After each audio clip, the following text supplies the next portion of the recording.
Alright, hello everyone, hello Mel. Hope everyone's doing well. So, I updated my OBS and did like a small test to see stability things, and seems like everything should be good.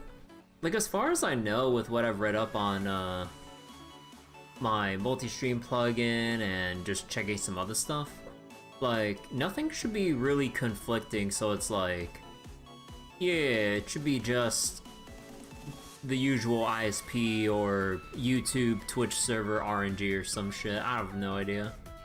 So wait, Grand Blue main story part 2 is pretty good compared to part 1 that was world building. Ah. But yeah, like I'll get around to Grand Blue like probably when the next main story update hits, and then we'll just kind of like go through it in 1 or 2 sessions depending on how long it takes to get through the initial update and then the next update in October. But yeah, I also spent a little bit of time last night checking out some stuff. In particular, I checked out the Trails in the Sky first chapter remake demo that's on Steam and all. It's on other systems as well, I believe. Excuse me, sorry. But yeah, I just like sped through, or what was it? I just skipped all the story stuff, and then I just really wanted to test the performance. And I can at least safely say that everything's pretty good. Like, the graphical settings aren't as extensive as like what PH3 has done with the Trails games that they worked on, whether it's like the Crossbow games or Reverie, Daybreak, and everything. But yeah, like it's not as extensive, but it's still pretty decent. Like you have your usual stuff like draw distance, you have level of detail, which is nice, shadows, textures, I think it was textures, right? And you know, like your flavor of anti-aliasing and so on and so forth. You can switch between, you know, like the different monitors on your PC if you have different monitors, your resolution stuff. You can choose your frame rate caps. Although like they could have a few more frame rate cap options, but they kind of just went with like the usual common stuff. Because like well, it just in very a specific case for me, it's like I have like 165 hertz monitors, but the frame rate cap only goes up to 144, and then it just goes unlimited. I'm like, come on, where's my 165 here? But no, that's just a minor funny nitpick. But aside from that, like as far as it goes, putting everything around medium high settings, kind of running around the field areas, skipping part of the story so I don't ruin too much of everything, and checking like the combat, like at least with like the prologue combat in like the sewers, like everything felt pretty smooth and stable. I didn't notice any like stutters or hitches, although it is still technically the early game stuff, because you know, like as with all Trails games, when you get to the end, you get your bigger, more flashy spells, crafts, S-crafts, or enemy abilities or some shit. So maybe it would get worse down the line, but I wouldn't know. We only have the demo to work with, and I only tested for about like 20-30 minutes. And yeah, like just on the surface, through running around the field and everything, I can, with my system, what was it? I have a Ryzen 5 3600 with a RTX 3080. Running around medium high settings, I got like 100 plus FPS, varying a bit depending on, you know, just how frantically I'm just moving the camera about. But for the most part, I'm going to be capping my frames at 60. One, to control my GPU temperature. Two, on stream, there's no point in me going over 60 because, well, you guys are only seeing 60, so there's no point on taking away resources from OBS to process the stream if I go over. But yeah, graphically better than Reverie, but about the same as Daybreak, but below Kaino Kiseki, which is good for remake. Yeah, it's kind of like, or I mean, I don't know how to like quantify. I'm not too what was it, knowledgeable about the technical aspects of graphical fidelity and everything. But yeah, it does kind of feel a bit in between Reverie and Daybreak, because Daybreak is super duper detailed and everything. and Reverie, you know, it was still the last game using the whatever engine Cold Steel's 3 and 4 were on and stuff.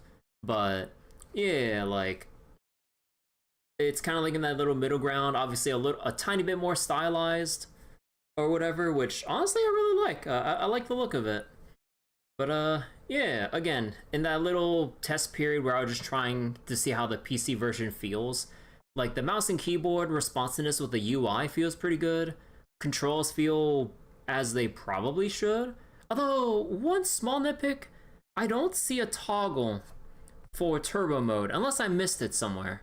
I don't see, like, a way for them to go, like, hold for turbo, but it's only toggle only. Which, it's a minor thing, but I've played the whole series with hold for turbo, and I'm just like, come on, give me the choice here, man. But, again, aside from nitpicks from stuff like that, everything else performs as it probably should, so I'm happy about that. Oh wait. The lack of options to use to localizations QOL. Yeah. Like they're like it's again like all the options, like whether it's the game system options, the graphical options and whatnot, definitely not as extensive as Daybreak, but it's enough to basically alter the essentials, I guess. Like they're like I think like the gold, or I wouldn't say the gold standard. Like the top example for how carried away you can get with your graphical options is like Crow Team's Serious Sam games. They go way too far with control, with letting the player control every little aspect of the graphics to the point where the player would the average layperson looking at those settings would probably not understand what the heck it is they're even changing in the first place. Like that's how you know you've gone too far. And then you have like what PH3 or Durante does with like the Trails games and stuff in general, or at least in particular with Daybreak. And then you have like probably like a step under being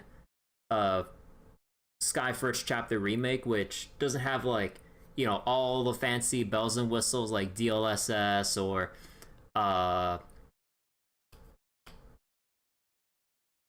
even like something as neat as being able to preview the graphics while you're altering one particular aspect like at the exact same time. Because like you can kind of change like your FOV, your textures, lighting, and then you have a preview to see a snapshot of whatever your character is and whatever your camera's looking at to see the before and afters without having to go in menu, change something, exit out menu, and then try to go spot the difference. But then you can kind of just go left and right instantly, or practically instantly, in like Daybreak. Like again, it's not as extensive, but you know, does like what it needs to. Nostalgia is gonna be peak with soundtrack and OST. Oh, definitely. Like as I was like going through the menus, just trying to like get control of Estelle and everything, I was already feeling the nostalgia, and I'm trying my best to like skip to get all the nostalgia hits, like all the genuine nostalgia hits for when it fully releases. But yeah, like I know I'm like repeating myself already, but overall feels pretty good. Graphical options could be a bit more extensive, although I am too used to what, you know, Durante and PH3's work on the ports and all. But you know, I guess like, well, but yeah, I really am too used to their their PC port localization work and everything. But actually no, isn't localization like because the PH3 just handles the PC port, right? The localization is part of Nissa, I think, or I forget how this works. But either way, though, true question, is the ending going to be in the game or same as OG? I mean, like, unless they pull a Square Enix with like Final Fantasy VII Remake or something, everything should be about the same. Like, maybe I think I heard there's like some slight like inclusions to better tie into later games, but it's nothing like Final Fantasy Remake 7 level of like changing up stuff. And I really it really bothers me how people have these unfounded fears of like, oh no, Falcom's gonna change up the story like Final Fantasy VII Remake. I'm like, my dude, like, what one company does not imply what Falcom, a completely different company, would actually end up doing, unless they're for some reason trend chasing like the bigger companies or some shit, but they're doing their own thing. It's like, well, why is your fear? Wait, why have these fears in the first place? I really don't get why people are so frazzled by this. Like, I don't get it. Like, what are you basing this concern off of? Like, if you have a problem with Final Fantasy, just say it. Like, don't apply that to every other series and think it's gonna spread like the goddamn plague, right? It's crazy. This is for localization. Oh yeah, yeah. This for localization, then PH3 and company for the PC port stuff. So OG remake. Oh yeah, I heard remake's gonna be longer and stuff, but yeah, okay. I should get to Deep Sleep though. Hey Bobtron, how you doing? So let us get to some deep sleep before we get way too bogged down by the Trails first chapter remake. Okay, hold on real quick. Trails first chapter remake discussions. We'll leave all the talk and potential criticisms or praise for when it comes out next month. But yeah, like I can imagine Trails first chapter being longer just due to the 3D nature of the game, with like everywhere to explore, more probably more voice stuff, I would assume, or maybe, and whatever other inclusions they might have or they might include with the remake and stuff. But again, we'll have to see. We'll have to take it as we go. The Ninja Gaiden stream is cursed. I mean, it was just very unfortunate because like every now and again, like my OBS or my multi-stream plugin, or I guess in particular maybe just my connection to YouTube, just has some weird little hiccups on those once in a blue moon kind of deals. Although at this point it's not really once in a blue moon anymore, huh? But yeah, like I updated my OBS, I checked some other settings, I did like a private test stream just to see connection stability both on Twitch and YouTube. Everything seems fine after about like 50 minutes worth of testing of just leaving some random games open, playing them, seeing for any encoding issues or like if there's any weird little drops in connection. Everything seems fine. Like we've been through this issue, or I've been through this issue a couple times, and it's usually something that's out of my hands, but I still futilely try to change up some random variables anyway just to see what sticks. But yeah, we'll get back to Ninja Gaiden soon enough. Hey Ferrali, how you doing? But yeah, okay. So for tonight's stream and everything, Scriptwelder just put out the next entry in the Deep Sleep series. Originally, it was a series of flash games that was basically point and click with a little overarching narrative that's kind of like connecting like each entry, and then kind of like a shared universe thing with the Don't Escape games, or mainly in particular Don't Escape 3, I think, and Don't Escape 4. 1 and 2, I think they were just kind of... Actually, no, wait, what was 2? Okay, I kind of forget. No, I think 2 was the zombie one, right? Or was it 3? Or... Okay, I'm forgetting. But, yeah, basically, a lot of stuff happens. There is some shared universe stuff from Don't Escape 4 and the Deep Sleep games. And now we have Deep Sleep Labyrinth of the Forsaken, which is the newest entry. And it seems to have a bit more going on system-wise and everything, which kind of makes sense given it's like a full-fledged game as opposed to, you know, how it started as a Flash game series. So yeah. Okay, hopefully it's not too loud, but let me just lower everything by one more. Oh yeah, also, they have an option on whether or not we want, like, smooth font just so all of us can read it, or if we want to go with, like, the pixelated font, which is how the series kind of started with, and it's kind of like Scriptwelder style. Although, at least in my experience with, like, playing the Don't Escape games and everything, eventually, at some point, it does get a little bit difficult or strenuous on the eyes to keep reading pixelated font. But I think we'll keep it on for a while, and then if I see on my end that I'm kind of like having trouble just like looking at the text, I'll switch it back to the smooth font just for the ease of watching. But yeah, for now we'll just leave it as is. Advanced settings, there's like some film grain stuff and some other options here. I'm gonna leave the film grain off because I usually don't like film grain. Like, I get why for a stylistic choice, but for stream, it kind of messes with the bitrate. Let's not do that. You will laugh if you see Reen in the remake and stuff appear in the third remake. Like, I don't know, I think people who genuinely think that are just doom posting, fear mongering, or just paranoid as hell for no reason and should just chill. Like, I don't know, like if it does happen, it does happen, but until then, why worry about something you have no clue about? That's not a good way to live, right? But anyways, okay. Enough about trails for now. Let's get going with the game. So wait, after 5 years, you won your 4th coin flip in Genshin. Nice. Okay, let's go read here. Do you know that some people can smell ants? Who starts a conversation like that? I just sat down.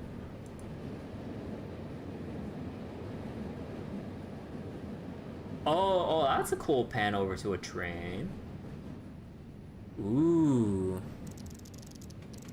It sounds bizarre, I know, but it's true. Also, we have a full-on character portrait.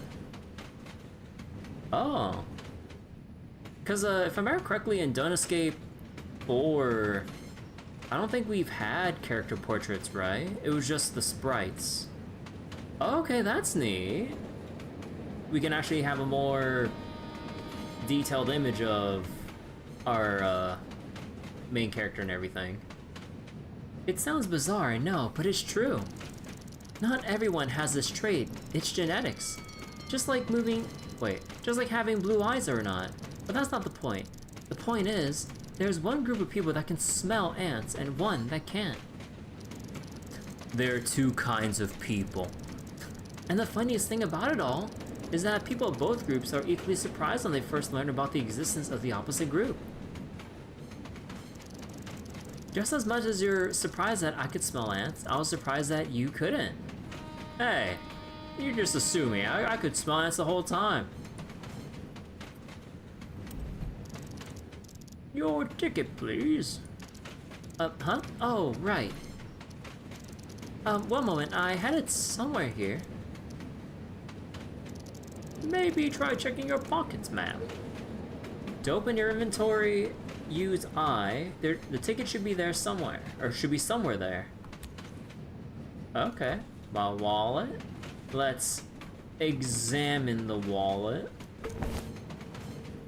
Item rotation speed can be adjusted in your set. Oh, no. Okay, so that's kind of a way to look at the...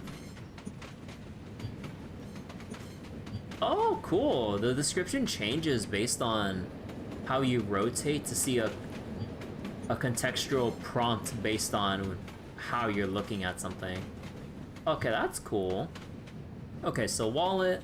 A leather wallet with a miniature horseshoe for good luck. I keep my money and documents there. A button that fastens the wallet. Click. Oh, okay, that's cool. Like, it's been a lot of years since the last entry within the... since the last Scriptwelder game. Like, it's been like, I think it was, what, 2019 Don't Escape 4 came out, from what I read on Steam? So, man, Scriptwelder's been cooking here. Ooh. Okay, so train ticket, that's my train ticket. I knew I put it there.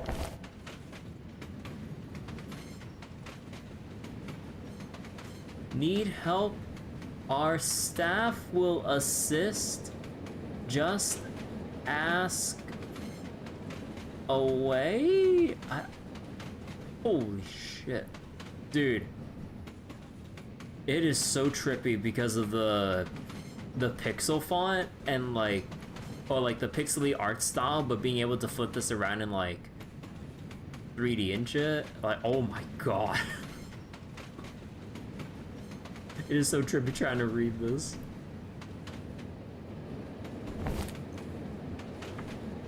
Use train ticket with train conductor. A train ticket has been lost. Everything seems to be in order. Thank you. Your transit station is coming up at the next stop. Remember to change brains, ma'am. Or trains. God. Okay, maybe I'm the one that needs some deep sleep here. Holy shit, I can't even, I misread a pixelated T as a B. Oh my god, maybe I do need the smooth font, just so I can read clearly. Oh my god. I'm getting too old for this shit. We entered Resident Evil 1 levels of quality. Oh yeah. Okay, let me reread that. Your transit station is coming up at the next stop. Remember the change trains, ma'am. Have a pleasant journey. Change your brain.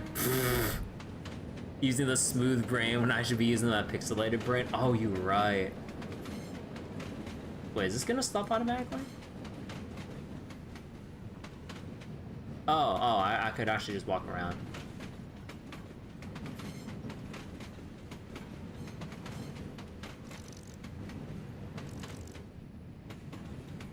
I guess I should wander around now. Hey Amy, over here. No, I want to go in this other door. I don't want to bother the train conductor. A big white-shouldered man giving me a semi-suspicious look. God, wait, I could barely see anything. Is there a brightness setting, or is this how it is? Okay, no, this is just how it is, okay.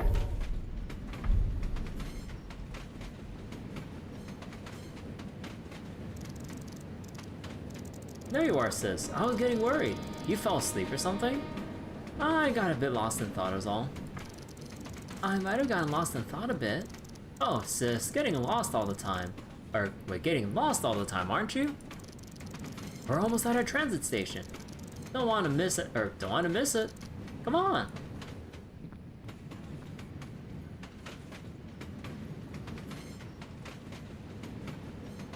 I wonder if you find anything secret just going in, like, random places. Probably not. Also, you run by double-clicking, apparently. I can't say. So, what were you thinking about? You said you were lost in thought. Oh, just random stuff. I can't remember what was going through my head exactly. Son and Wells. Oh, that's a shame. Precious philosophical thoughts of my sister lost forever. Come on, let's go. Ooh, I love the shadow work here. The train station. Yeah, wait, you can see the shadows and everything here with the lighting. Oh. Oh, that's a cool detail. Ooh.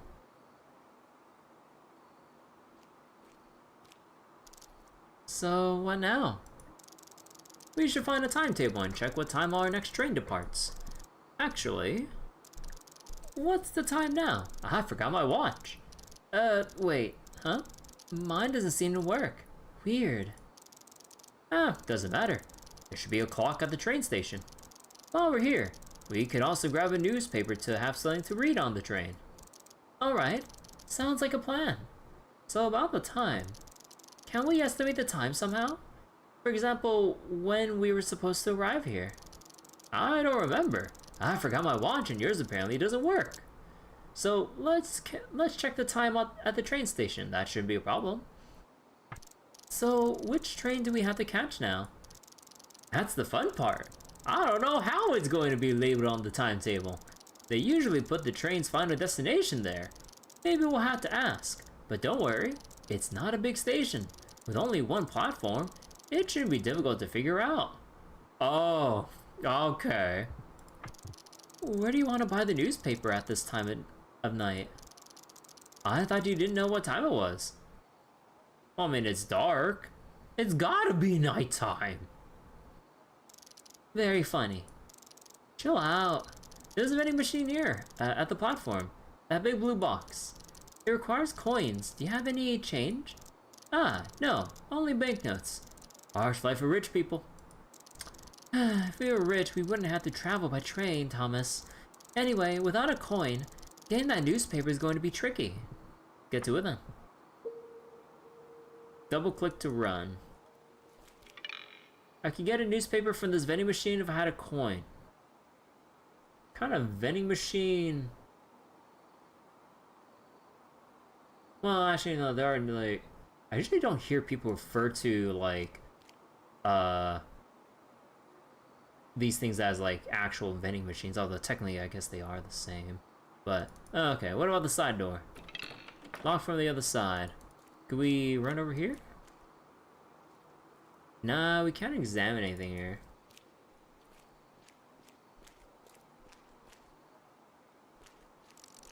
The main entrance to the train station building. Ooh. Oh. Hello? Anyone here?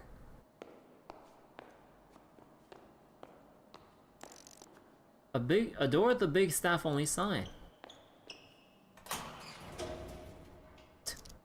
It's too dark to see anything.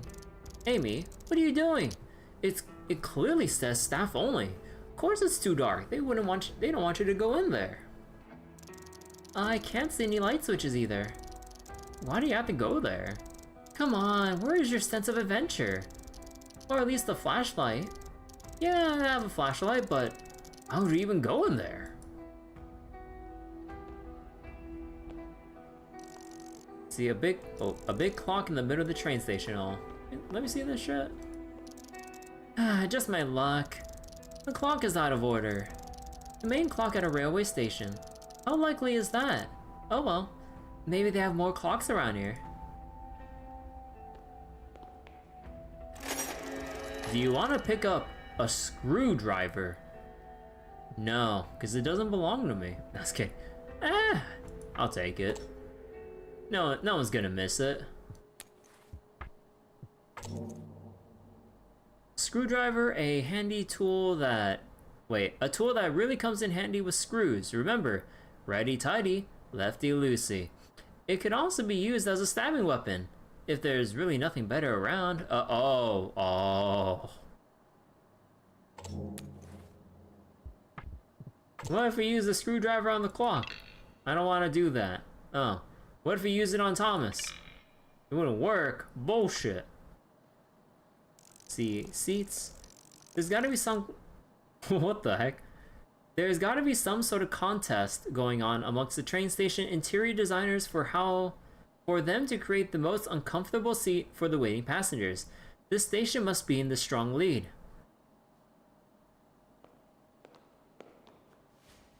Sit. Stand. Okay. Electrical box? A box connected to the timetable full of some switches. A timetable of arrivals and departures, in theory.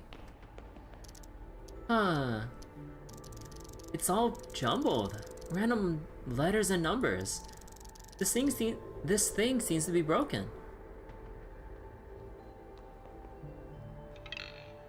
I could remove this cover if I had a tool. Door to the toilet, door to the toilet. Well, obviously we'll go to this one. I'd rather use the other door. Oh, okay. The ladies' room. You could review your objectives in the game menu. Man, there's some funky stuff going on with that clock. Let's see, find out what time it is, check your next train, get something to read, get a working flashlight. I look tired. Some say that looking into your own eyes in the mirror lets you see a reflection of your very soul in a toilet, a place that is actually very common for having reflections. Hey, you there, want to switch places? Wait, just kidding. Don't actually come here. Finally, someone smart looking to talk to. My hair's a mess. Come on, don't give me that look. It's me, just left-handed. How can I be sure you blink when I blink? Are you talking to me? Mirror, mirror on the wall, what am I even doing here overall?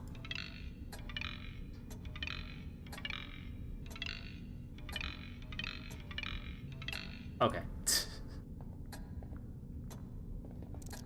The time is... This doesn't make any sense.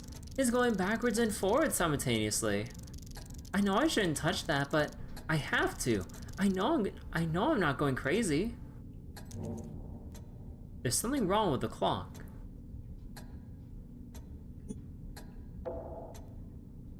A pair of batteries.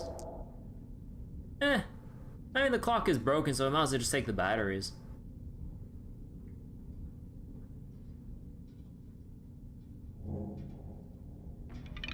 I don't need to use the toilet right now. Just some empty toilet stalls. Oh, wait. I do like the fact that with the two different light sources here, you can see that there are two different angles or two different shadows based on the lighting angle. Oh, that's cool. Okay, I'm really liking the attention to detail with the graphics here. Nice. The main train station exit, it should lead into the town. It's locked. Hello? Nope, there's nobody here. Oh my god, wait. That's the... the hecking... It's like a pixelated Windows screensaver with like the DVD... it's kind of like the DVD logo just bouncing around the corners.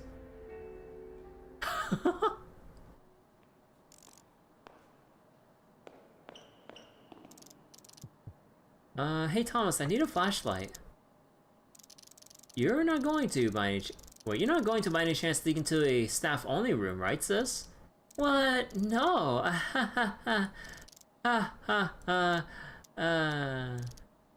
Yes, but it's important. You're always looking for trouble, aren't you, sis? Thomas, there's something wrong with this place. I can feel it. Look around. There's nobody here but us. The main door has a huge padlock on it. Everything is just... off. Can't you feel? We can't just stay here and wait. Maybe. But my flashlight won't help you. Don't be like that, Thomas. Please. No, I'm serious. It won't help you. I must have left it turned on and drained the batteries. Or drained the batteries dead. It doesn't work. Oh. Here. Take it anyway. Maybe you can find new batteries for it. Aw, thanks. Gained a flashlight without any batteries. Oh, gee. Wait. Oh, we have a stock limit of batteries?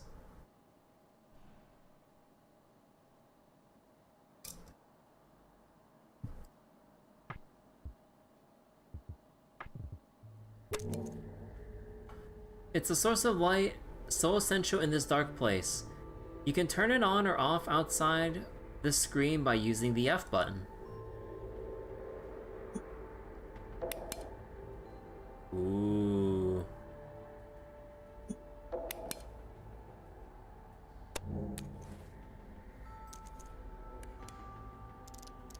Hey Thomas.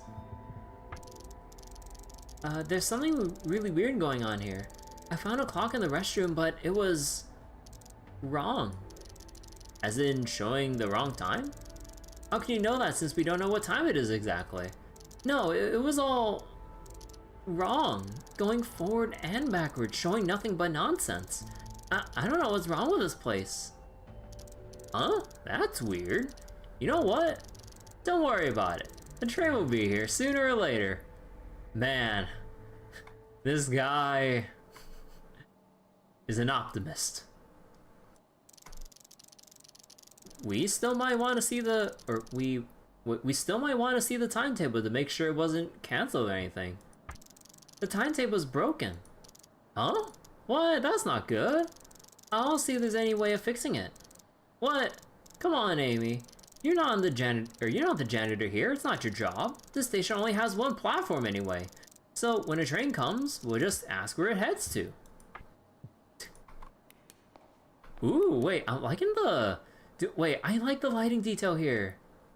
Wait, oh, the flashlight, like regularly bobs up and down, just like how, you know, we would unsteadily hold like a flashlight and stuff.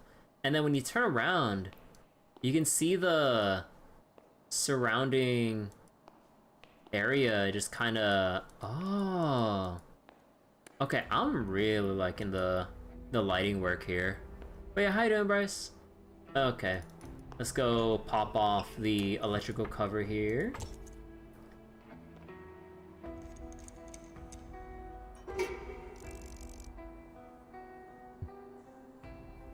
Okay, we need to reach 30 thingamabobs of power.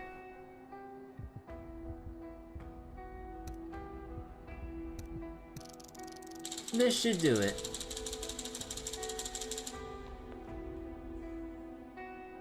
HLEIS.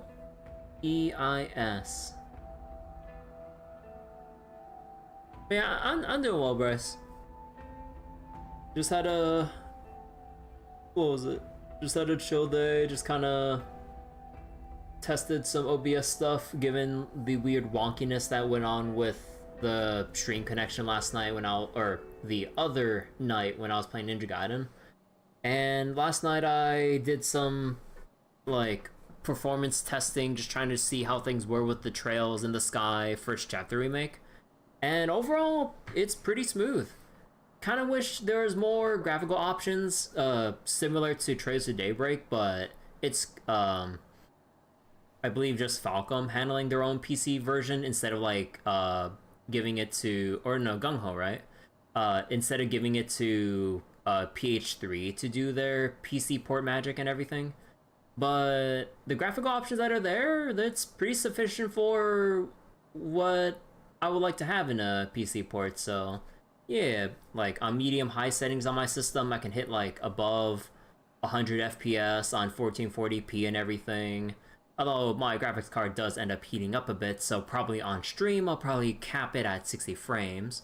But yeah, on the technical aspect of things, everything feels pretty good. Mouse and keyboard feels responsive with the UI. Everything's good. That didn't help much. However... Doesn't it look like a message or... No. What the hell am I talking... Wait. Are you done playing with that thing, sis? You wanted to check the timetable, Thomas. It's not my fault everything here is broken. Okay, you tried. Train will arrive sooner or later. We just have to wait. No, wait. I think this might be... Well, it's odd, but... I think it's not just random letters. If only we could find a way to read it. Oh, nonsense. If you really want to read something, go get that newspaper I mentioned.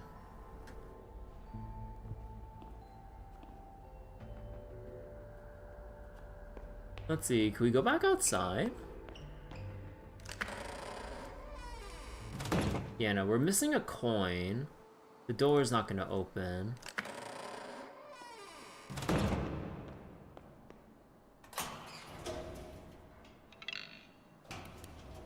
I have to turn on the flashlight first before going in a room. Hello? Is someone there? Use right mouse button to shine the flashlight around. You can also do it while moving. Oh. Oh. Okay, that's cool. We can control our direction. Oh, this can be very creepy. Oh my god. Someone must have dropped this coin.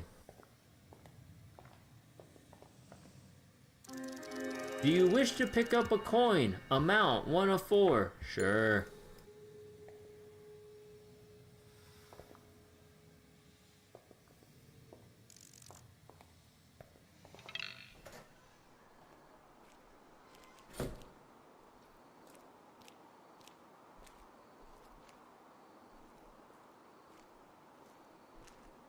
Okay, that is really cool though that you can actually move the flashlight while clicking to your next, like, location.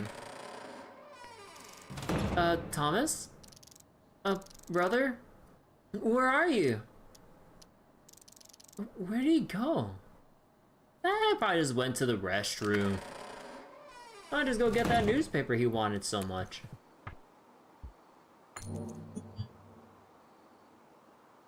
A gold coin can't read the currency name, must be something local.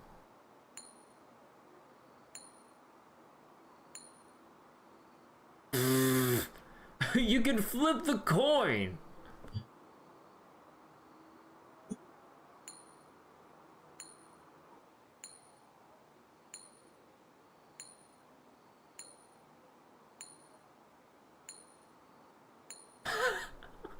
Okay, I appreciate the little details like this of just messing around with like your inventory. Watch as this ends up being a solution to a puzzle. Wait, I got an achievement for flipping a coin and getting the same result 3 times in a row.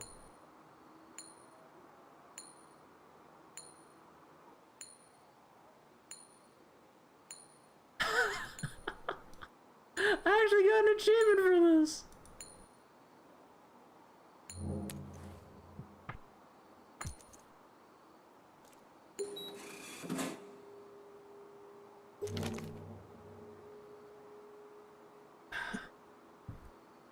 Newspaper, a latest issue of Sunrise Telegram. Sunrise. Rustling through the pages is somehow soothing, even though they are filled with descriptions of tragedies and atrocities.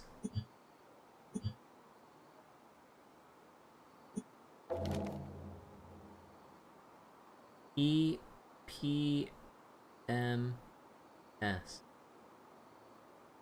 Oh. Help.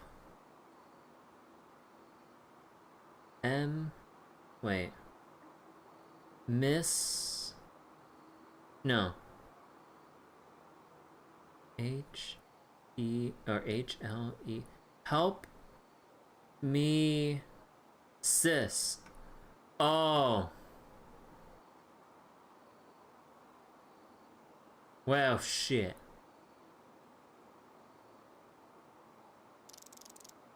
Just my luck. I think I've gotten a faulty copy. The entire front page is missing, replaced by some random letters. Wait, where did I see similar letters before?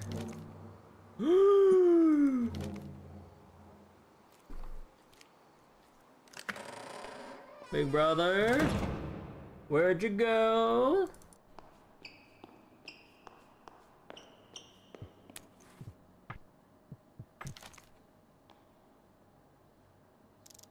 Huh. What if it won't? Help me, sis. Help me, sis? Huh? What the?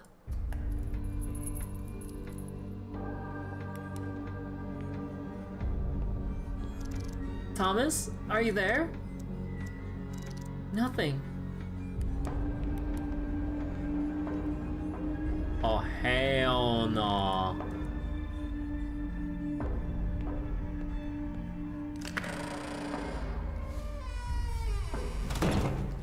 Oh. Wait, whose funeral is this? A fresh grave. A freshly dug grave with a coffin sitting above it. My grave? Now I remember. You have to wake up. The accident wasn't your fault. No, I was kidding. The train. I took a train to get here. To the funeral of my brother Thomas. Amy, you have to wake up. It wasn't your fault.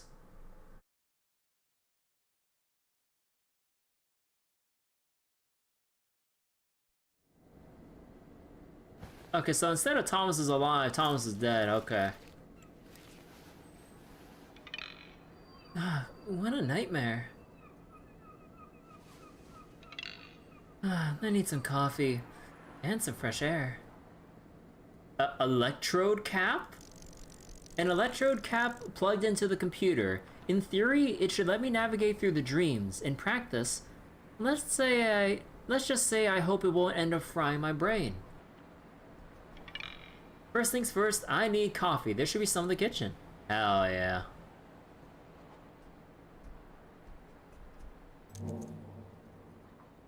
A photo of my brother and me taken at one of our family reunions. I wish I'd spent more time with Thomas. May 94. Just barely over 2 years ago, I wonder things would have been different.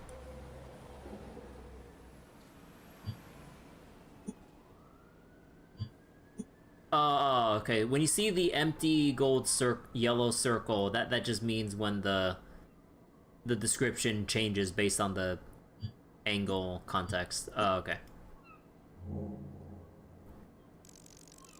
The first advice I've read about lucid dreaming is to have a dream journal, a place to note down all the dreams I've had. Supposedly it trains memory and prevents details from slipping away. A dream journal is a notebook used to record memories after each night. While it helps you achieve lucid dreaming, it can also serve as a refresher to quickly recall recent events. I can't believe I'm actually doing it, a dream journal, and how is this supposed to work? From what Thomas wrote in his own journal, it trains the memory, helps with remembering, a key step towards lucid dreaming. What am I even trying to achieve? Because he thought he saw some monsters in a nightmare and it changed his life forever. Newsflash, brother, people see monsters in their dreams. Why was it so unusual for you?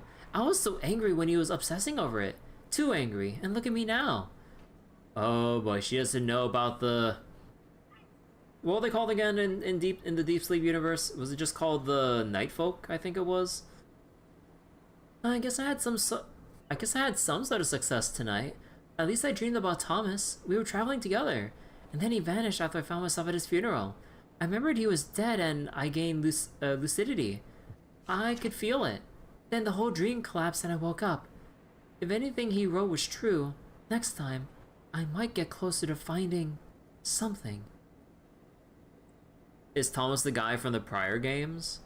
I'm not sure. Do we know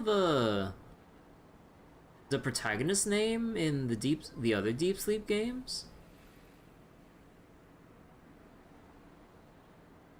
Or wait, what was the name of the character? What was the name of our character in Don't Escape 4? Oh crap, I don't remember. I don't know, his name was just David, right? Or Dave? A bookshelf full of dream-related literature. For something not very well researched, people wrote a lot of books about sleep and dreaming. I don't feel like doing this right now, maybe tomorrow. I don't want to fiddle with my computer now. A 133 megahertz processor and 32 megabytes of RAM. At least that's what it says on the sticker. Holy shit! That's ancient! Pentium 1. First things first, I need coffee. I can't even go to the balcony door. Oh, whoops. A door leading to the balcony. I tend to keep it open throughout the day and night. The weather is pretty warm this time of year, so it's actually a nice way to let some fresh air in here, or at least as fresh as the air gets in the city.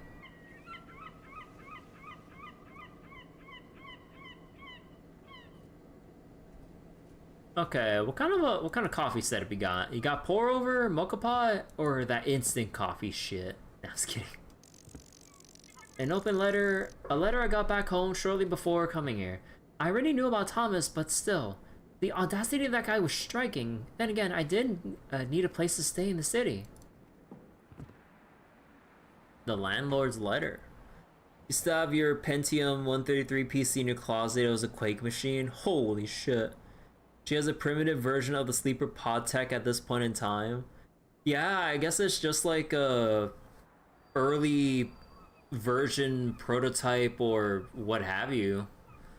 I'm actually not sure if it's a prototype because it has to be public, right? Unless there's something special about Amy here that got her hands on this tech.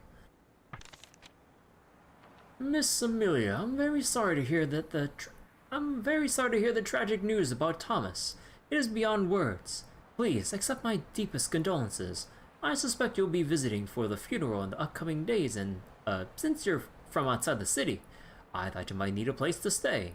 Your brother was a wonderful tenant. Never got any complaints from neighbors. He was never late with rent. In fact, he always paid in advance.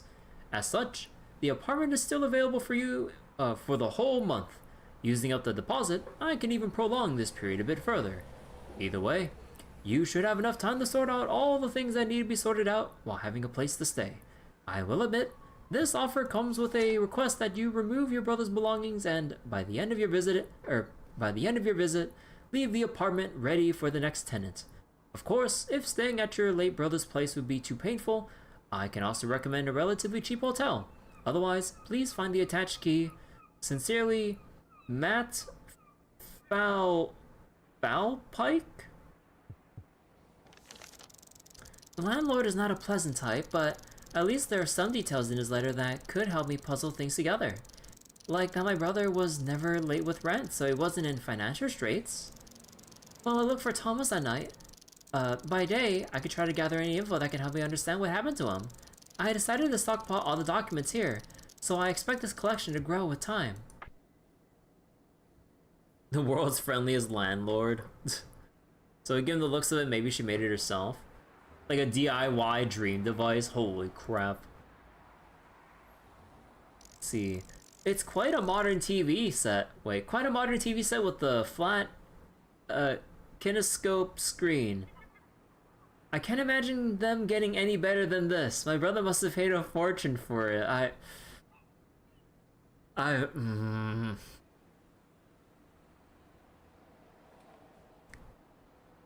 God, I feel old. I mean, if you want to feel even older, like, we would have seen, like, those super old TVs, which is, like, a gigantic, like, wooden shelf with, like, the smallest tiny screen for viewing compared to, like, this. I've only seen pictures of, like, really old TVs back in, like, what was it, like, 70s? I actually, how old, what's like the oldest TV? I don't remember what, I don't even remember what they're called compared to like the CRTs and stuff. But to be fair, it did take flat screens a while to get better than CRTs. Yeah, like it was pretty new at the time, so it probably, you know, took much time, iteration, research to get flat screens where they are. OG TVs still CRTs? Oh, okay. I was just kind of wondering, like, about the terminology and the history of, like, the TV and stuff up to this point. Okay. But yeah, now we got, like, TVs that... Or at least I saw in, like, some videos that, like, some companies were trying to experiment with shit, like, TVs so thin and flexible you could, like, fold them up or some shit. Or at least attempt to? Like... I mean, that's like stuff we'd see in like in the movies and stuff about how futuristic appliances like your TV and stuff can be. Like you could just roll it up and then like just roll it out and put it on the wall and shit. And I'm just like, holy shit! Like, is that even gonna take a while for that to even be a thing? Because I'm worried about all the components getting all scrunched up and just damaged. Because like you try like putting that shit away once, like a wall scroll. Hell no, like those things like, or the insides of that aren't gonna make it. LEDs can technically get that thin, and transparent when off. A passage leading to the kitchen and bathroom. Alright, what kind of coffee setup you got? Ooh, a bike. A grandfather clock. Tall and heavy, with its pendulum hanging still and quiet for many years. It's been broken. My brother's bicycle, the front wheel could use some more air pressure, and the gears don't always switch. But apart from that, it works quite well. I don't feel like doing this. A phone. A phone with an integrated answering machine with a 60-minute cassette. It's ready to store messages from any missed callers. Oh. You have no new messages.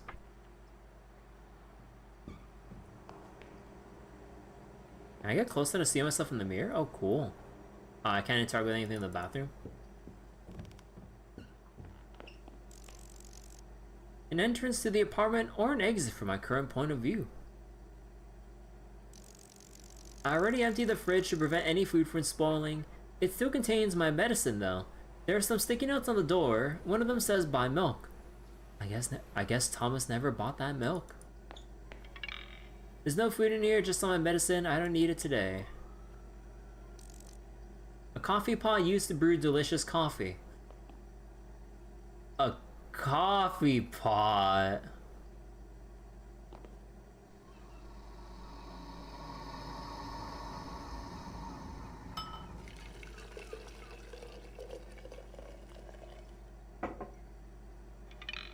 Smells good. Now to the balcony.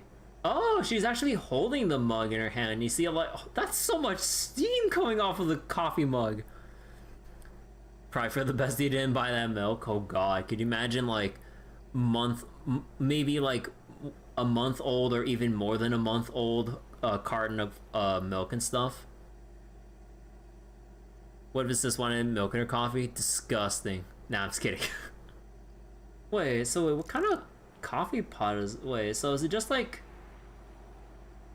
on a little electrical heating source? Just straight up like that? It's not on a stove.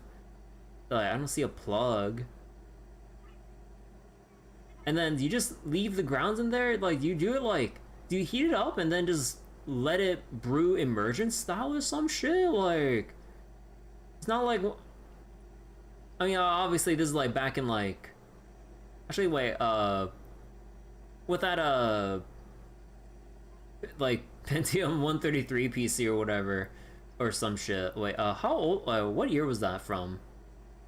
Because, like, I mean, like, I remember watching some videos talking about coffee stuff and, like, how a lot of coffee stuff was pretty much, like, uncharted territory with regards to, like, the things to brew with and like the things that people came up with over the years, whether it's like espresso related, pour over related, mocha pot, or French presses and whatnot. Like from the looks of this thing here, it looks like it's just on an electrical heating source.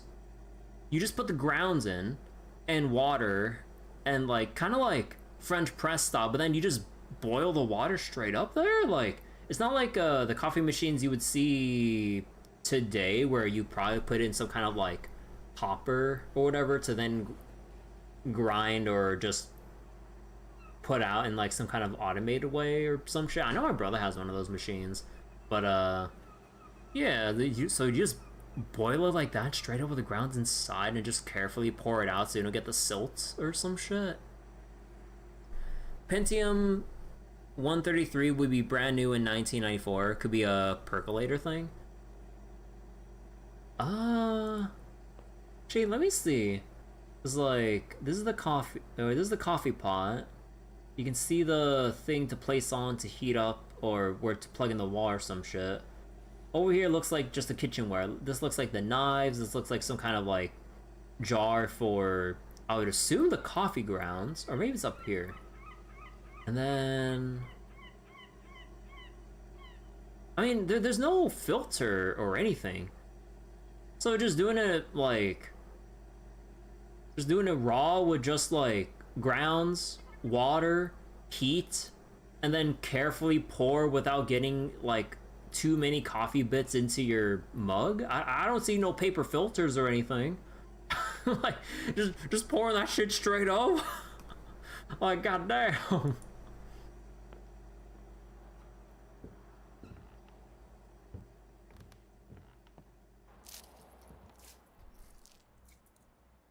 Armor Games Studios presents American coffee used to be literally barbaric. Oh wait, oh, this is automated. Oh shit. A game by Scriptwelder. Oh, that is such a cool view. Wait. Deep Sleep. Labyrinth of the Forsaken. Like, I gotta say, like, oh. Wherever you are, brother, I will find you. Not sure where or how, but I will. Dude, that view is gorgeous. Oh my god, wait, can I look at anything here?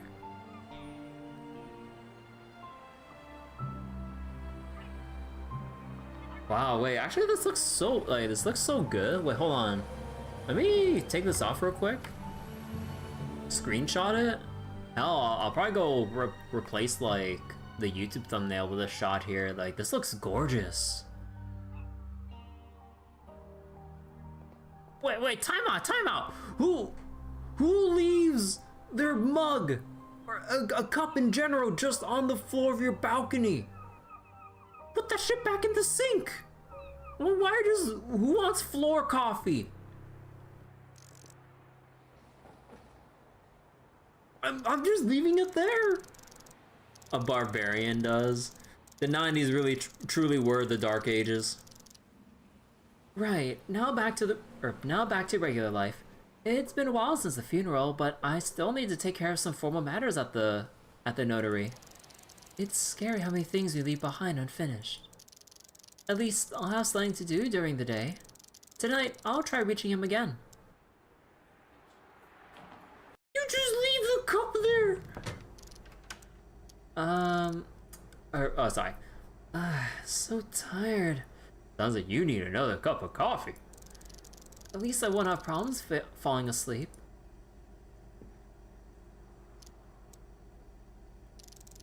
The apartment seems so still and quiet without him. You have 1 new message. A coffee IV drip. Hi, it's Thomas. Something terrible has happened. Or not. Who knows?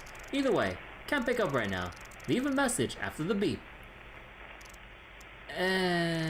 I should really change that. Hello? Amy, right? It's me, Alex. I think you should change that leave a message thingy. It's a bit haunting since, you know. Anyway, I'm calling to say the boss, said yes to your extended leave. He understands the situation, and so on. Caffeine patches instead of nicotine patches, oh god. But I didn't tell him why you're staying there. As much as I'm concerned, he thinks you need time to cope. Which, to be honest, you do. Hey Greenblade, how you doing? Because, let's face it, why are you staying there exactly? To study your brother's dream journals and such? I really don't understand. Listen, I'm trying to be accepting and tolerant, but I'm not sure, doesn't matter. We all cope with loss in our own ways. I just hope you're okay. Take care. I'll try calling again tomorrow. Click. You have no new messages.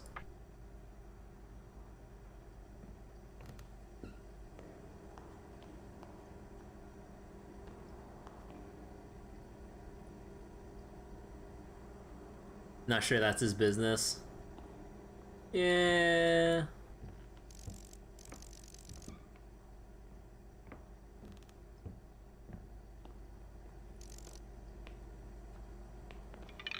It's too late for coffee, I need to sleep tonight. Oh, bullshit. Never too late for coffee.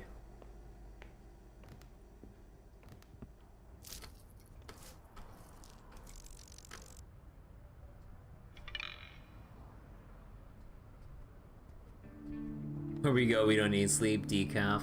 I'm not sure how decaf was back then. Like, I remember seeing videos like in recent or in like the past couple years about how decaf coffee has like progressed in terms of like the processing methods and everything. Like decaf, or what was it? There's like a lot that goes into making or processing decaffeinated coffee and everything.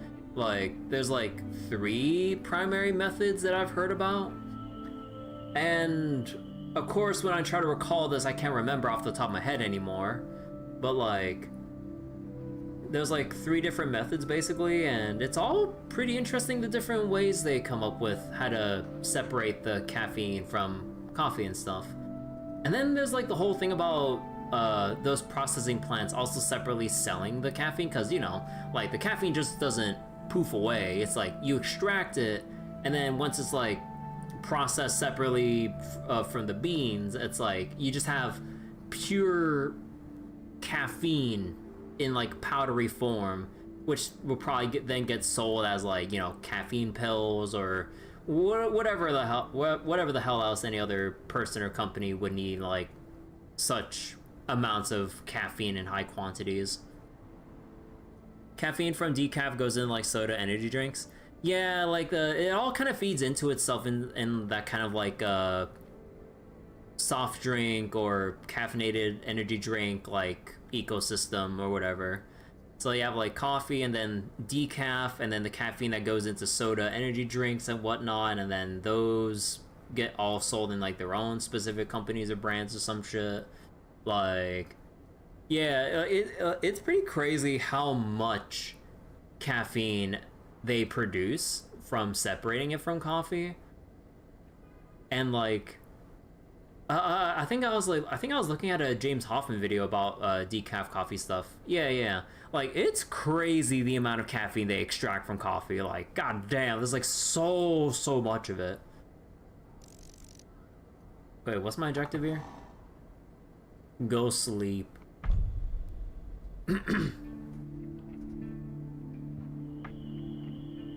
Let's see, what about the computer? Don't want to bother right now.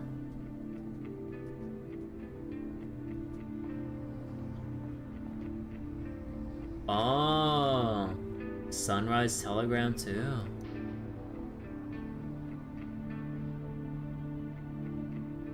Again, this nighttime view is pretty cool. And the cup is magically gone. No, the cup was back in the kitchen. So wait, kind of like how liquid nitrogen is just a byproduct from the creation of fuel for hydrogen rockets. Oh. Yeah, wait, let me go take another picture of this. Like, this looks super pretty. I want to go save this.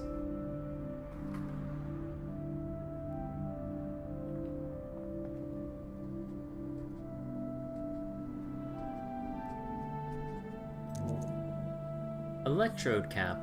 This device helps me navigate through dreams.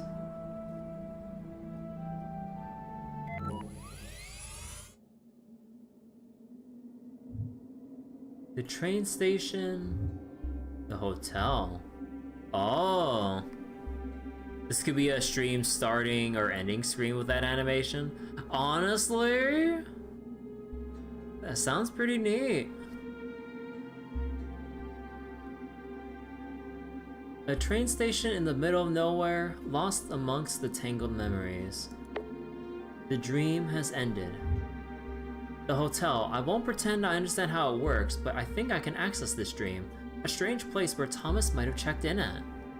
Kind of like the one that Fruit has? Yeah. With like the Yakuza spots. Hold the button. No, I don't. What if I don't want to hold? You can't tell me what to do. What if I just want to click it? Okay, fine.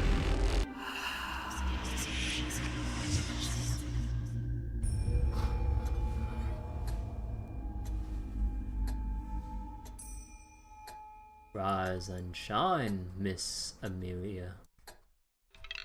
Something in this vase. Where there's a golden key, there must be a golden door. Frame picture. Picture's blurry, I can't make anything out. A comfy looking bed. I just woke up. So, you can go back in the hotel. You can go back to sleep. There's nothing wrong with going back to sleep when you just woke up. Just a brass door. Are those what these are called? A bureau cabinet? A wooden cabinet with a storage compartment on top. It's locked.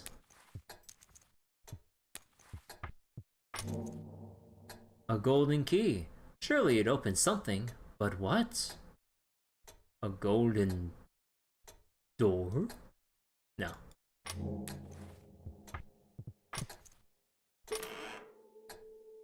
How do you lose the gold key? You just had it. No, just kidding. A blue cube. A cube with buttons. You want to pick up a cube with buttons.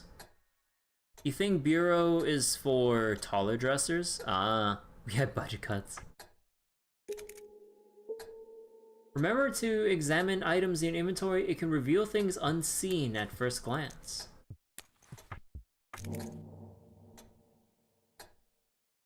Oh, what the fuck? A blue metal cube with 5 buttons, one on each side. Each button has a symbol. There's a 6th side. On the 6th side, there is a plaque covered with weird symbols. The Curse of Raw. I don't know.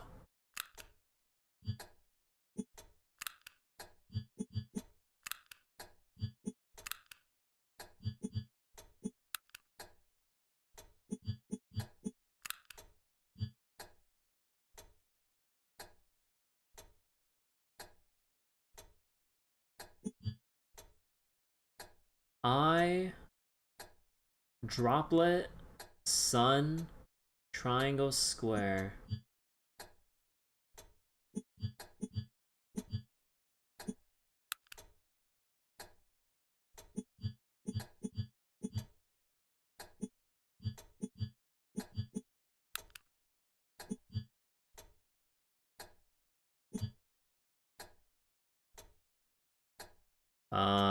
Has to be this one. Triangle. Ah. The cube. Return the slab. What's your offer? Let's see. Mysterious symbols have been replaced with letters that I can read. This is your brother's dream. No. This is a dream. Yes. I remember now. I'm dreaming. I'm looking for Thomas. Oh, why did you have to remember that you were dreaming? Why did you have to remember that you were dreaming?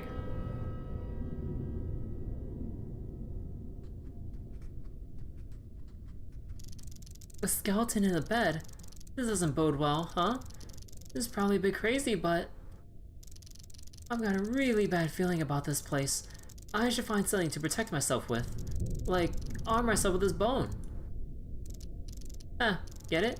Arm myself because it's an arm bone. Oh, shut up! That's exactly what you would have said if you were here. Oh, you would be so proud, Thomas. You want to pick up a human bone. Durability 4/4.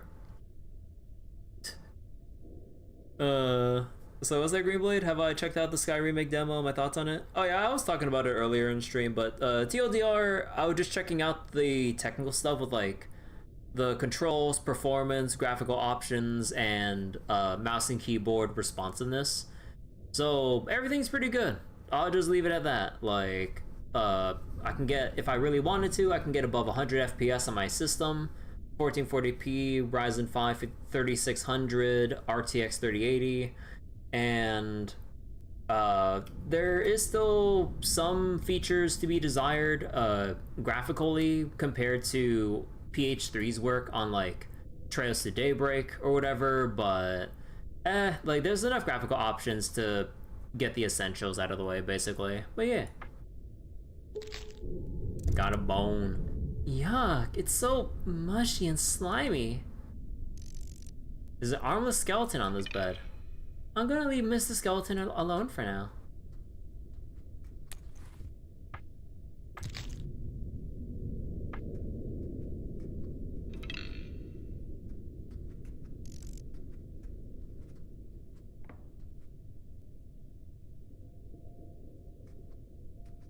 Oh, I'm so gonna get jump scared.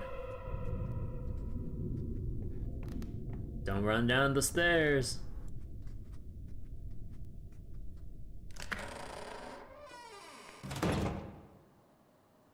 Hey, who spilled the water there?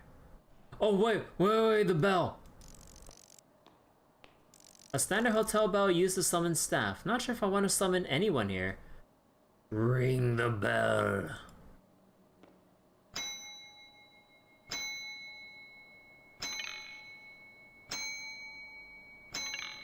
Maybe I should stop. You can't tell me what to do? Who am I trying to summon anyway?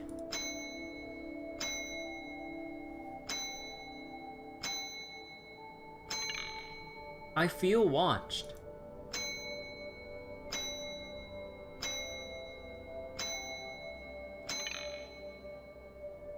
Ring the lobby bell 20 times. I got the achievement.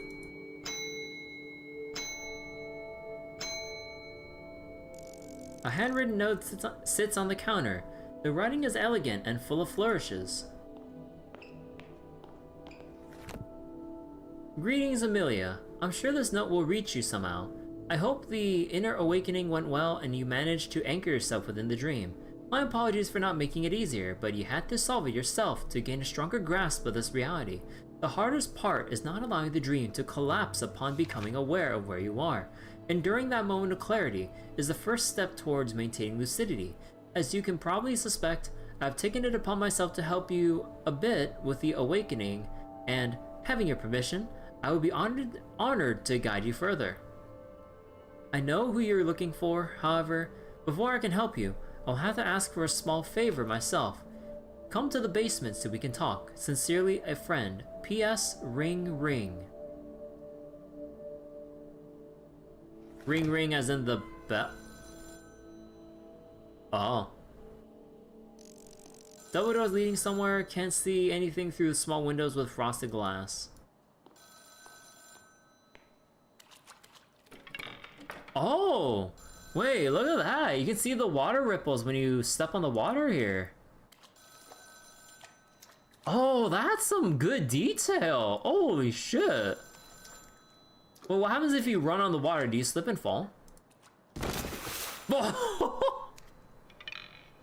I should have listened to the sign.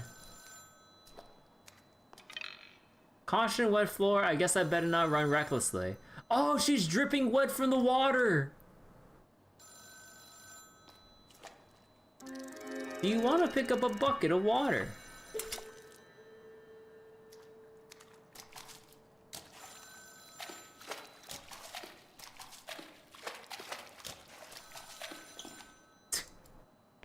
Oh my god, I'm soaking wet. I'm leaving like a whole bunch of, or a trail of water. Scriptwelder cannot be stopped. I love their attention to detail.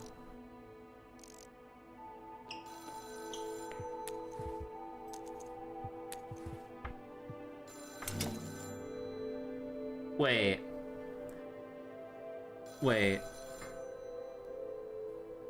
Am I gonna spill the water if I rotate this upside down while I examine this? He has to have thought about this. If I flip this bucket upside down, will I spill the water? You can see the water moving.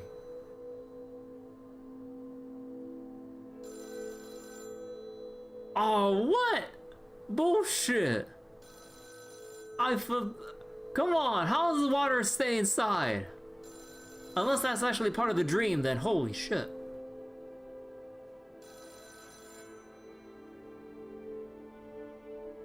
Blame it on the dream, bullshit.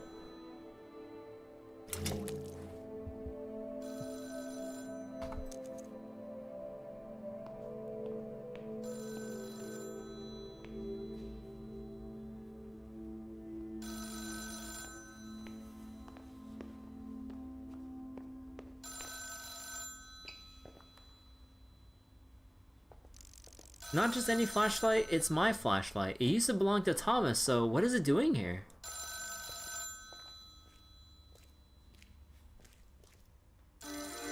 Do you want to pick up your flashlight? Sure.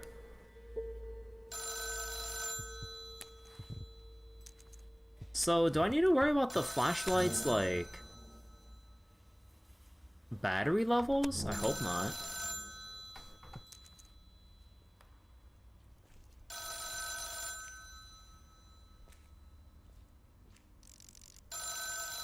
A big old-fashioned phone hangs on the basement wall. A metal door at the end of the cell's corridor. There's a faint smell of ash and coal coming from behind it. I should check the phone first.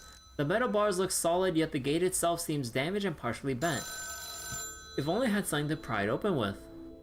Only if it's using energizers. Mochi Mochi. Hello? Kindest greetings, Amelia. Who are you? How do you know my name? I'm a friend, as I stated in the letter upstairs.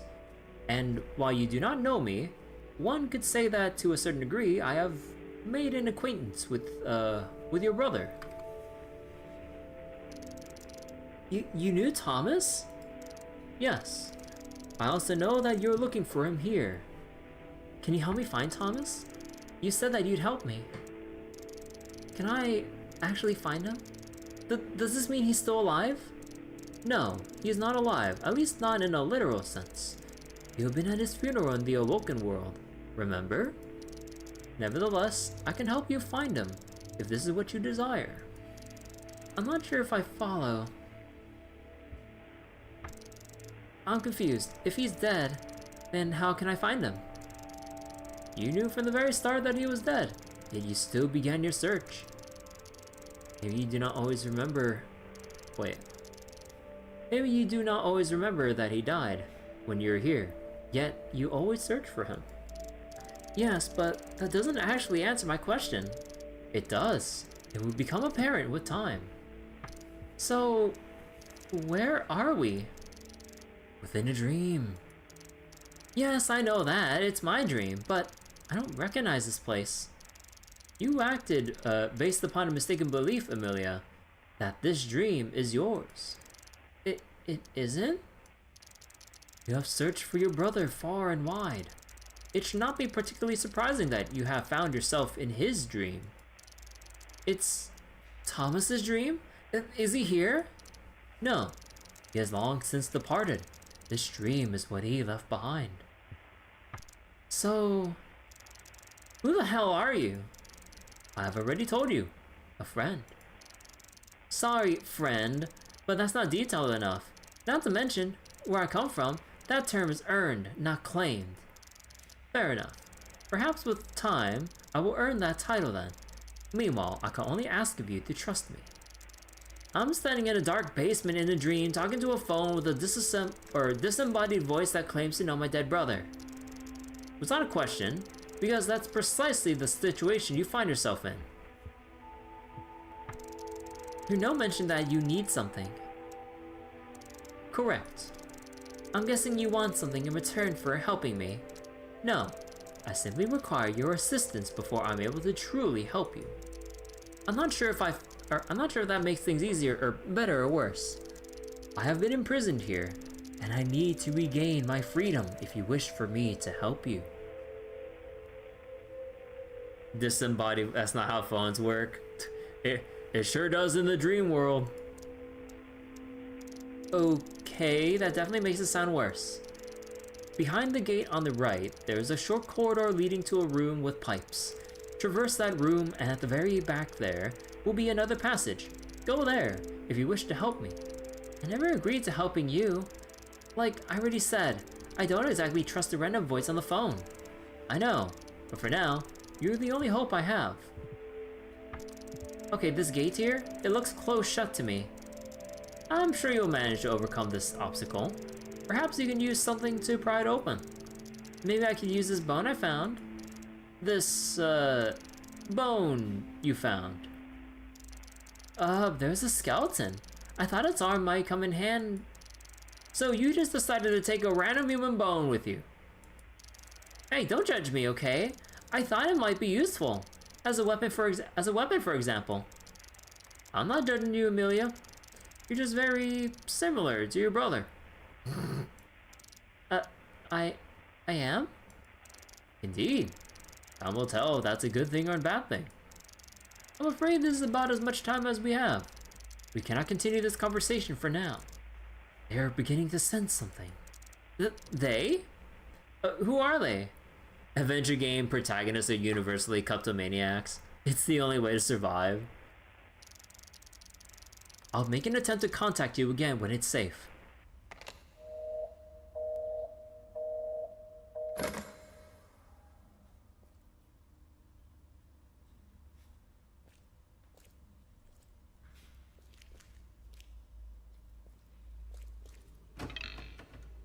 Lock from the other side.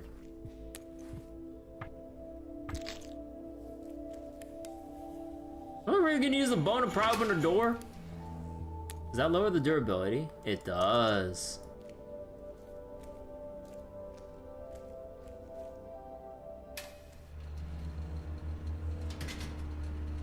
Okay, that's nice. Oh shit! That burns. That steam is hot as hell. I know it's just a dream, but the pain feels so real. The trauma will wake me up if I'm not careful. Hopefully there won't be any more burning surprises. Great. Okay, Amy, you can do it. Just be careful. Also, I should treat that burn somehow. Don't let your integrity fall to 0. You want to pick up a bottle of medicine, 4 sips. Select the medicine and heal. Consume. What if I examine it? Universal Remedy. A small bottle of medicine is called Universal Remedy and it can treat supposedly all sorts of injuries. Somehow I've never heard of it before. Heal 4. Wait. Is that fucking eye symbol? Or Egyptian eye symbol? Huh. Or whatever it's supposed to be called.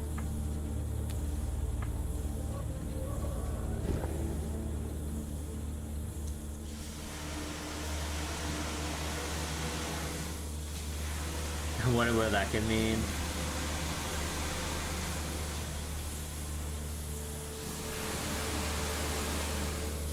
Ow, shit! Oh, come on! I thought I was running fast enough.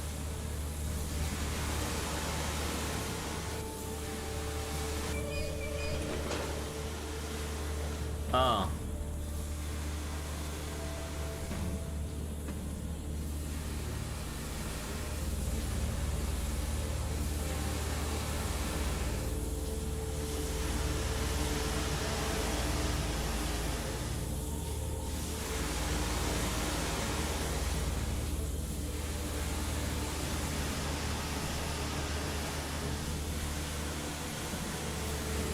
Oh, come on! What's the timing on that? Bros before Horus. They reuse the sound from Don't Escape, which makes sense.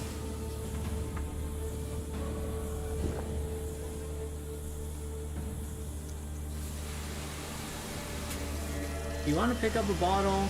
You already have 2. Picking up. We'll add 2, wasting 2. Ah. A gate leading out of the room. I think it's where the voice on the phone told me to go. I'll pick it up.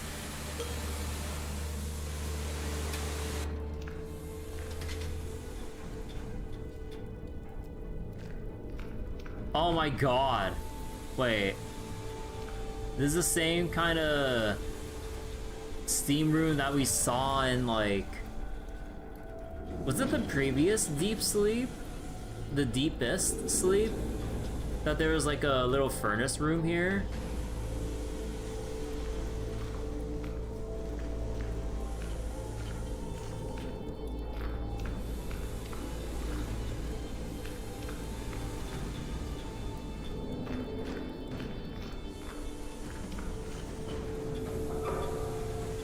Oh, that looks hard. Wait, smoldering husk appeared? Oh shit, run! Run! Sometimes a fight can't be avoided, no rush. You have some turns before the monster attacks. Select a weapon for your inventory and use it to strike. Oh. Oh, we actually have to fight. Burnt ashen body glowing with embers. This creature seems to be burning from within. Weak smoldering husk prepares to attack.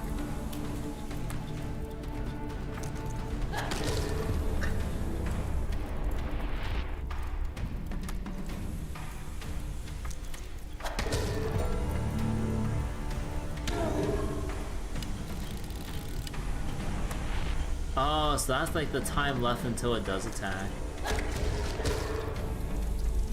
What the hell is that? Okay, Amy, relax. It's just a bad dream. A nightmare. Everything is possible, but nothing is real. I think. If I can find a way to turn off that furnace, the pipes in the previous room should stop releasing steam. A massive fire burns inside the furnace. I can feel the heat from afar.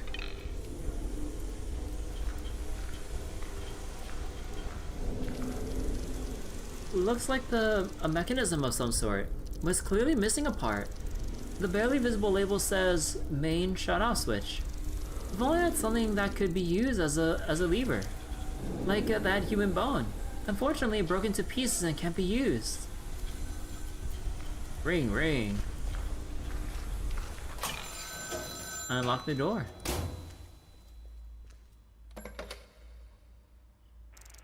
Hello?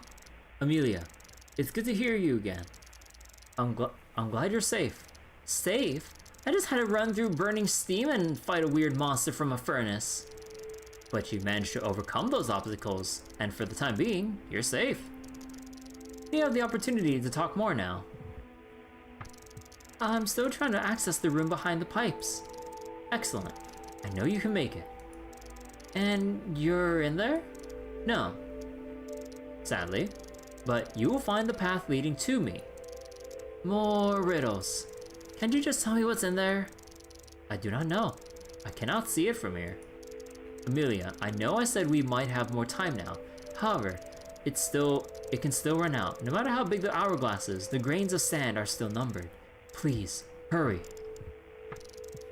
I'm stuck. Hot steam is blocking my way, and the only way to turn it off is a furnace that requires a lever. And I have nothing like that. The bone broke when I was fighting the monster. Do not fret, Amelia. Remember, this is a dream. And while it's not yours, you are still the dreamer. The traveler. You can give me as many titles as you want, but none of them can be used as a lever. You would be surprised by how much you can influence a dream, even if it's not yours. You need to calm down and realize the power that is in your hands. You possess a certain focus. You can use it to restore what you once had, to remember what was lost. Like that broken bone? It's a bit of a gruesome example, but could serve as a learning case. Close your eyes. Remember the item you wish to bring back and use your focus. I must finish this conversation. I've already risked too much. They're going to notice. They? Hello?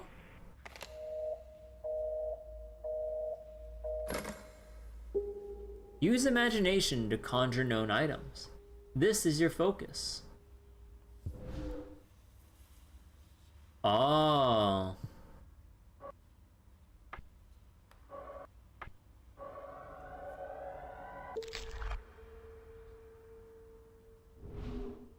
Interesting. You know, what if we go back upstairs?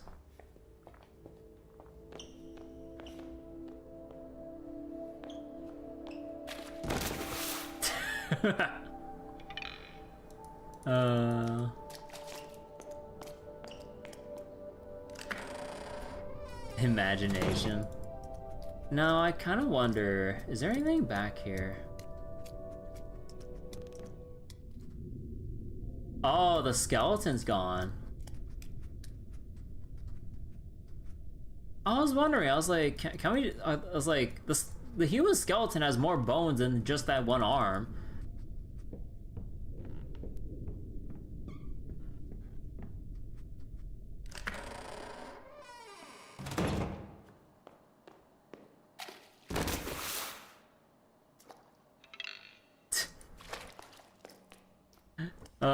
So they renew your ability to trip on the water if you re-enter the room at least once.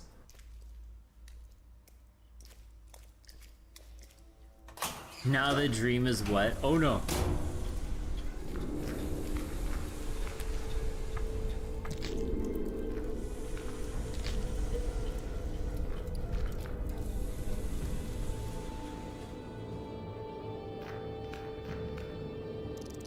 There's a key inside, but it's still very hot. Picking it up might be painful. Do you want to pick up a modern key? No, I have a bucket of water.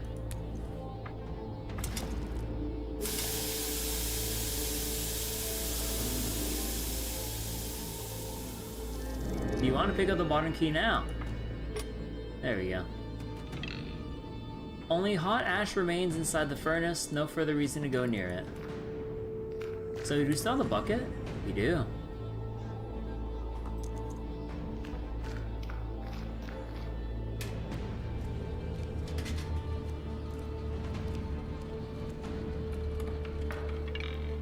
Oh, what now? It's locked. Oh, man, the detail on the teeth on the key. Huh.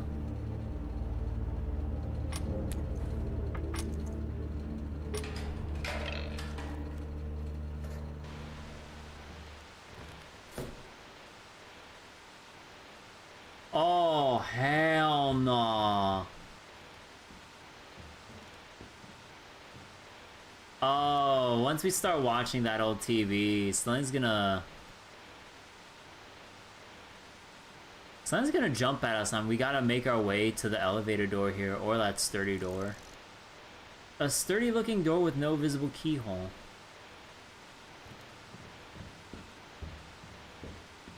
Oh, okay. So there is a pathway down here.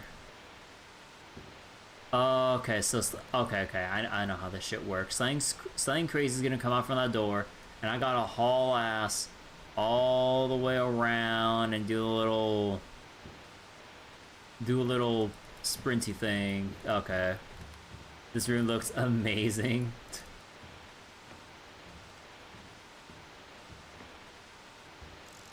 It only shows white noise.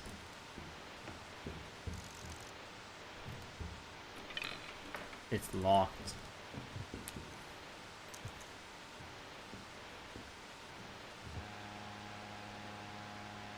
Oh, no, my god. Okay, what, we gotta tune this to channel 3 or some shit?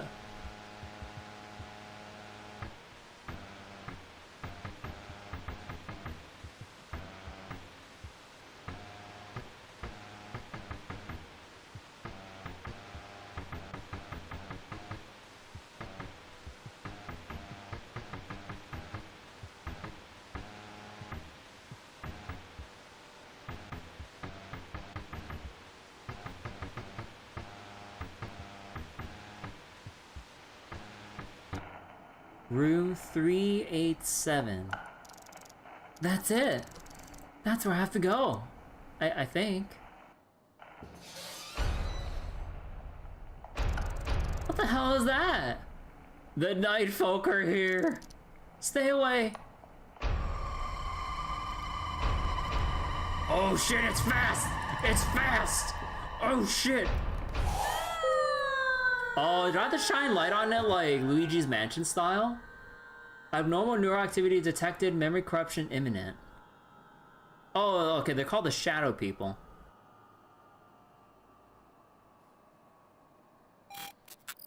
Aborting dream, restoring consciousness, disconnecting.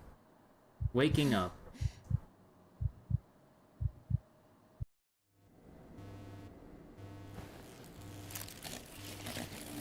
Oh, it's fried.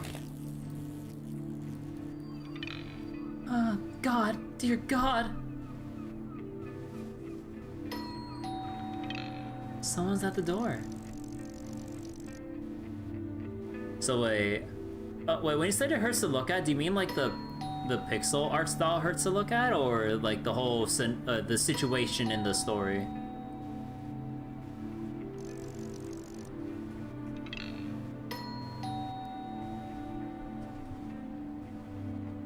Oh wait, the TV. Oh, with trying to clear up the image from the fuzziness. Ah. Tonight I was in a weird hotel. I found a blue cube that said it's your brother's dream, and I gained and remained lucid this time without waking up. I explored the area and spoke with someone on the phone. Their voice was rather delicate and melodic, but at the same time it sounded cold and somehow unnatural. That person told me that they will help me find Thomas, that they actually knew him. All I had to do was release the voice's owner from being locked up somewhere. Now that I write it down, it sounds even more suspicious than it did back then. And even back then, I had my doubts. For now, I decided to play along. The voice from the phone taught me how to imagine items inside the dream. A handy trick that might be useful. As I located where the voice was locked, Hotel room 387. A monster appeared. Not unlike any other monster I ever encountered in my nightmares. It was terrifying. It felt like it wasn't part of that dream. If it makes any sense, like if it came from outside. It caught me before I was able to run away, and I felt it pierce into my mind and soul. I thought I was done for. Miraculously, I woke up unharmed, but something tells me I might not be so lucky next time. Oh, excuse me.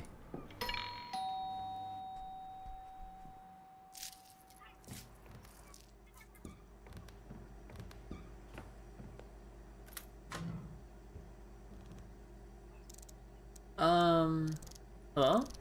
May I help you? Can I talk to the guy that lives here? Be calm. Unfortunately, he's gone. Moved? You his girlfriend? His sister. And no, not moved. He died. Huh. I had no idea. My condolences. So you live here now? Well, for a while. I, need to sort out some of the things my brother left behind. Oh, I see. Gotta ask, though. As a concerned neighbor. Are you okay, miss? What do you mean? Listen, I don't want to sound like I'm complaining. Not to a girl that just lost her brother, but I heard loud noises coming from in here in the middle of the night. Noises? Yep. Screams, mainly. And the disturbing kind. I was this close to calling the cops, to be honest. I might have had a bad dream. Miss, if that was a bad dream, I don't want to know you, or I don't want to know how you scream in real danger. Sounded like, pardon my expression, a piglet getting skinned alive. Oh. God damn. How do you know how, this was real danger? Anyway, I'm sorry for disturbing your sleep. This won't happen again. Do take care of yourself, miss. For your own and your neighbor's sake. So is he the neighbor just across? No, he's like all the way there. What exactly happened last night? That shadow creature. Felt it stripping away at my memories, my whole being before I was pulled away. Was I saved by that electrode cap? Which reminds me, I should probably check on that computer. Something tells me it took a hit for me there. And I need to decide what I should do with my day. I want to go back there to look for Thomas as fast as possible, but I need to spend the daytime somehow. You have no new messages. Okay, they're still tutorializing me on the computer. Oh, dream journal. My dream journal is a mess, I admit. I stopped writing anything here because it felt pointless, but now I don't know what else to do. So this time, I'll try to put into words what's been in my head for a while. I've always wanted to experience a lucid dream. A dream where you can be anyone and do anything. I imagine myself as a superhero, flying around, saving people, fighting the bad guys. Childish, I know, but what's wrong with that? Not that it ever mattered. Despite reading a book or two, I never managed to get even remotely close to the lucid state. Not without immediately waking up. Until recently, that is. I'm not sure why or how, but it finally happened. Well, I was dreaming and I knew it, but something went wrong. I ended up having a terrible nightmare. Instead of changing the dream to my liking, I became stuck in the creation of my own imagination. A weird, unfamiliar place, partially looking like a hotel of sorts, partially a weird mixture of rooms with no rhyme or reason. There was also that lighthouse. The lighthouse. That goddamn lighthouse. Calling back to that, aren't we? The place where I was told to go, with the glowing gem that I found. That gem. It felt like it was not a complete accident. More like it was placed in my path. Like, it was gifted to me by someone and it led me out of that nightmare. Before I woke up, I encountered monsters that wanted to hurt me. I don't think they were a part of my dream. It felt like it came from the outside, from the depths. The nightmare didn't fade away like I thought it would. I couldn't stop thinking about it. What if it was real? I became obsessed with it. I don't know why. Maybe I just wanted to prove myself wrong. I tried talking about that whole thing with my sis. It didn't go well. To put it lightly, we've been through worse quarrels and I'm sure we'll both get over it fast. Meanwhile, I have to act because I feel like I'm going crazy, like she suggested. I need to go back there and see for myself. I just have to know, what if there's a whole world out there? But how do I get back? It's not that I didn't make any attempts, but it doesn't work. I have to keep trying. Maybe tonight I'll get lucky. I wish I could turn back time a bit more understanding. More open-minded, but look at me now, keep my own dream journal. The twist of fate.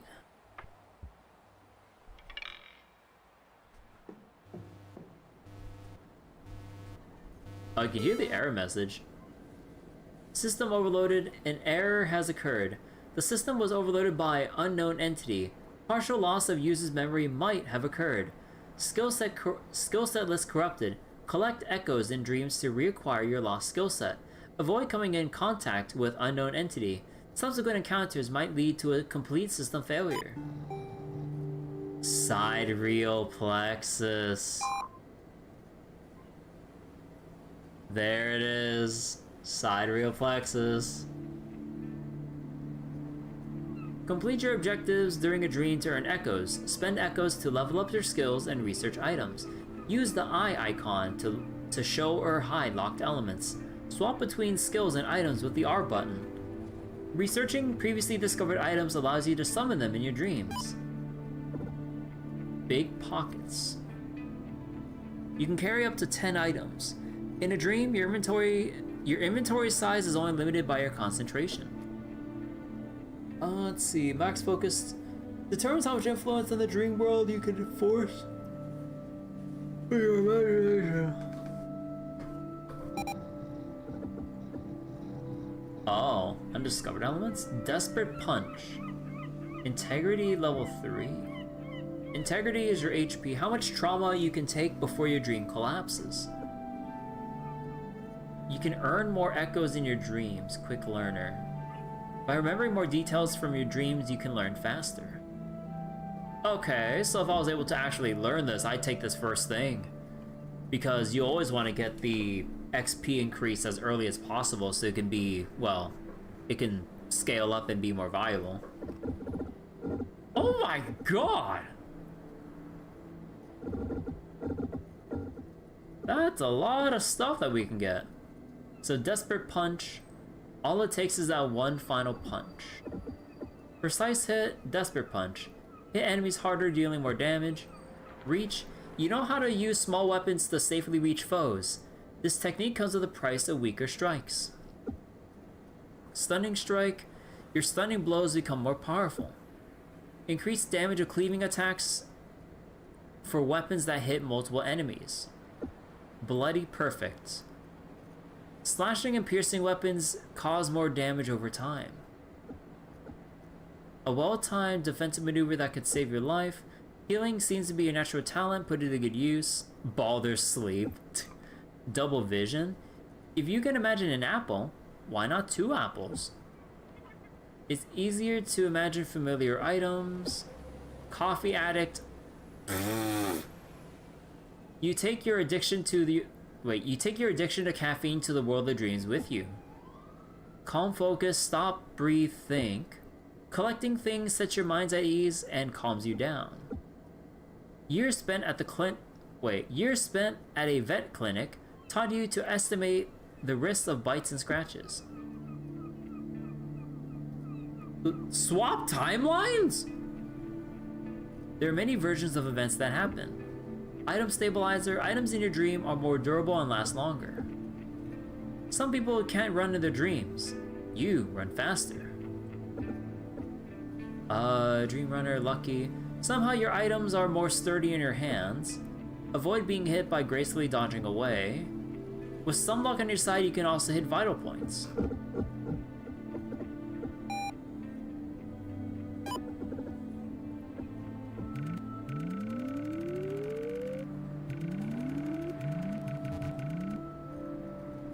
Scriptwelder, what have you made?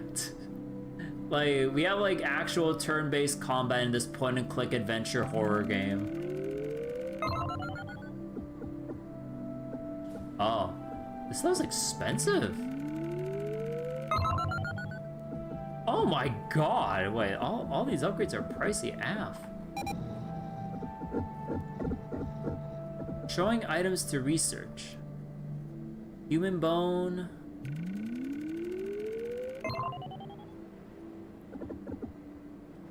A human bone research, you can now imagine it at any point.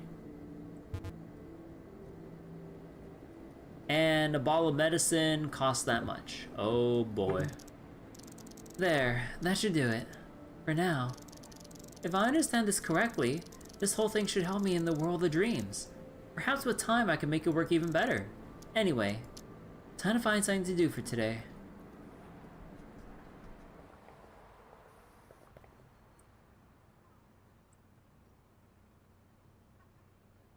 Yep. Alright, dream journal. I already read that right. I should wait until night for another attempt at finding my brother.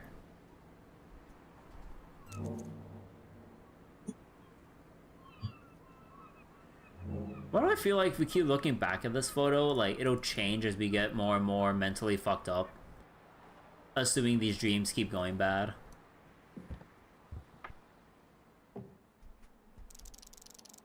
Watch TV. There's nothing wrong with being lazy from time to time. Who knows? You might watch something inspiring.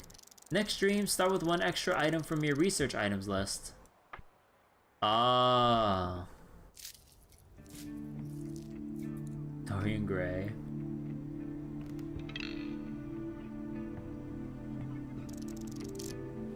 Wait. Sometimes the best thing you can do is to breathe some fresh air. You won't find much of it in the city, but cycling a bit further could be healthy. Do you want to spend a day riding your bicycle? 5 extra integrity.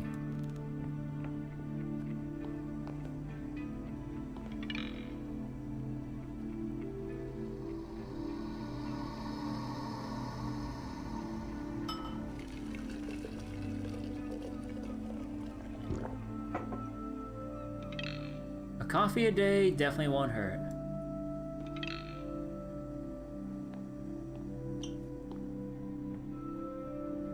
What if we go, let me see.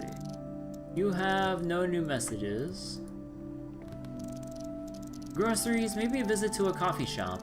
Things that make you more rooted in reality can help you focus later on. Do you want to spend the day in the city? Next dream, +3 max focus.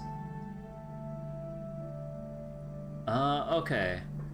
So we can go between focus, bicycle for HP in our next run.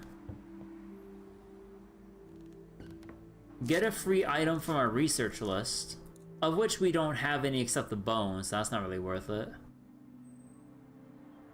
Yeah, health, mana, or a free item before we start our run.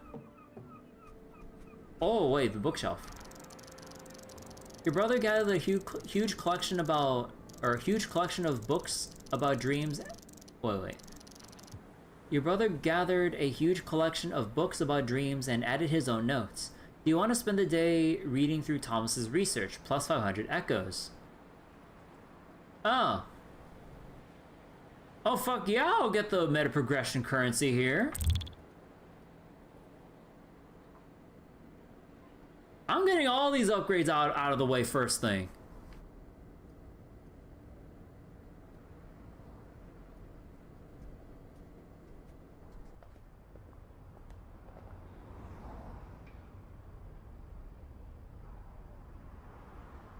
You know, I don't think there's really much of actual note here, but it really does feel relaxing to look at the city landscape at night.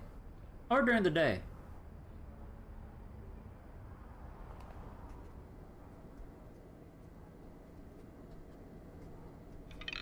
It's too late. Fast food leftovers. Clean up? Sure.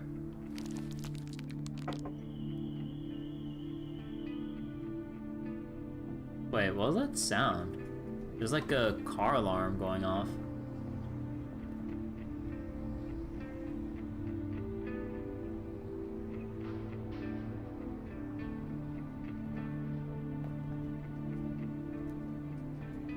Okay, so we can clean up our table. Oh, you can sit down in your computer chair. Oh, new message.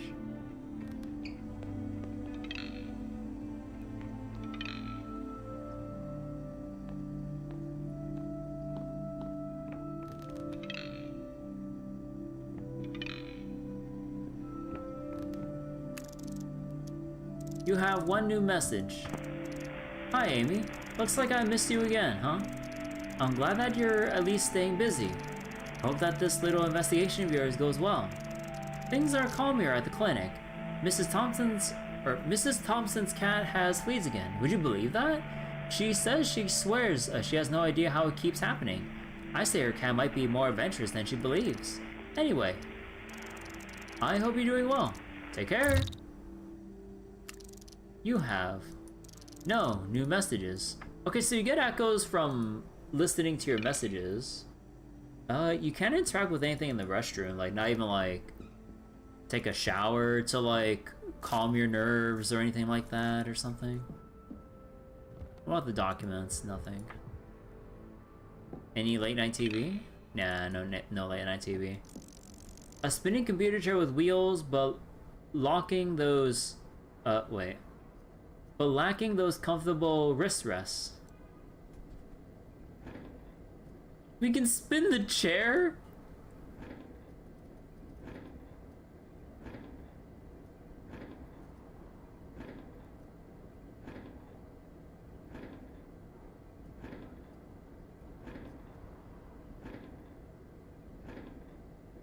It has to be an achievement.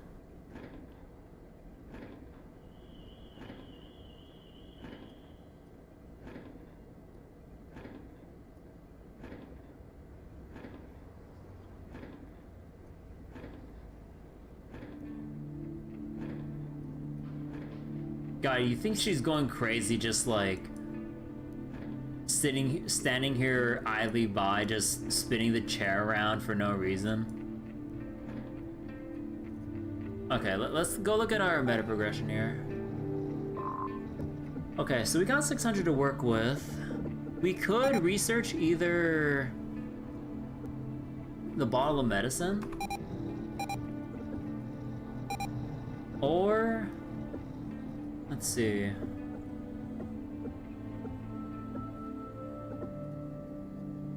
Examine an enemy in combat to get details on their attacks.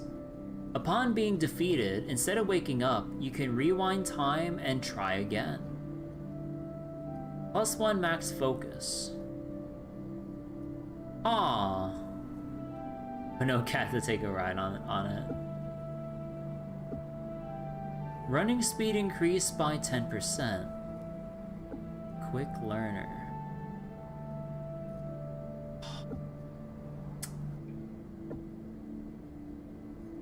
I feel like I want to go on that I feel like I want to get that investment, but let me see.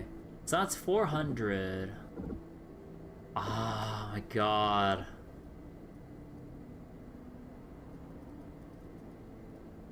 You know what? I'm gonna go regret this, but I'm gonna go invest. 900? Oh my god.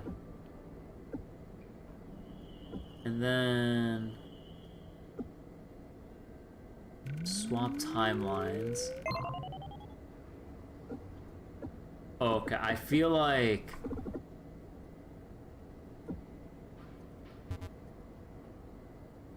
okay. So we're neglecting being able to glean info from enemies. I have not raised my max health or mana or focus. I don't have as much inventory space. And we're not going to be able to run away that quickly.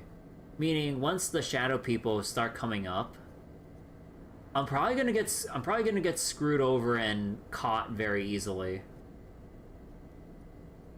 Knowledge is power, and power has a price. I am investing so that we get our our money's worth getting this early on, because we have a lot of other stuff down here. So the earlier I get this, the faster I can get everything else. Ideally.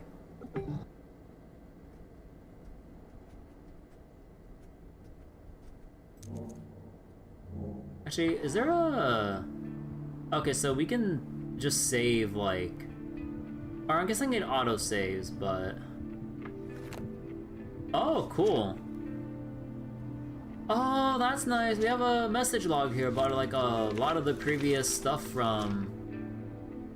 Oh, okay, so we have a message log from, like, the day's start to night's end. Okay, that's nice.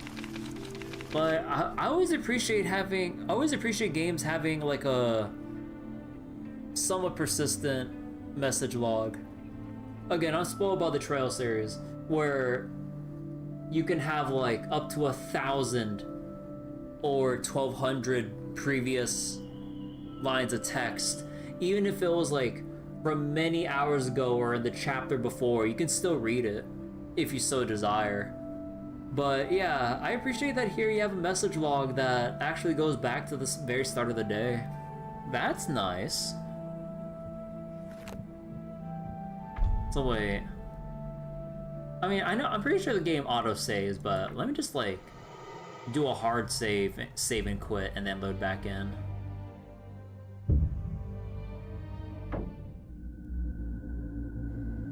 Oh, you're defeated by armor games. Like, one thing that annoys me about trying to read shit in Hoyo games, like both Star Rail and Zenless are both guilty of this in varying degrees. Like, when it comes to, like, the, what was it? When it comes to talking to NPCs, like, outside of cutscene mode and inside, like, let's say in the field or in, like, the city levels or whatever, where you're just casually strolling around, they don't have message logs when you talk to random NPCs, like, or other playable characters on the street.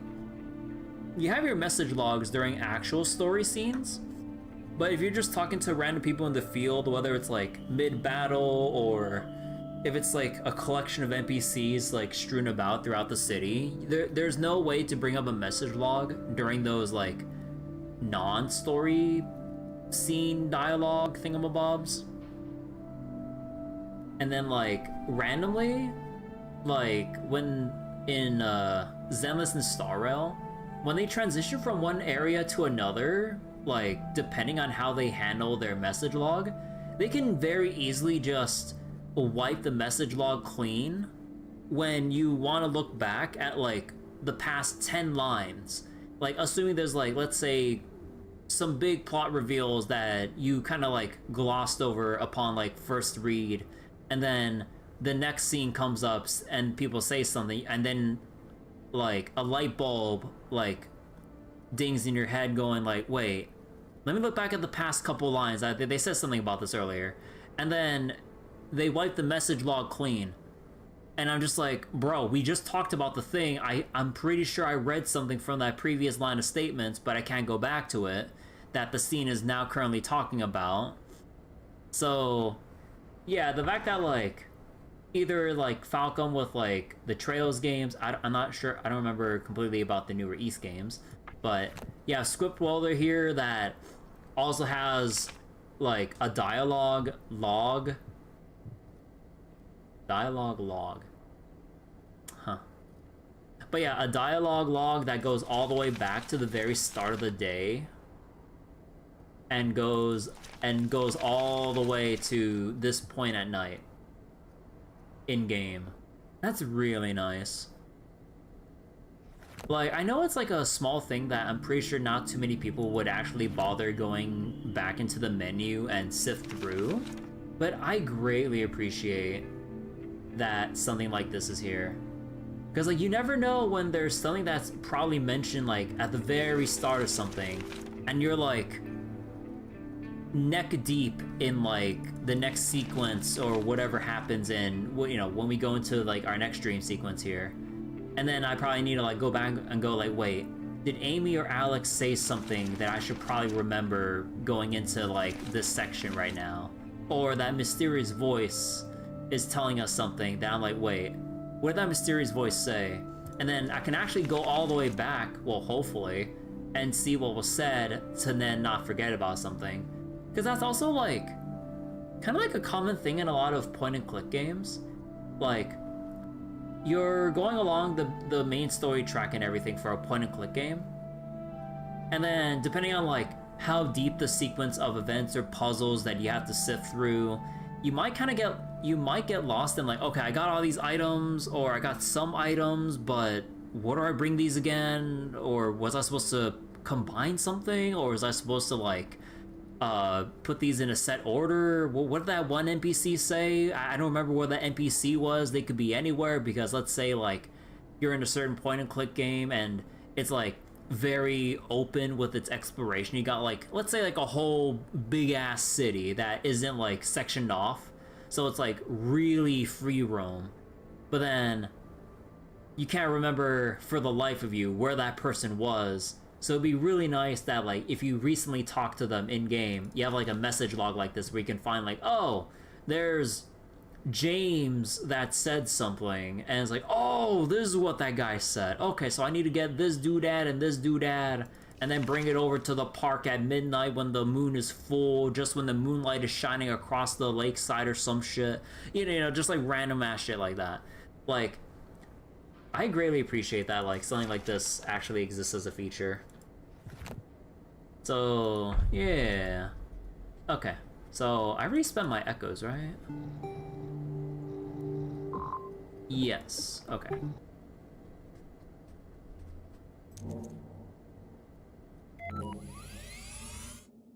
Alright, how much did I screw myself over going by? Oh. Hotel West Wing. This hotel stretches on and on. There's someone trapped somewhere within those endless hallways. Someone needs my help. Can I trust them? Okay. Shoot an arrow from the lake at the rising sun in the morning. Okay. So, given what happened in the previous dream, I should not return to the main hotel section, because I have not given myself the extra run speed to outrun that shadow person, lest I get like captured and possessed by it. So I need to avoid this place until I get enough run speed to make it to the elevator door, because there's no way to fight against that thing. It just runs. So we're gonna take our adventure to the West Wing here, if the game will let us.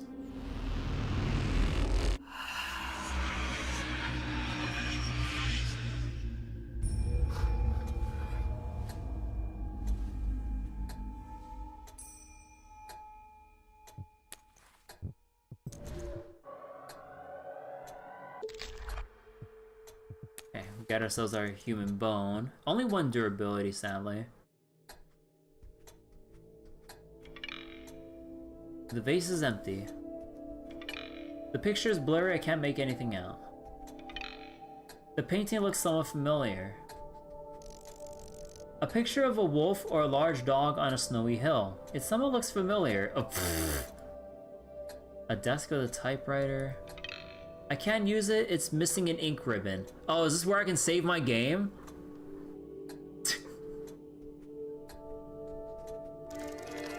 Do you want to pick up a wrench? Durability 2 of 4. Could be used to write down a memoir. Unfortunately, I don't have an ink ribbon, and it's doubtful there is any around.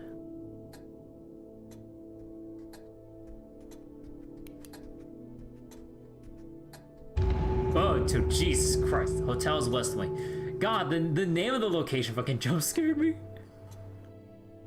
It's a real survival horror game now, where Resident Evil Gaiden.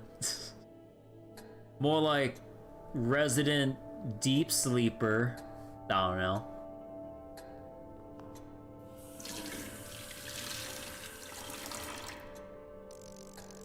whoops. In ordinary sink with a tap, you could turn on burning hot or ice cold water, but never just warm. I feel that. Both the burning hot or ice cold water and the fact that you can't ever just get it warm.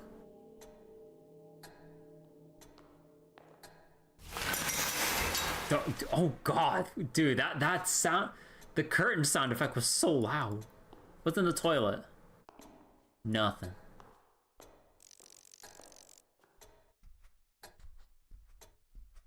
Scalding hot water. Or there are those cursed ass moments when I'm trying to like, where I'm trying to take like a hot shower during the winter, but then the hot water runs out and I'm just left with cold water.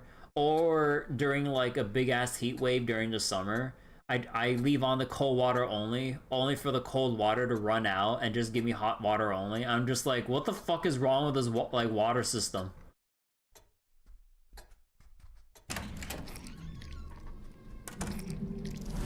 What the hell is that? Another monster? It seems like it didn't notice me yet. Will react to your flashlight.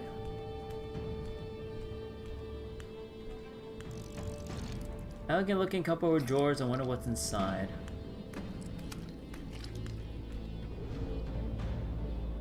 Oh, you can restore... Oh, the wrench can slow a target too.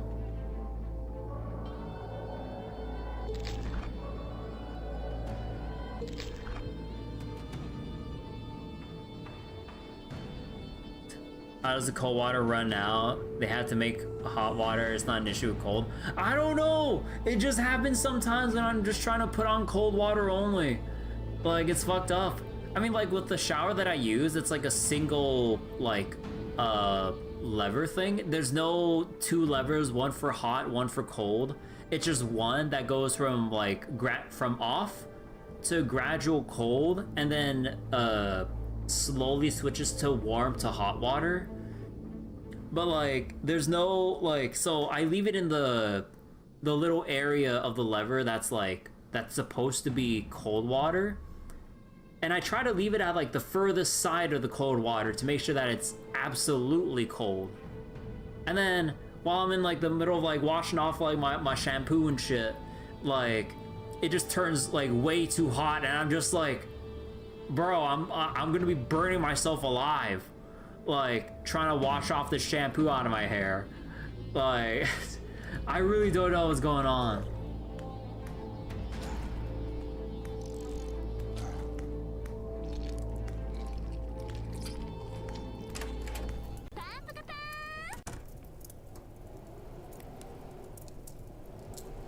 Making Kirby soup. A window. Left ajar, letting in some cold wind from the outside.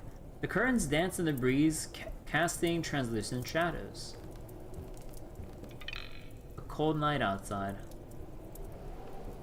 Wait a second. That's the fucking Armor Games logo. Both swords are just wall-hanging props, but the shield looks useful. It's held in place by some screws. A place where fire happily dances around, or at least it should. You see something in the fire, a metal box of some kind. You want to reach into the flames and grab it. No!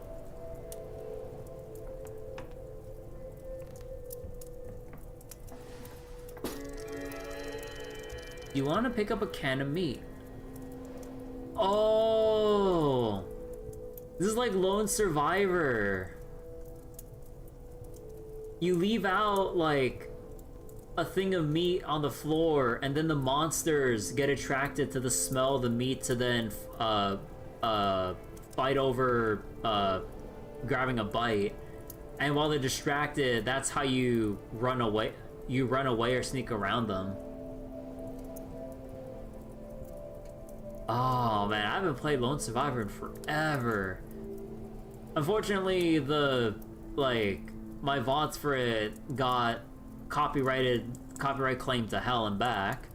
So unfortunately, like, basically the whole stream was basically muted. So I think I ended up deleting the VODs of that playthrough, sadly. Because, like, I think I remember trying to dispute the claims on the music for Lone Survivor, but for some reason, I think it was manually rejected by the composer or some shit like that. And I was really pissed off about it. So, yeah, because I believe, like, what ended up happening was that, like, the VOD ended up getting some viewing restrictions, I think. It's been many years, I don't remember. And yeah, like, I'm pretty sure that I deleted the VODs because there's no point if, like, the VODs are, you know, basically sorry. But it was a really fucked up thing when I saw the copyright claim. I tried to dispute it because, you know, it's like part of the game and everything and all that shit. I can't just, I mean, I don't know, like, obviously the music, the holders of, the rights holders to the music can do whatever they want with it, essentially. But they're gonna be an ass about it, then, you know, what can I really do?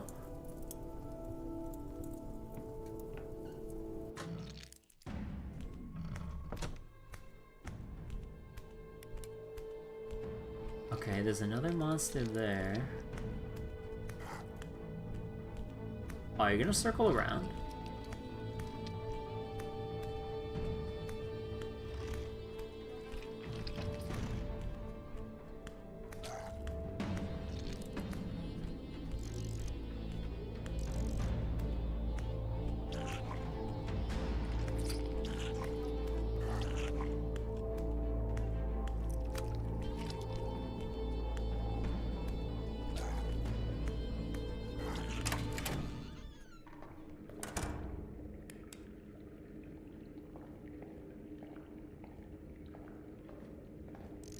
A bag tucked into a crevice of a wall in the water tunnel.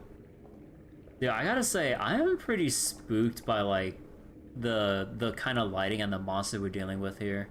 Like, I know that probably when we have to fight the monster, we go into turn-based combat, which isn't the scary part, but it's like trying to avoid getting in that situation because unless, like, we get some very overpowered upgrades going and everything, like, I don't have any healing.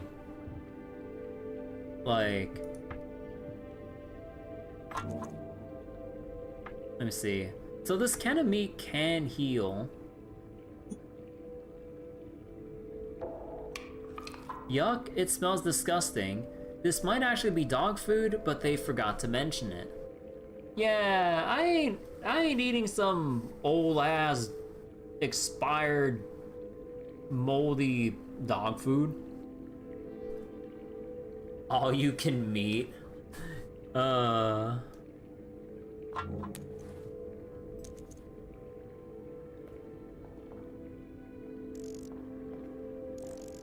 Let's see. I can get through here without any issues. There's a hole in the fence, too small to safely pass, but big enough to push something through. I feel like I'm gonna get jumped if I go through that. While this hole is big enough to drop something through it, I won't be able to get through without cutting myself on the sharp wire edges. There has to be a better way to get there.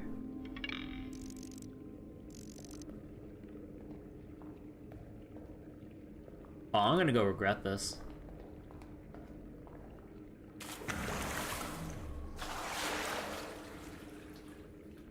Cause like, look at the environmental storytelling we got going here. Like, you see a skeleton in a pool of blood in this, like, whole body of water here. Like, I don't think I'm getting away from this scot-free if I try to actually run through this. Although I feel like if I don't take any risks, like, I'm not gonna get anything, but also there's something that we can probably get to push through here. Like, oh, what if it's kind of like an Amnesia or some shit, where, like, you would have to jump on, like, a whole series of boxes or something to, like, get through a body of water without splashing on it to alert some kind of like invisible or underwater entity that would try to grab your ass or some shit. So we probably have to come back with something in hand.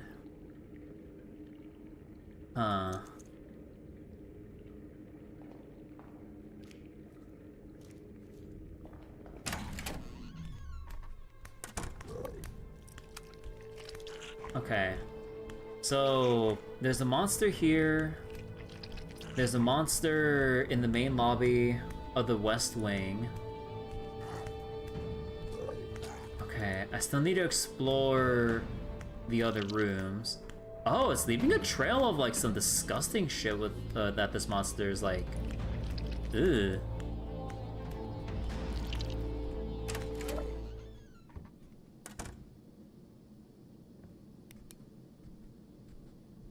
A briefcase.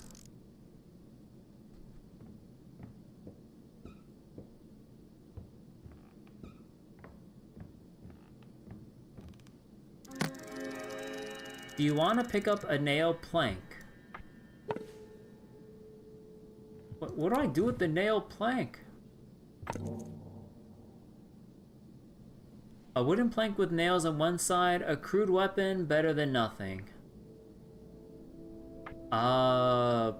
1 damage, 1 bleed. Okay, so we have a bleed weapon. We have a weapon that can slow. So basically, they take 1 extra turn, potentially, to attack. Or just this basic-ass bone that's just 1 damage, but no extra bonus effect. Hey, Kudan. Smacky smacky. Maybe. Also, wait. If I go back into this room, wouldn't the monster on the bottom right be there? Or will the dev be or will Scriptwelder be considerate enough and put the monster on the left side? Because if I go through this, and the monster's in the same place, it's gonna get alerted instantly.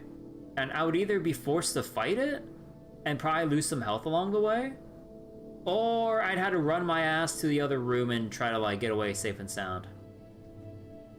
Okay, what will it be? Shit, oh shit, oh shit. Oh, okay, so it's not that easily alerted.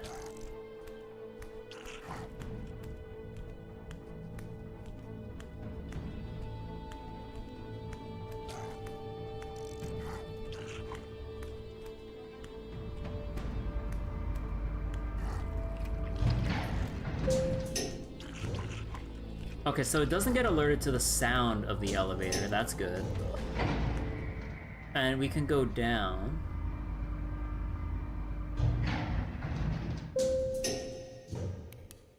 Oh, this is... Oh, hell no. Oh, hell no. I don't want to go through here. It's all moldy looking. There's like overturned tables and chairs everywhere.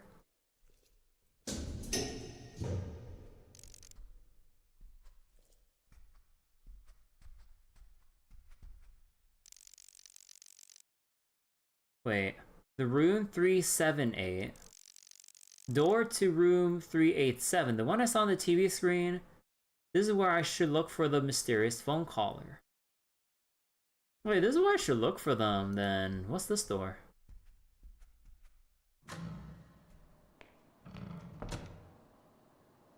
Oh.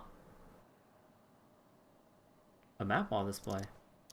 Hey, what are you doing here slacking about? Excuse me? You heard me. Look at all those bags. Our guests await their luggage. Get to work. I think you got the wrong idea, mister. I don't work here. First of all, it's Senior Chief Porter to you, miss. And secondly, I'm sure you won't be working here anymore if you keep that attitude. Okay, what do you want me to do exactly? Just assume I'm, new here. Great. Untrained greenhorn. Those bags here on the benches should be delivered to their owners. Each of them occupies a room on a different floor. And you expect me to carry all these bags around? Easy there. Your job's to load up the carts. Put each bag into one that goes to the right floor. Okay. How am I supposed to know which bag goes to which floor?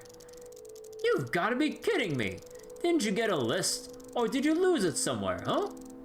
Either way, it's not my problem. I guess I'll have to look for that list. Gee, what a helpful senior.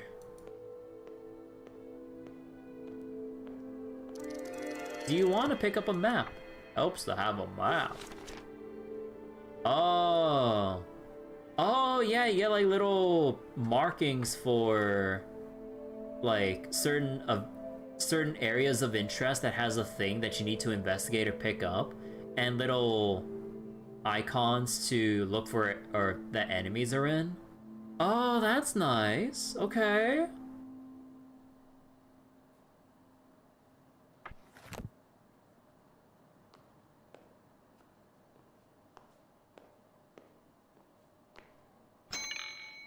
I'm the only one on the shift, so you can give up on ringing. Rude. Do you need anything?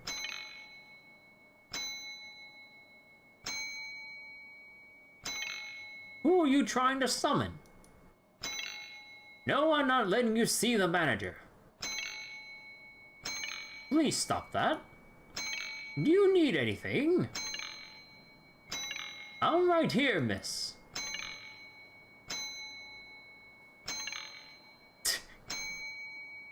I wonder if you get another achievement for ringing the bell with the porter here. Nah, okay.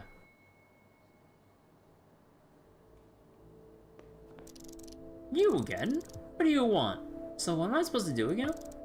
Okay, so first, you don't have to be so rude, and secondly, could you repeat what I'm supposed to do here? For St. Julian's sake, I can't explain it in much simpler words. Just put the bags from the benches into the carts. Sort them depending on which floor they should go to. Just consult the note you should have been given, or go find it if you misplaced it. And then once it's done, come back to me. What a fucking asshole! You mentioned a list that would explain how to sort those bags. Where can I find it? That's none of my business. That's not very helpful. Listen, miss, at some point in this job, you learn that if something is not a part of your duty, you just don't care. Otherwise, I would have to run this whole damn hotel by myself. Just look around. It's gotta be somewhere. Dude, I want to clobber this guy with a goddamn plank and nail so much right now. Holy shit. Senior Chief Porter on duty, he looks strangely familiar. I think I've seen him somewhere before. Yeah, it's the same neighbor. Like, he was the train conductor. Now he's the porter. Like, I think, like... what was it? Amy just subconsciously placing familiar faces onto what's supposed to be completely on complete strangers in these dreams, but because they can't be faceless, Amy has to basically fill in the blanks with people's faces that she does know about.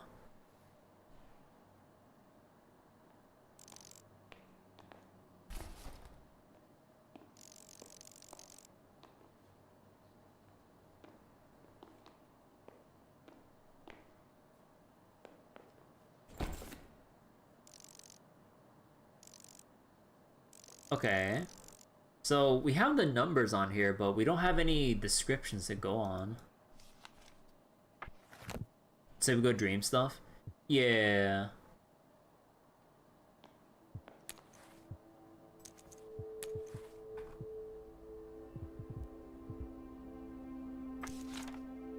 Oh, I can't, like, examine the back of the map or anything? Okay.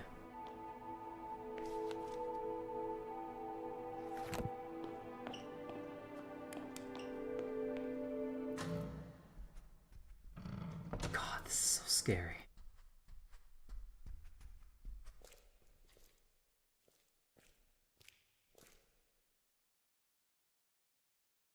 What's the little dot here? 387. That's the door I saw last time. Wait, but wait. But when I examined the door, it said door 378.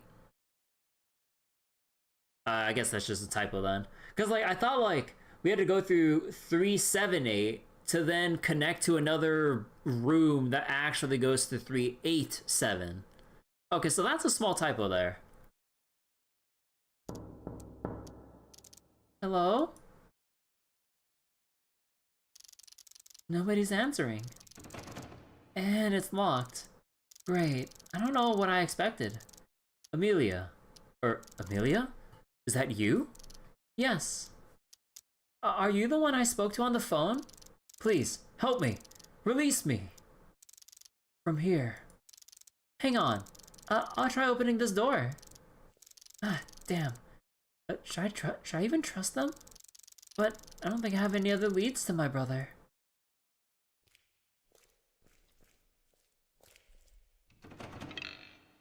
It's locked.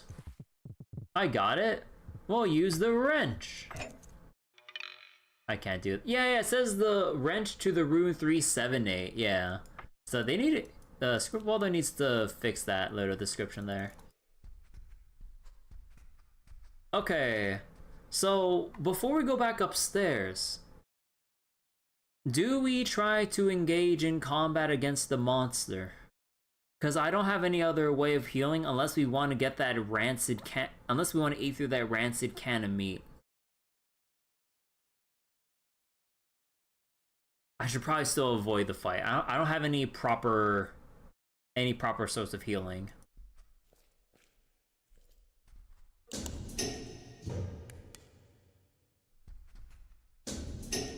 So is the monster gonna be right next to me, or are they gonna fuck me over? Oh shit, oh shit, oh shit. Just stay inside. Hold. Okay.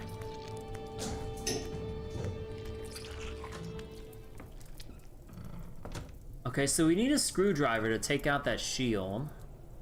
We need a water, or we need a thing of water to put out the fire.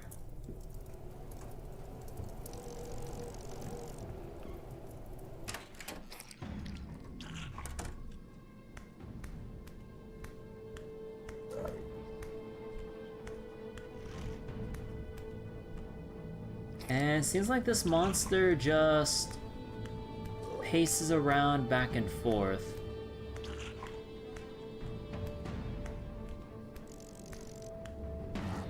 Will it notice me from up the stairs here?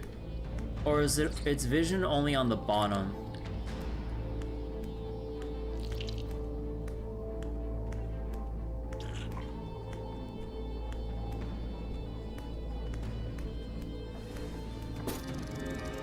A box cutter knife. Durability 3 of 4. Okay. A small pocket knife with retractable segmented blade. It looks and feels very cheap, but it can still be dangerous if used right. However, its very short range will cause an opening for the enemies.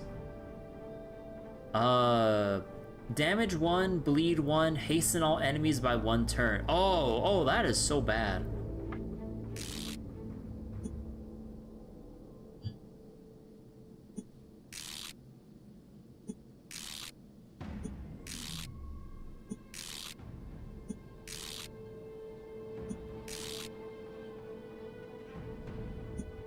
Okay.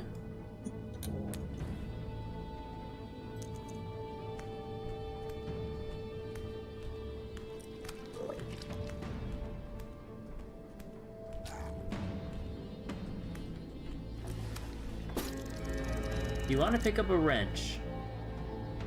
You already have this item with 2 for durability. Picking up would add to converting the rest of the durability into 9 echoes.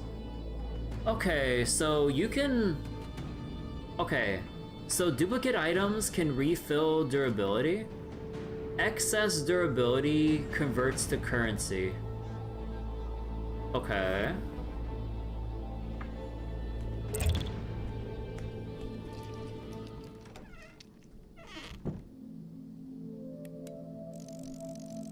Something is written on a piece of paper on a desk under a green banker's lamp.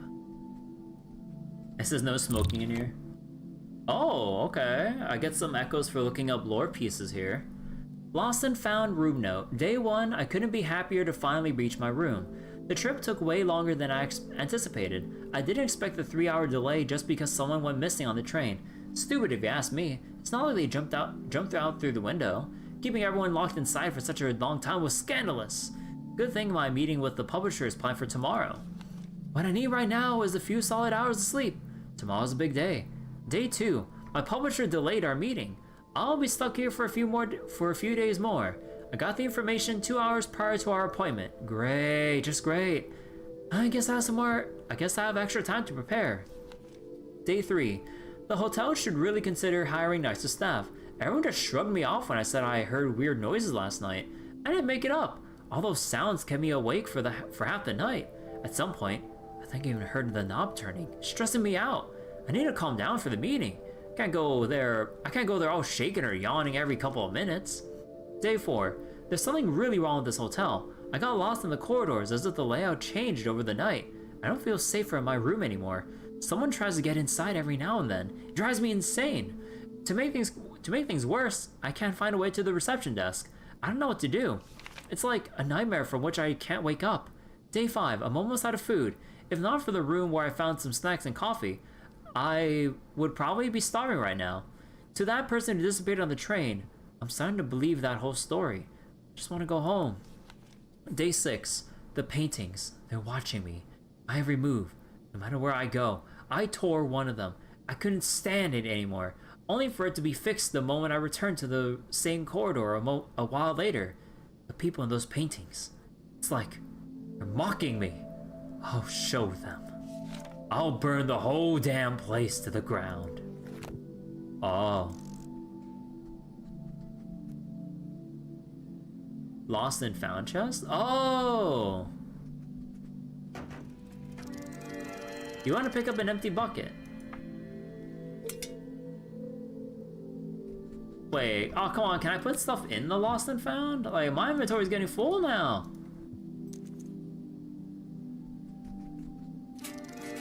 You want to pick up painkillers? Sure. Painkillers. A blister pack of plain painkillers brand that doesn't exactly come off as very trustworthy. Then again, not sure if I can find anything else like that around here. Heals 2 integrity. Okay, so it heals 2 per use, so that's 8 HP. Take a short coffee break. Gain 6 focus. You can only do this once in this location. Oh. Oh, okay. So if I really wanted to, I could restore 1 for this or... Oh. Yeah, I'll go do it.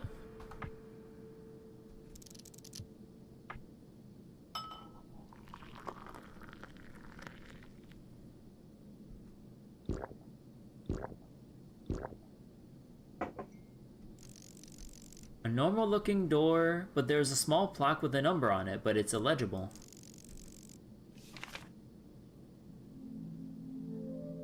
Okay, and it also marks... Huh.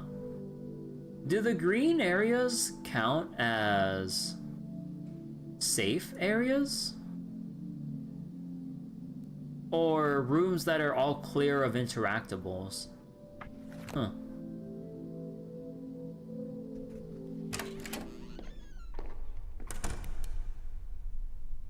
A pile of bones. I'm gonna regret this. Ugh. You want to pick up a human bone? Durability 204. You'll add 0. Convert this to echoes. Ah, fuck it.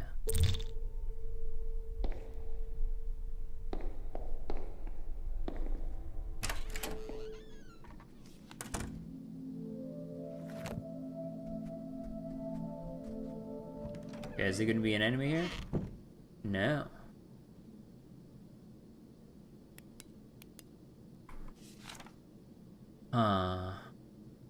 Okay. What's over here? Oh! Nope, nope, nope, nope, nope, nope, nope, nope, nope.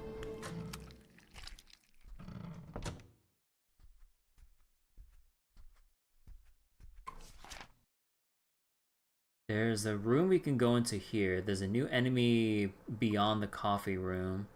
So if we want to go into that room, we have to kill that enemy. There's no way around it. It's just a simple hallway. So there will be certain sections of the map. Because like there are certain enemies that we can just walk around, which is good. But there are gonna be some forced encounters that I was afraid of being here. So yeah. This really do be survival horror where you really want to pick your fights carefully. And because we're still early in the meta progression in this game, if you will, with the character, with the stat upgrades and ability upgrades, we want to be careful about engaging until we have the proper tools and skill set to take on these enemies.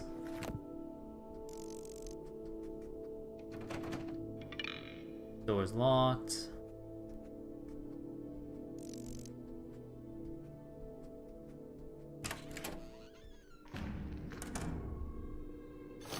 Oh.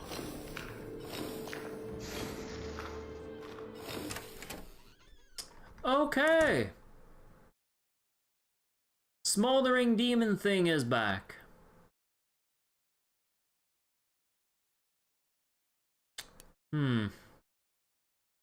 Although it doesn't seem like it aggroed on me right away, though. So...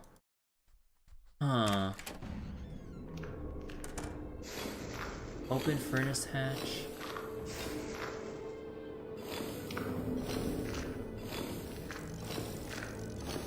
Something among the hot coals.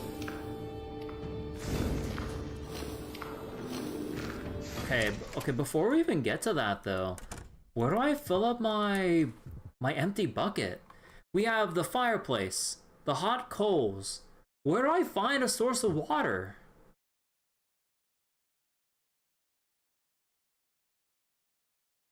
Oh! Oh, the hotel room that I spawned in. It has a running kitchen sink. Okay, I'm gonna have to... Can I beeline it to that door? The enemy is right here. I think I might be forced to engage it. Because it's very close to the door. Oh, no, that's fine. Okay, I thought it'd be, like, even closer to the door. Nothing else interactable in this room. Now, will the enemy be... Go, go, go, go, go!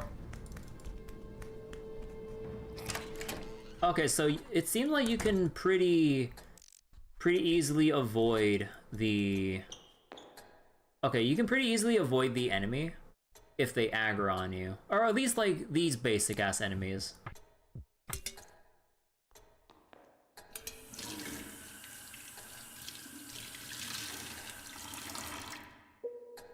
Gained a bucket of water.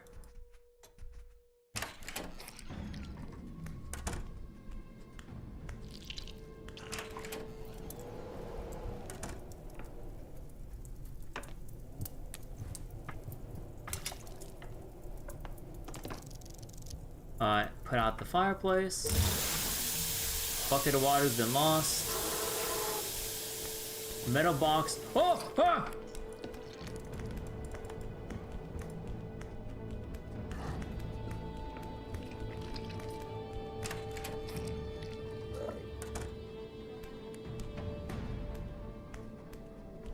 Bro! Oh my god.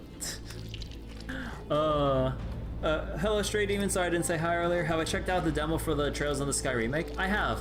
I checked it off stream. Mostly just for the technical stuff. I kind of skipped all the story scenes, so I'd leave that for a surprise once it releases next month. But yeah, I spent like 20 minutes basically like checking the performance, graphical options, controls, mouse and keyboard, responsiveness. Basically, everything feels pretty good. Like on 1440p with my system, like Ryzen 5 3600, RTX 3080, I can hit like 100 plus FPS on medium high settings if I so wish to do so. But yeah, like the graphical options are not as extensive as like PH3's ports on PC with like Reverie, Trails to Daybreak 1 and 2, and all the work they put into getting the Crossbow games localized on PC, doing the PC ports of the localized versions of the Crossbow games in the West. Like, it's not as extensive, but definitely got a lot of the essentials for graphical options and all that stuff. Like, you can choose which monitors you can place your game on. You have borderless window, which is always nice because for me, I was like all tabbing between everything. You can change your FOV, you know, you can like, although it seems like I'm hearing complaints about changing or rebinding controls, but I haven't dug that deeply. I only spent 20 minutes, but yeah, I didn't dig too deeply into like how the key rebinds are. But yeah, for the most part, the Sky Remake demo, in terms of its technical performance and everything, at least from 20-30 minutes of just messing around, everything feels good. But yeah, oh, you can abandon your dream straight up. Oh. Okay, let's go back in the room.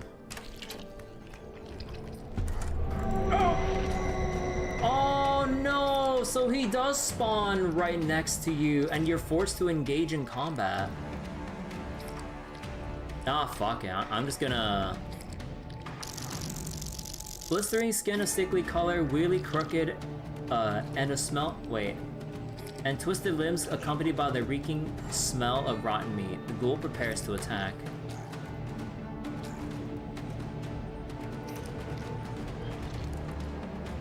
Let's go take the plank.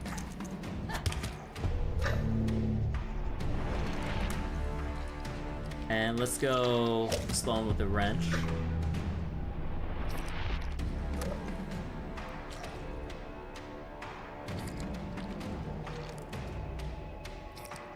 So wait, I forget. Does one mean, or when it goes down to 0, does he attack on 0, or do I get to attack him one more time before it goes? Okay, I forget. Actually, what am I? No, I think I just attack with the plank.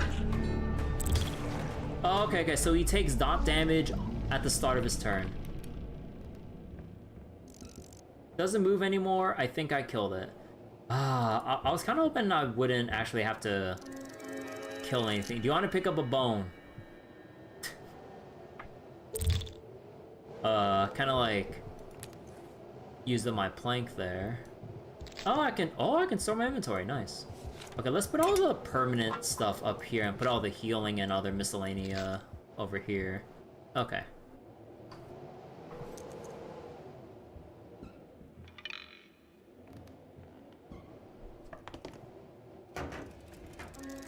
You want to pick up a screwdriver? Nice. So, screwdriver, use item, take the shield. Do you want to pick up your shield? Sure. Find a fancy shield. The achievement name is the Classic. Think I'm done here. Okay. Okay, yeah. So green color on the room indicates that you're done with, you picked up everything in that area. Okay, that's good. Okay, and we still have our bucket. So let's go fill up. We're gonna have to try to engage with the smoldering demon thing. Although, I wonder if you can throw... Actually, you know what? I kind of wonder about that, but that'd be a risky thing to attempt. Can we splash the bucket of water on the smoldering demon to cool it down? In case, like... But let's say if it, like, does more damage while it's on fire. What if we just throw some water on it? Will that help?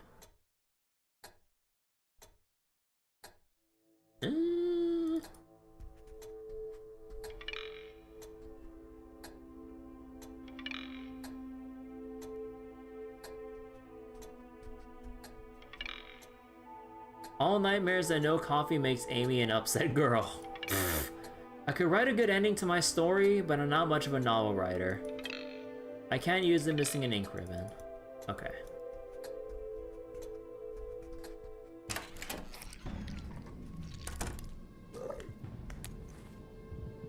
Okay, so the shield.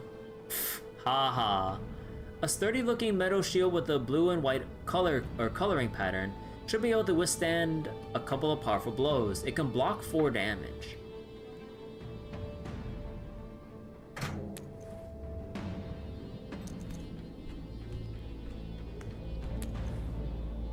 Okay. So...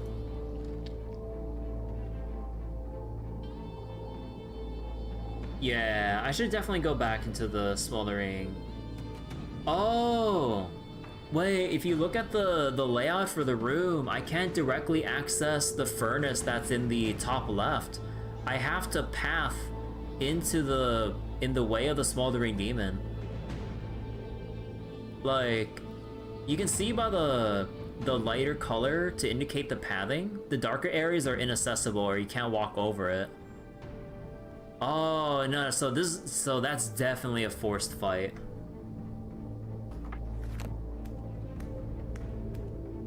Okay, we'll just wait for the ghoul to walk by, and then we'll go encounter the smoldering demon thingamabob.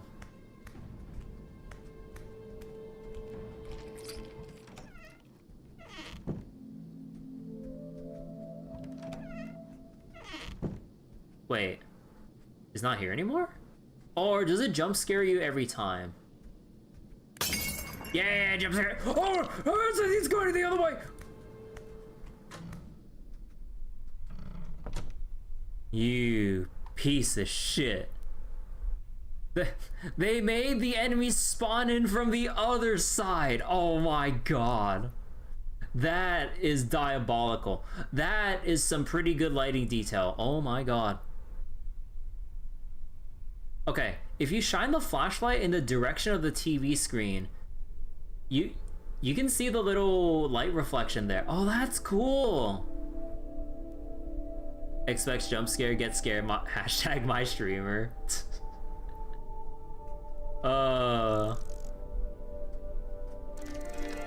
See, a golden key. You need to discard something first. Shit.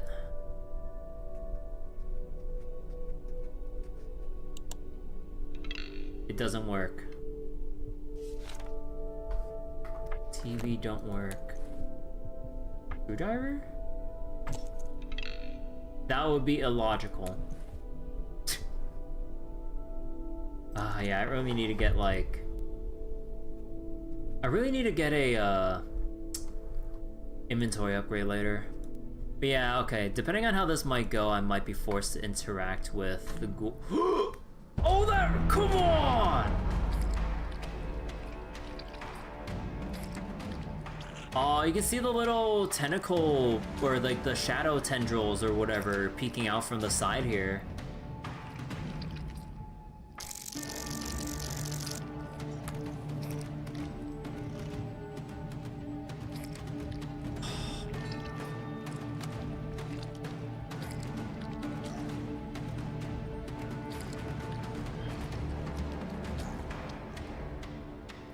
I'm gonna use a wrench.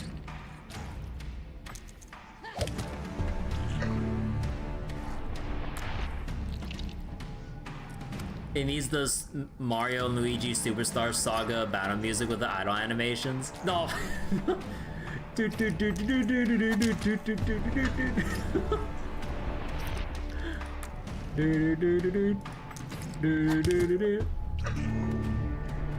Oh, okay, so it does not attack on 0, it's after 0. Okay. Do I just take the damage here?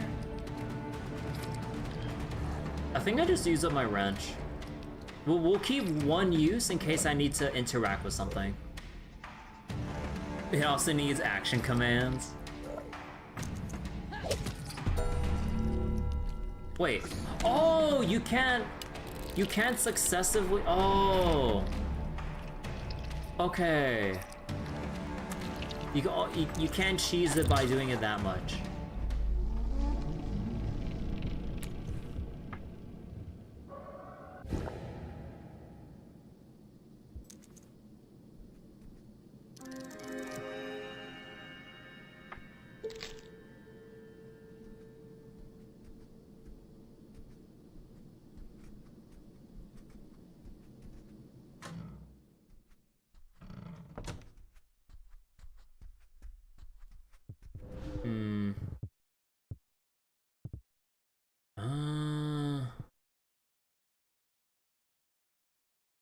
Yeah, probably. Okay, I'll probably restore one thing for the wrench.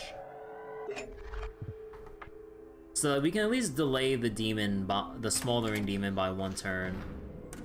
And then try to get as much damage in as possible.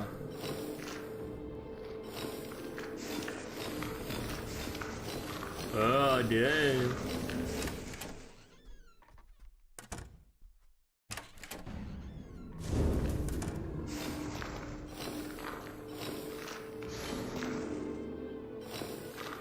Although, maybe I can walk around it? It's because I was shining the flashlight that it noticed me.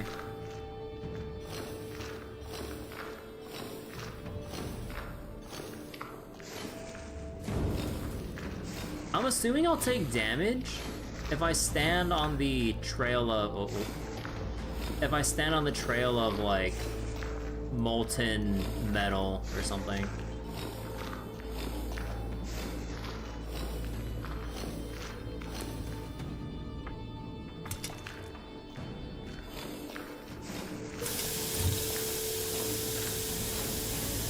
Your thermos? Oh! Oh, wait. Thermos. I need to discard something first. Shit.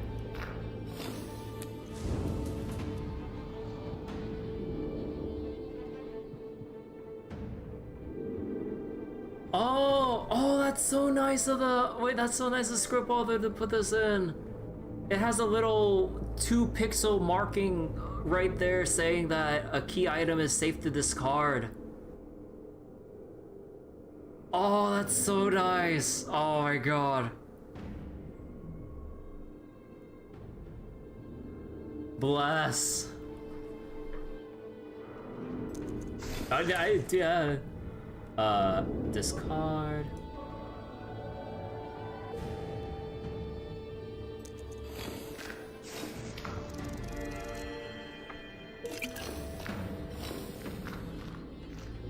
So what does the thermos do? Because, like, it looks like a healing item, right? A thermos filled with delicious hot coffee, ready to sharpen the mind, restores any lost astuteness. Restores focus. You wonder if you could douse the monster? That's what I'm wondering too, but I'm too scared to find out because it seems like a fight I shouldn't take. And because of the lack of saves mid-dream, I'm not gonna be too ballsy.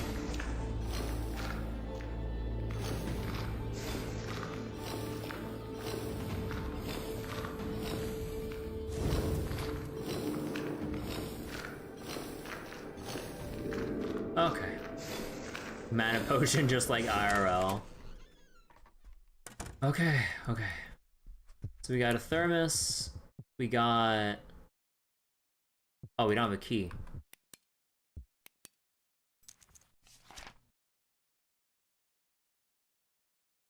Oh.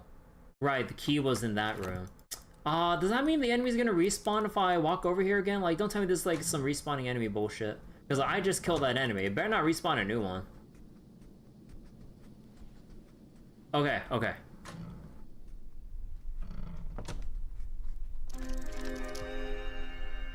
Oh, you son of a bitch. Right, because I picked up the thermos.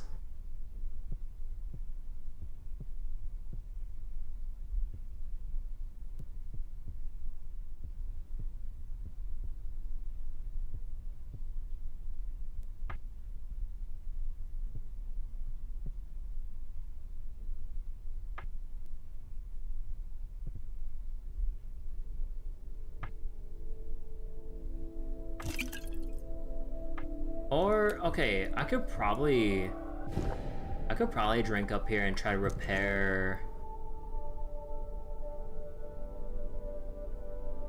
I think I'll just repair the wrench. Yeah, let's go use up the thermos here.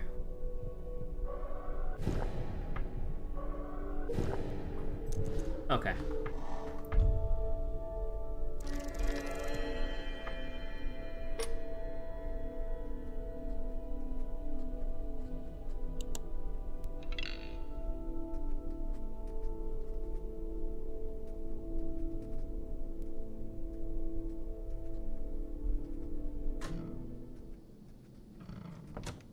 Okay, so we got the key.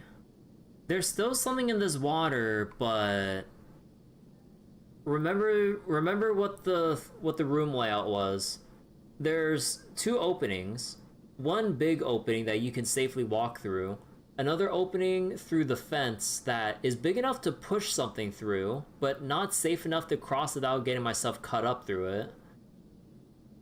So we need to find an object that seems large enough to float across and try to row through the little body of water. Like, I'm thinking like that room is kind of like that one water monster in Amnesia. So that's why I'm so paranoid about going back to that room.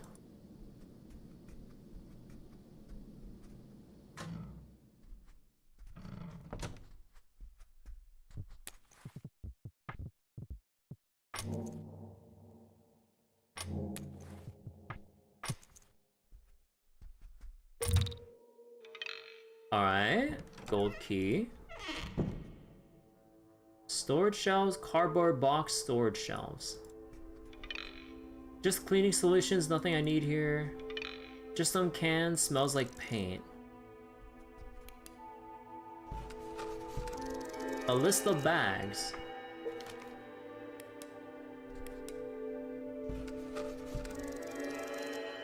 A trash can lid. If you want to pick up a trash can lid, durability.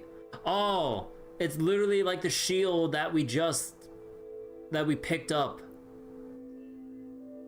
So if you want to defend against like a weak attack, you use a trash can lid. If you want to defend a heavy attack, you use the big shield. Now that really just makes me wonder, do we attempt to fight the big smoldering demon with the shield in hand and everything to block the big hit?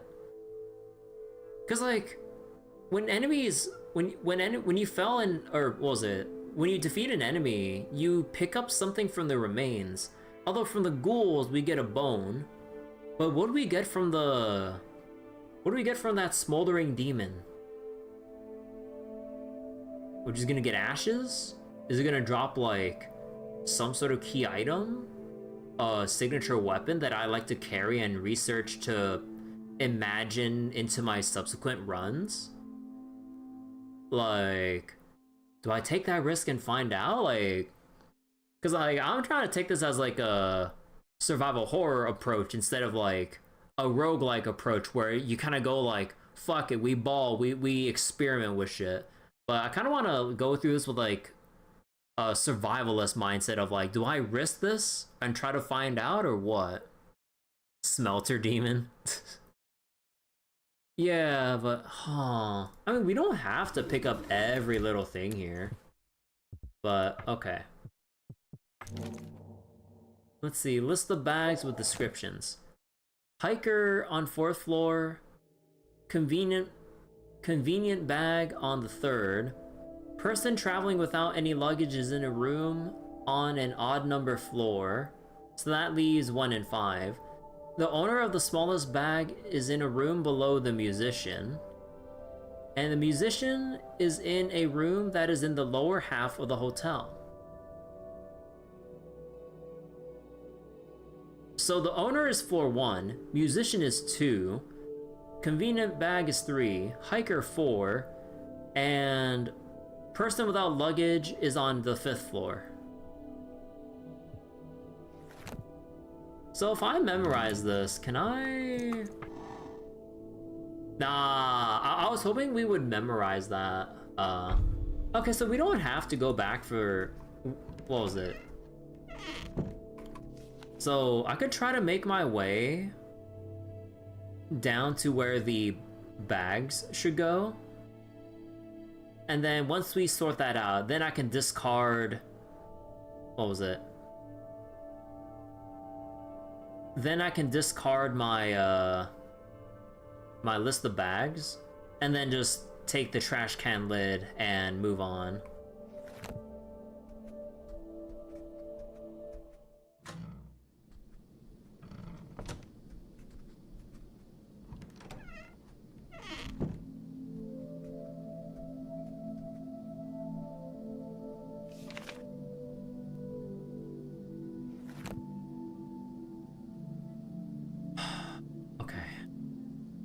So, up and around, elevator.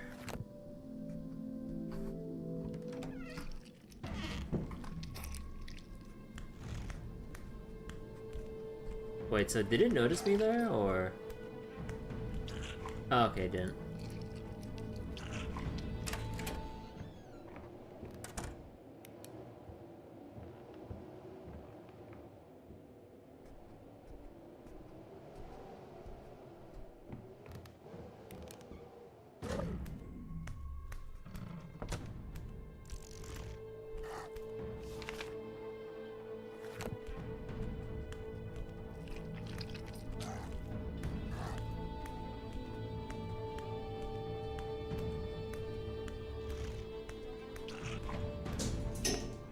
Okay, get in.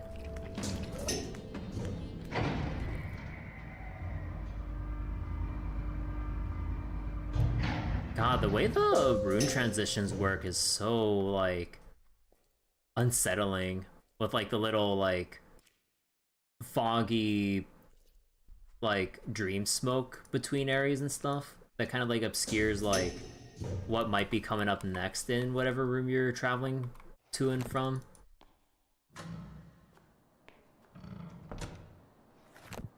Oh, cool. So they know to... Oh, that's neat. Okay. So hiker, 4th floor, convenient bag. Sports bag. A hiker's bag. Or backpack. Hiker 4...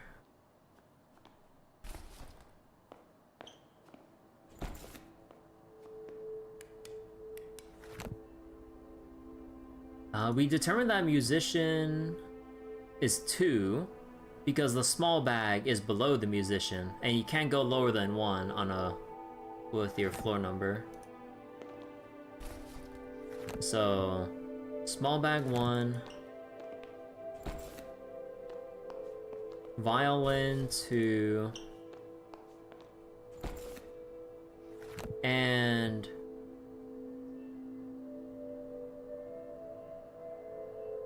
musicians in lower half. A person traveling without any luggage is in a room on an odd number floor. A person traveling without luggage?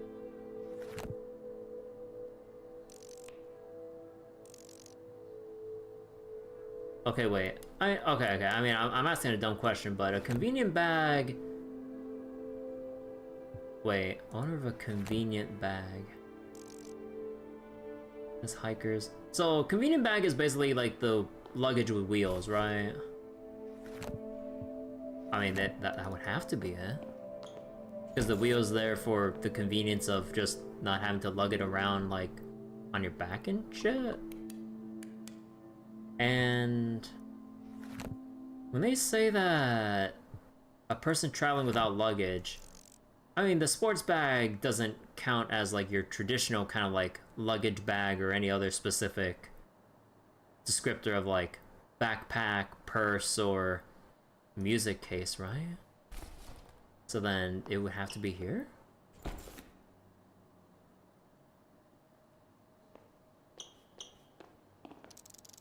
See you again, what do you want? Hey, could you, It's not you, it's Senior Chief Porter, miss! Are you done with your work? I was hoping you'd tell me that. No, this doesn't seem right. What? Why? What's wrong? The bags are missed. At least one is misplaced. Oh, okay, which one? I'm not going to do your job for you, miss. So, you know how to place them, you're just not telling me. That's correct. Why do you hate me? It's why do you hate me, Senior Chief Porter, sir? Whatever. Jeez, what a fucking asshole. Okay. So, hiker 4th floor, convenient bag. That has to be the luggage with wheels. Person traveling, wait. The smallest bag is in the room below. Oh shit, wait, I'm dumb. I for some reason I flipped the things around. Okay, shit.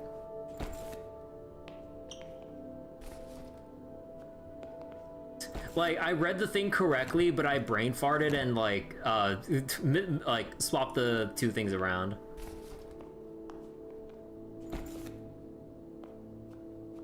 Cause smallest bag. Wait. No, wait, did I? Musician is in the lower half, so that has to be 1 or 2, because would you count lower half being the 3rd floor, which is the middle? No. Smallest bag is in a room below the musician. Wait.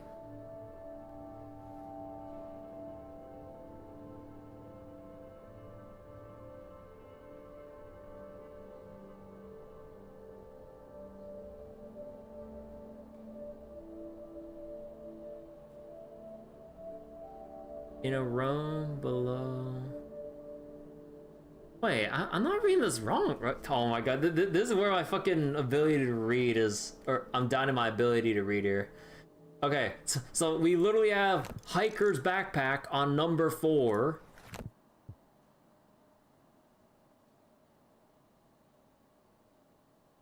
And then, or is the convenient bag the small bag here? Actually, wait, can you place multiple stuff on one cart? Oh, okay, so you can actually switch them around if you so desire. Okay, wait. Hiker 4. Okay, wait. Is my definition of convenient bag wrong then? Because, like, that's a sports bag. But this is the small bag. The hiker's backpack. Fucking violin case for the musician. So this has to be it with, like, the convenient bag here. So we can scratch off the top 2 for sure. And then let's ignore the middle part here. And then smallest bag below musician. So at the very least, we had to do it like this. So smallest bag below musician. And then person traveling without luggage is in a room on an odd number floor. So I feel that would have to be the sports bag on the 5th one here, right? Because this isn't necessarily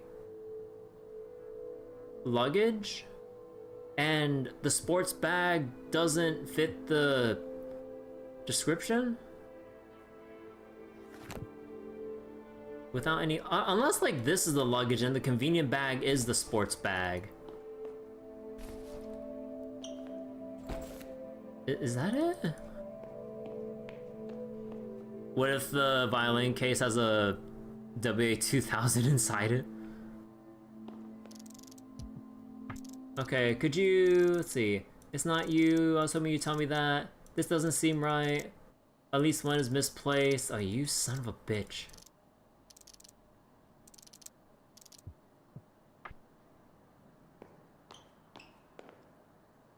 Wait.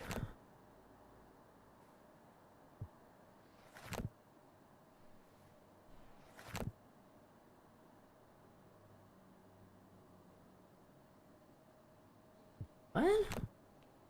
Okay, hold on. Am I really misinterpreting some shit? Because we got the smallest bag here.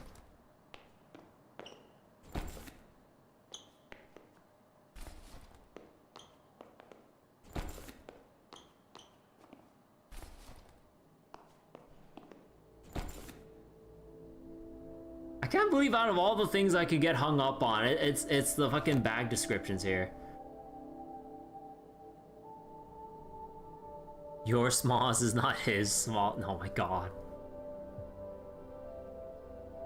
Below the musician. Musician is in a room that's the lower half.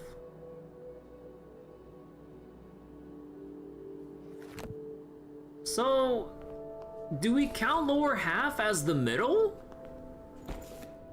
And then this goes to 2 because that's below.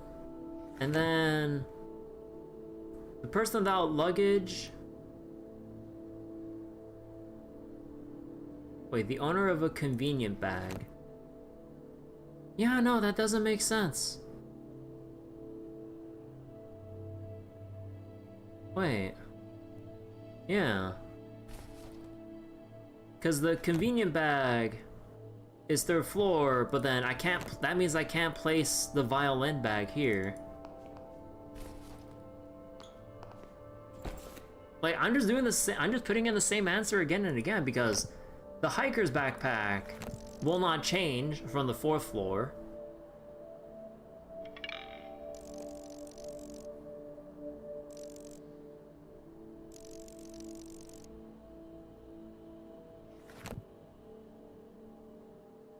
What?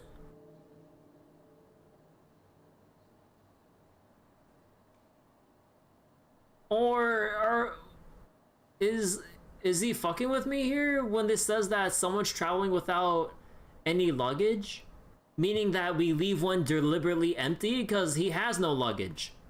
Why would we put something on to someone who has no luggage? Is that the thought process here? Like, are they fucking with me? So, do we just leave this little one mystery bag here?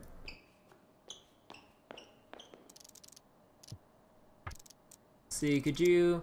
Let's see, somebody tell me that. Oh my god. Everything seems to be in order. So they were fucking with me. Bro! Cause like, I was interpreting this in a way that like, oh, a person without luggage would imply that they would need their luggage, so you would deliver that sports bag to their room.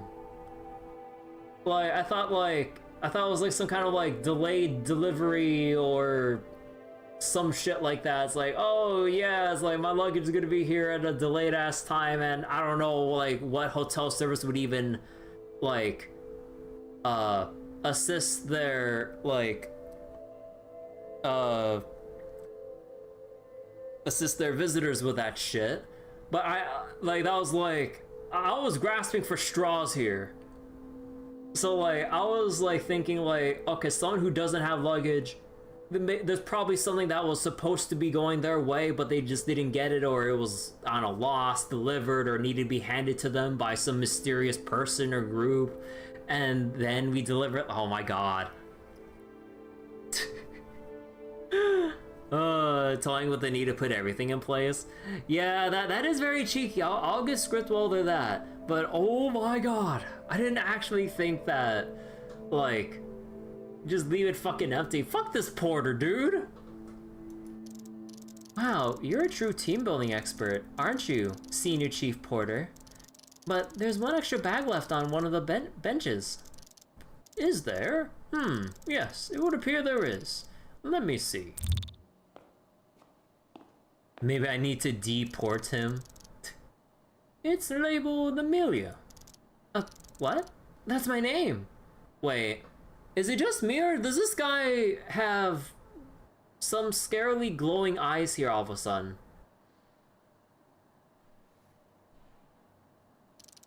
Well, in that case, it must be your bag. But, listen here, miss. It is labeled with your name, and it is left in the middle of my lobby. It must be yours. The alternative would mean that it is lost luggage, and I am not in the mood to go through all the paperwork for that. Okay, you're the employee of the month, sir, Senior Chief Porter. Actually, 8 months consecutively, miss. Audrey. Your work here is done. Now leave me alone.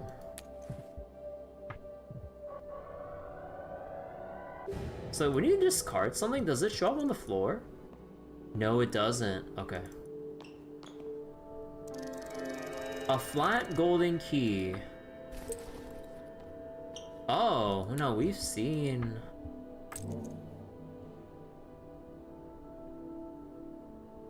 The golden key is weirdly flat on one side. Oh. There's small dents on the flat side of the key.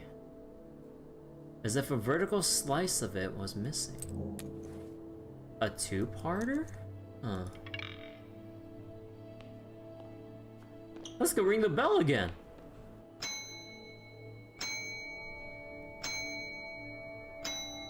And then like he aggroes onto me.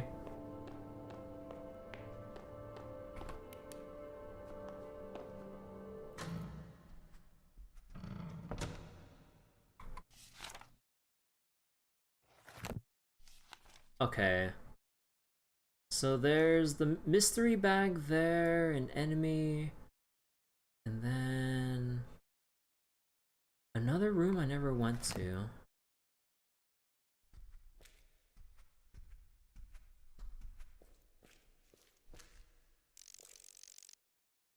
Okay, I'm assuming this isn't enough. Weird. The key fits in the lock, but it doesn't turn fully. Is there something I'm missing? Yeah, we need part 2.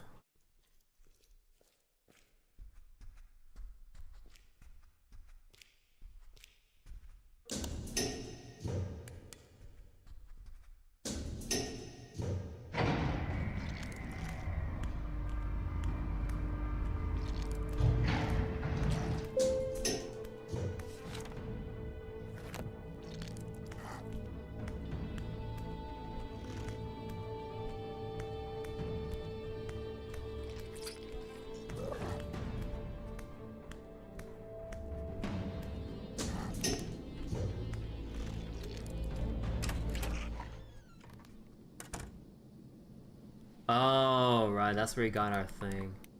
So, that means I have to go...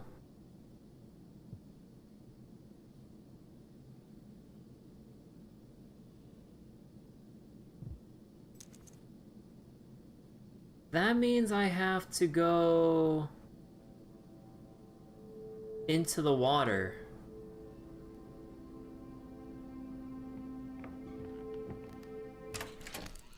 Okay, run, run, run, run, run!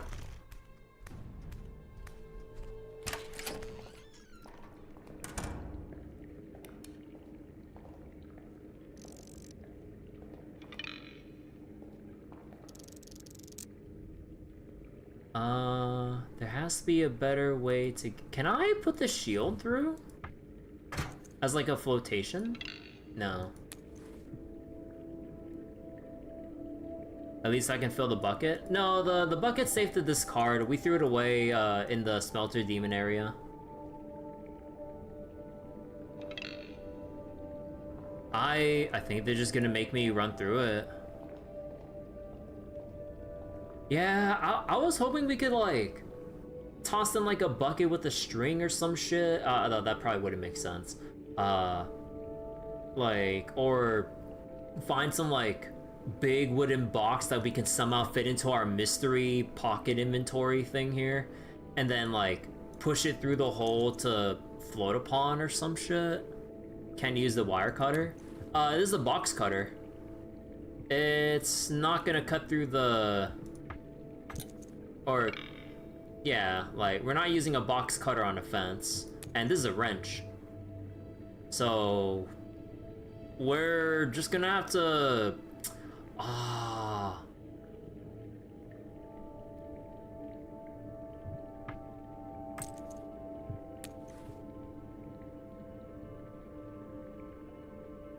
I'm gonna have to discard something.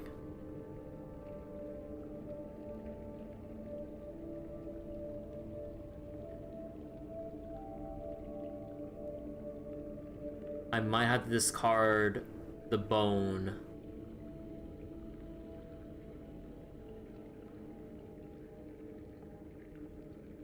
You know what? If we have to fight something, I'll just fight it. Fuck it.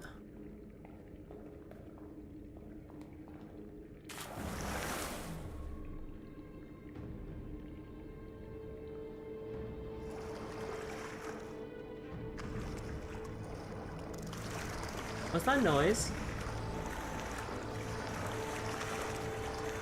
Oh, there it is! Something on the water, I have to get out.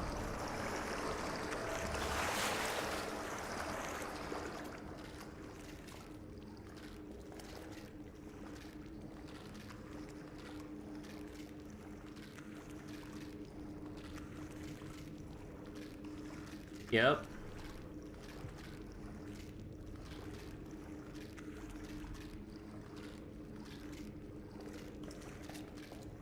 I think that might end up killing me instantly. The raw meat?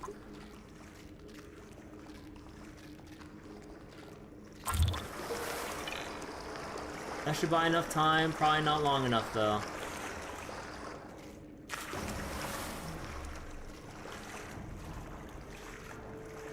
Go, go, go, go, go, go, go!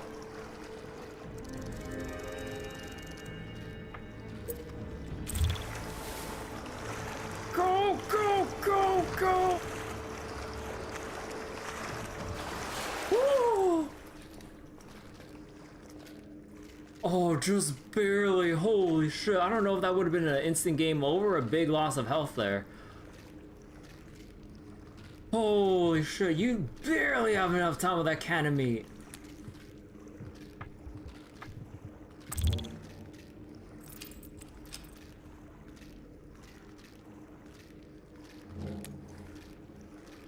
Woo!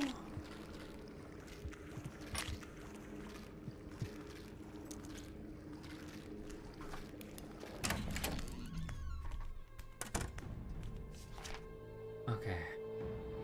So we gotta go back down. Nothing with the smelter demon. There. Oh, actually, we can go get the trash can lid real quick.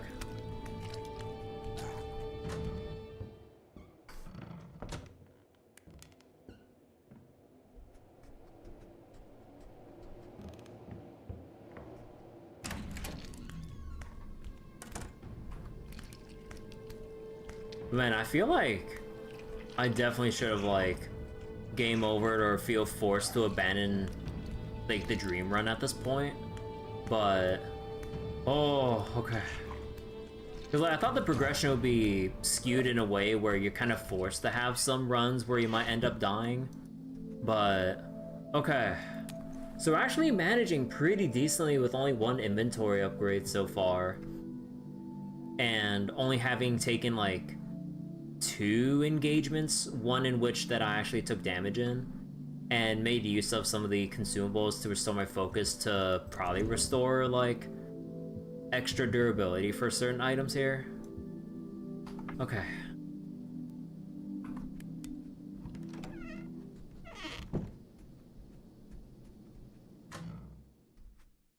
I'm really curious about that smelter demon, but I really shouldn't. Curiosity killed the cat.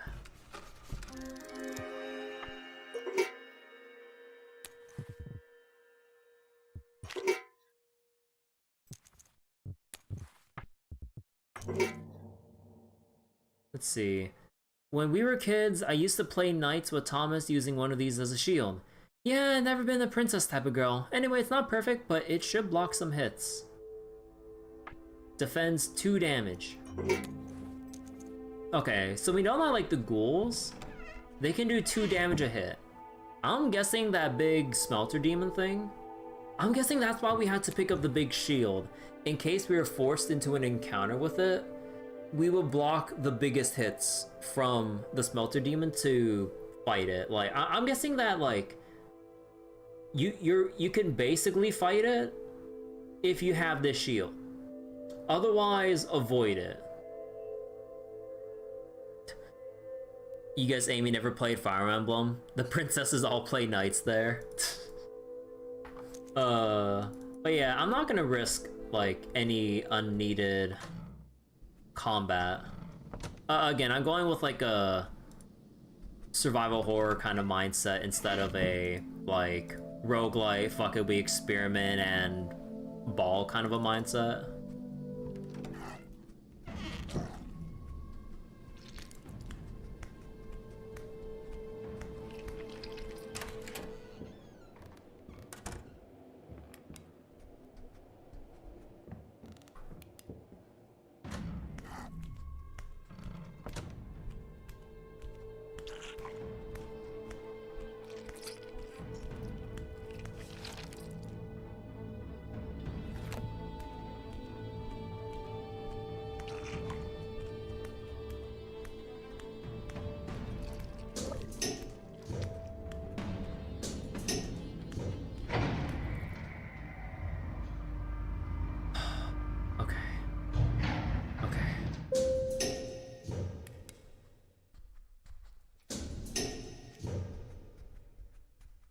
Now we can finally meet this person.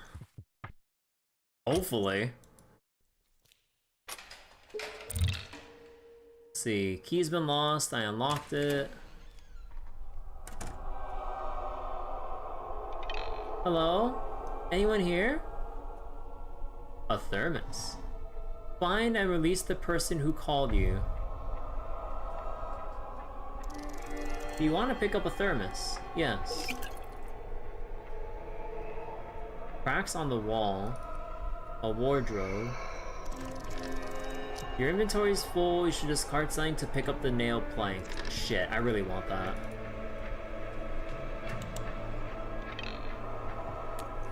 I think I'll go ditch the bone. Cause it's our most worthless item. And the plank is basically a bone that can apply a one damage bleed. And just in case, let's go restore one thing for the nail plank.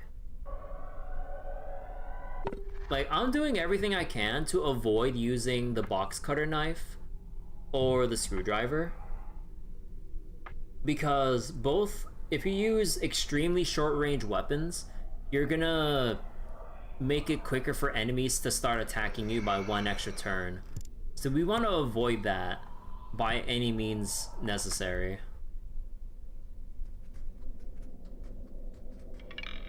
There's some big cracks in the wall. The wall must be very weak in this spot. Let's use the wrench. Oh, gee, fuck! Oh, that was loud.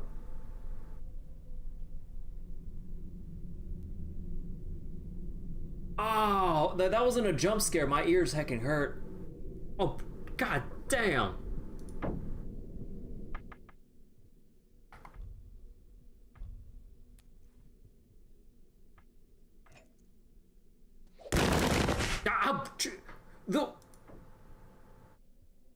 The sound effects are separate from the sound volume.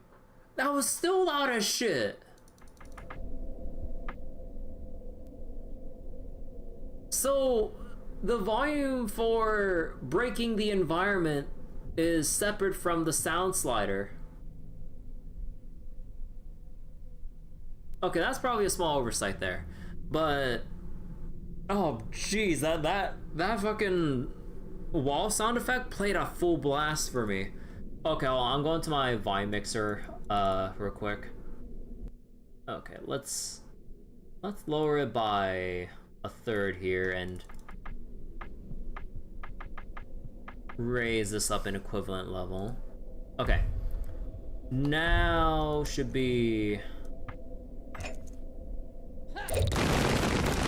That's still loud as shit. Oh, we just straight up lost the whole wrench. Okay. So this is where the thermos comes in handy. Well, it's not like we're gonna carry over a lot of this stuff here. Oh, wait, hold on. Hold on, I'm receiving a little bit of like error messages on YouTube right now. Are we really doing this right now, YouTube? They really making me... Oh, no, hold up, there we go. Okay. The YouTube issues only lasted for a minute. Okay.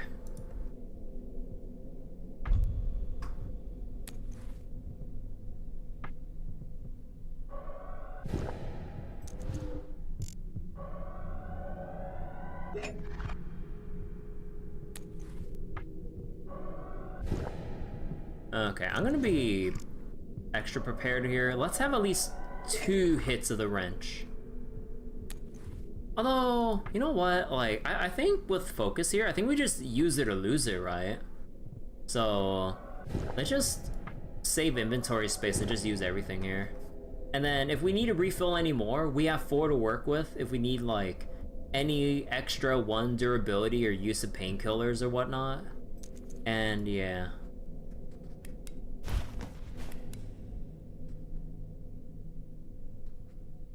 A sarcophagus? Man, we're really going into like supernatural demonic eldritch horrors like with Egypt, huh? A golden heavy sarcophagus tightly sealed. What could be inside? Disease? Like when you open something that ancient like that ain't good. Oh, we have to go all the way around. If you look at the layout here, there's like little dark green bits here, meaning we can't walk across from like this top part of the room here. Heavy stone door. Big hole punctured through, leading to the other side of this wall.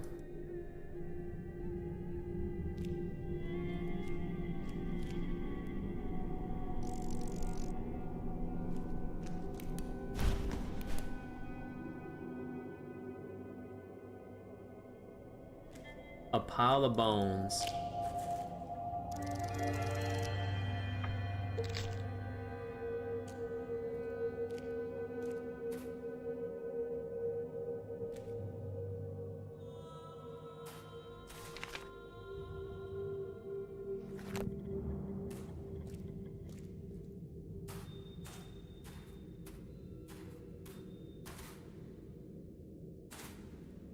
Huh.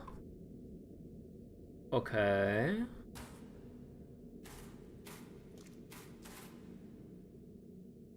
Nothing interactable here.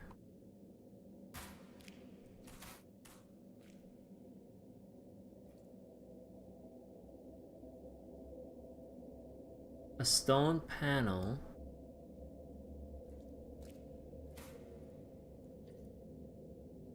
An ankh.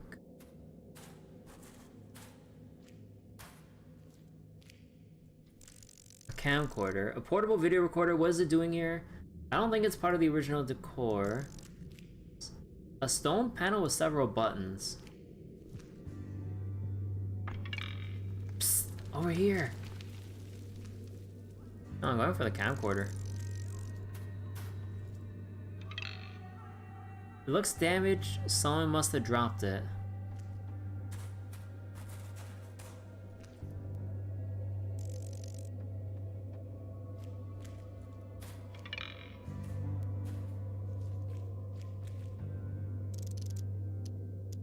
Hey there. You seem lost. Oh, it's a cute snake with a top hat. Oh, look at it. Hello, Nico. Hello. And his name is Adder. Okay. Who are you? Me. Oh, just a friendly adder. What? Okay. I guess I should get used to this. So anyway, I've seen you struggle with that thing over there. That thing? Yeah, a bit puzzling, but I'll manage.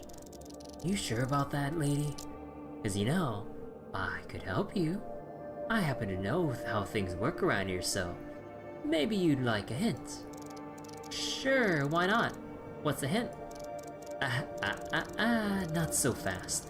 Things like that have a price. Really? And how much would that hint cost me? Just one bite. And some of your blood on top of it. What? You want my blood? Adders don't drink blood.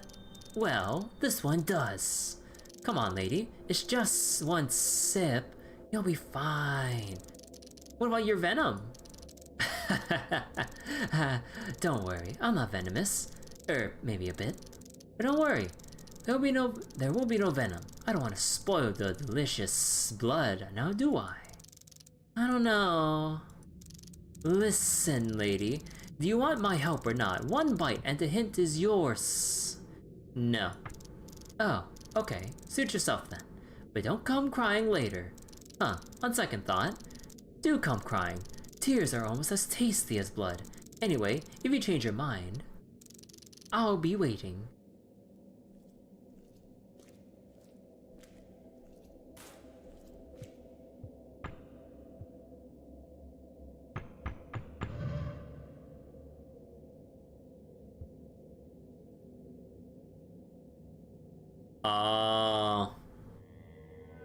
You know what?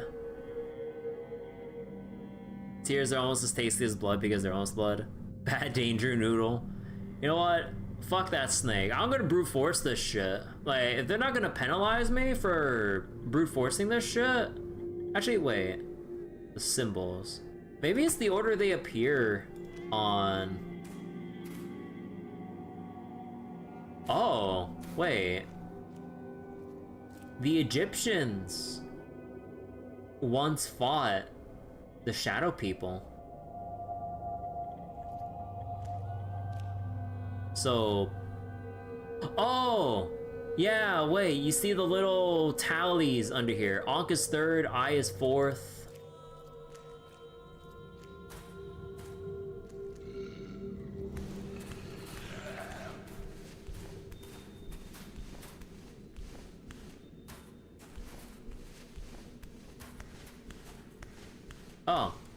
Oh, that's not good. 2. Sun 1, dog 2. Sun 1, dog 2. And Beetle 5. Okay, go. Sun 1, dog 2, Ankh 3, I 4, Beetle 5. Sound like it did something.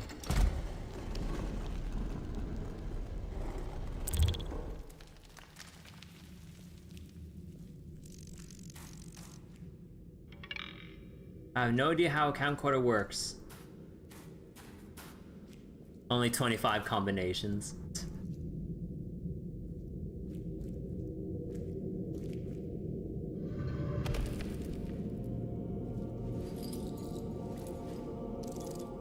Freedom, at last.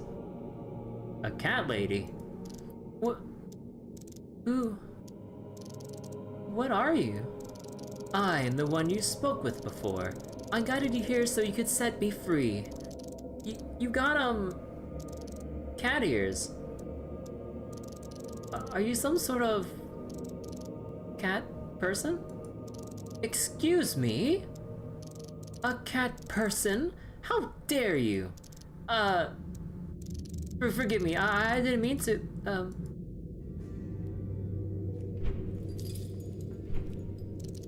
I am a sphinx, the bringer of light, the guardian of the sleeping. My name is Tutu. Your name is Tutu, that's not very threatening name. Why would it be threatening, Amelia? Like I have said, I am the guardian of the sleeping, the bringer of light, the vanquisher of shadows. I am not the one to be scared of, I am the one to call for when scared.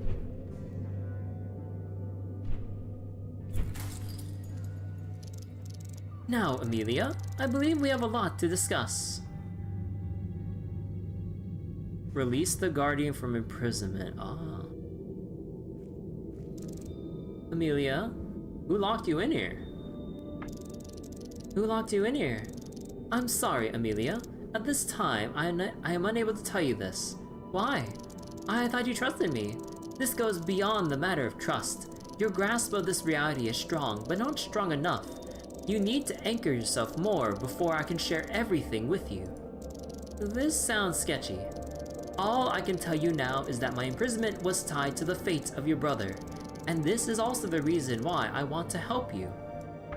Wait, I spoke with you before in that dark basement. So wait, this lore is going places? Yeah, this lore is definitely reaching, like, for the really weird and supernatural here now that we're involving, like, Egyptian myths and other stuff here. We did speak, indeed. Your memory serves you right. It is not always the case in the realm of dreams, but if you were locked in here for the whole time, how did you use a phone? I'm no expert, but I doubt sarcophagi are equipped with landlines. A phone? Amelia, you must understand, this place does not work like the one you come from. I sensed your presence and reached out to you. The way the dream reacted was shaped by your mind. It conjured a way for us to have a conversation that didn't break your perception of reality. Okay, I can work with that. So, I dreamed it. Precisely. After all, it was a dream. Thank you for trusting me back then. I promise you, you will not regret it. Can you tell me again? Who are you? I am Tutu, the guardian of the sleeping, the bringer of light, the vanquisher of... Yes, but what does it all mean? Are you... even real? Asking questions about reality within the realm of dreams is as wise as trying to dry one's clothes underwater. There's no such thing as not real, not here, and while I do not have a physical form to speak of, I exist within a dream that is my reality. No straight answer, both yes and no, huh? Okay, but... a sphinx? How did you come to be? Did my brother dream up a sphinx, or was it me? I am much older than that, Amelia. I have been around since the dawn of the human race. I have been spawned to life by the collective assembly of multiple minds seeking help, looking for safety from the danger, from the demons. Demons? I believe you have met one of them already. You are very lucky to be still alive, Amelia. They are called the Shadow People. To the ancients, they were demons that lurked in their sleep. Today, hardly anyone remembers them, but they still exist. And I still persist too. Out of necessity, a need for a defender, a guardian, a counterweight to the demons. I want to ask you something about yourself. You can't just say that sphinxes are evil? If you're a sphinx, how come you're not asking me riddles and threatening to kill me if I don't solve them? Really, this hurt my feelings, Amelia. This bad reputation was brought to sphinxes by the dwellers of the northern Mediterranean Sea. None of this nonsense was ever attributed to us, where I come from. Oh, sorry, I didn't mean to offend you. Why do I feel like you have yet more potentially pointless questions? You know, sphinxes are usually depicted as creatures with a human head and 4 animal legs. That would be hardly practical, you have to admit. I guess you're right. So, you're a guardian that fights the Shadow People. Indeed, my purpose is to help and keep from harm, and by doing so, over the course of my life, I have gained a reputation of a protector. We discovered that the Egyptians legit thought it was hilarious to screw with Greek tourists. Wait, really?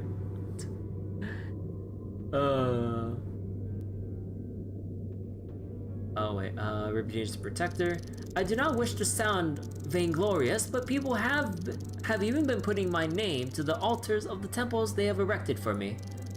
It feels like you were kind of a celebrity back then. One could say so, yes. And what happened? Why did it all stop? Civilizations come and go, so does the common knowledge. I have fallen into obscurity. Perhaps, and my power is not what it used to be, but I still remain and still protect. Okay, so you're gonna die trying to protect us. Okay, I got it.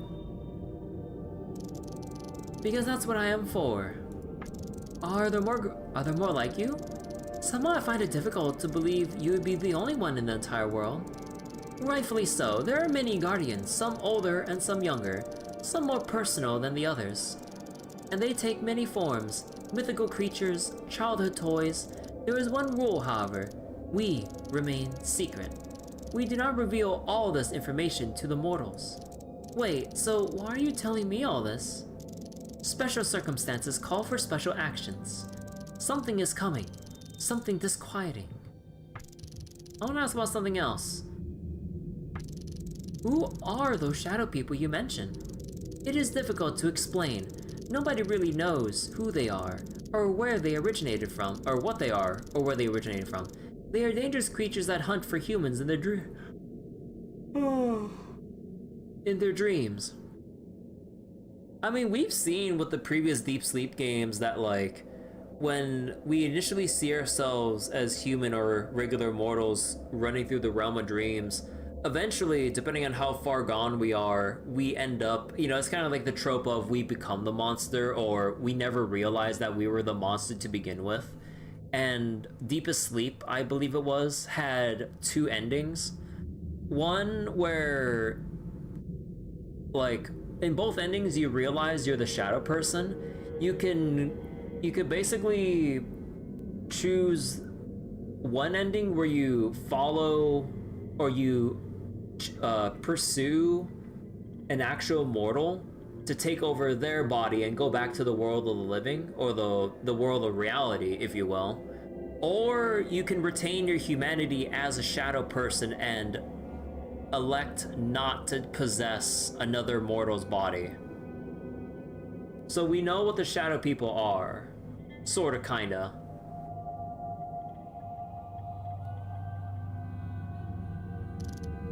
Hunt? In what way? If those are just dreams. Just dreams, Amelia? Did nothing that you have witnessed so far teach you anything? Sorry, I didn't mean to sound ignorant. You wonder if they'll use that shadow person for a fake out? I kinda wonder.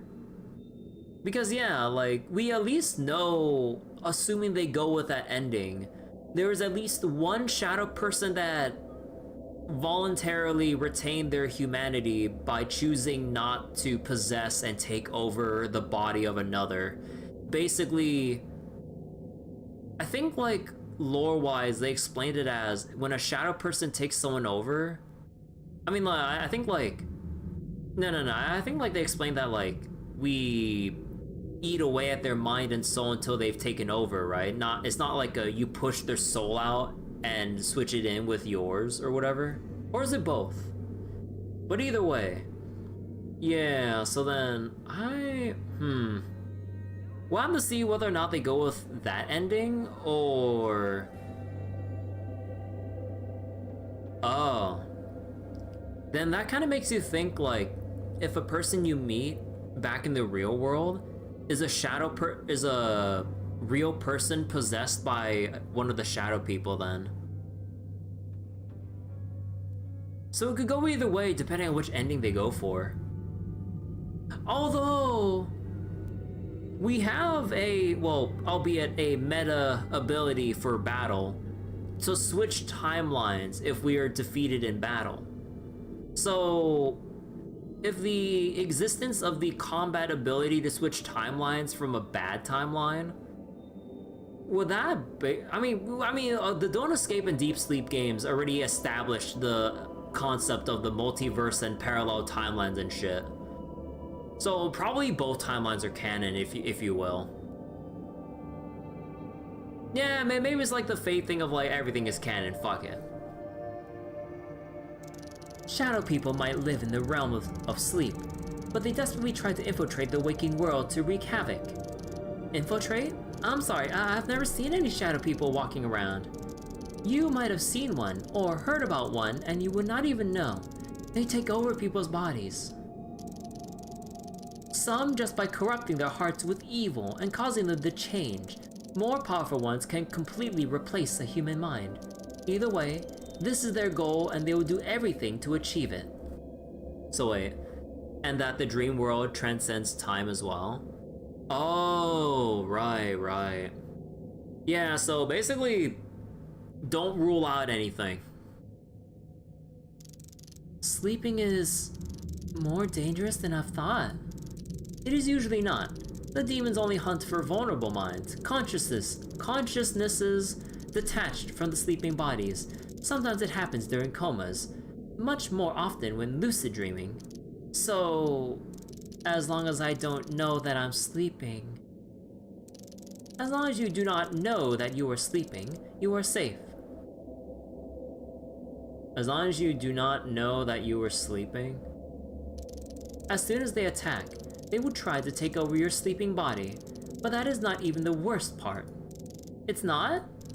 While your body becomes a vessel for the demon, what is left of you in the dream is transformed. They fill your heart with fear and set it on fire with anger. What is left is the ashes of hatred and loathing, a tormented soul of which a new demon is born. You join their ranks. You become one of the shadow people yourself. How should I fight them? You should not. You do not. You run away. Always. A great power is needed to defeat them. The light that lives within a guardian. Avoiding the shadow people is the best you can do. Try not to draw their attention. Which might be difficult the longer you stay here. If shadow people take over the human bodies, how come that didn't happen to me? One of them got to me when I was looking for you. And while the pain left me a bit scarred, at least mentally, I didn't feel much, transformed. I do not know. Maybe you were lucky. Maybe something saved you. It was not me, as I was still trapped at that time. I used this device that helps me navigate through the dreams. Maybe this was it. But I think it took it badly. I know very little about human devices and machinery. However, if there was something, a layer between your mind and your body, it could have worked as a shield of sorts. Not a perfect shield, I think. Or, wait, not a perfect shield. I think the attack took a part of me. Some memories? I'm not sure. No human device could fully protect you. Even if you were not taken, a small part of you was lost. Yet another reason to avoid the shadow people.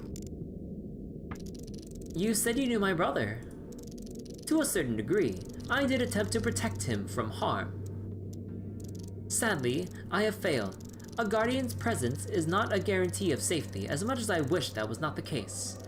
I had provided him with light to fend off the demons, the shadow people, which he managed to do. He was safe. But then he foolishly returned and I could not save him in time. And this is what happened to him? He was taken over by the shadow people? It is more complicated than that. Okay. So what happened to him? How did he die?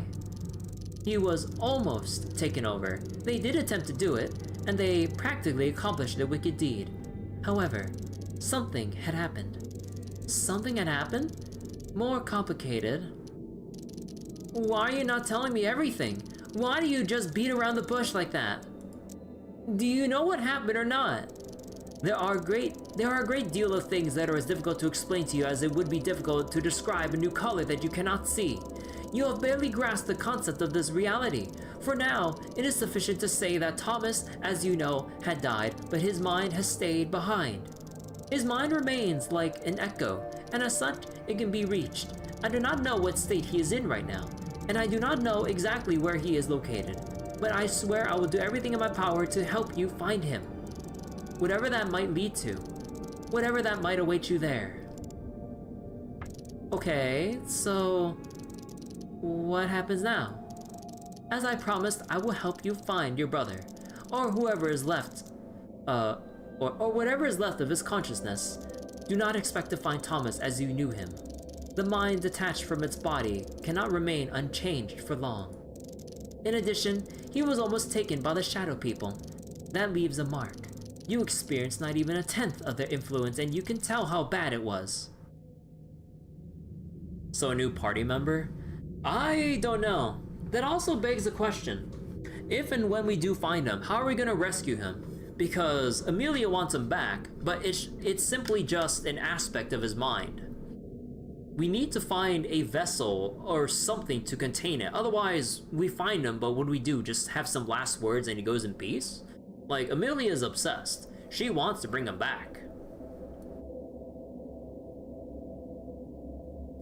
Or we can assume that's what she wants. Time for combo attacks.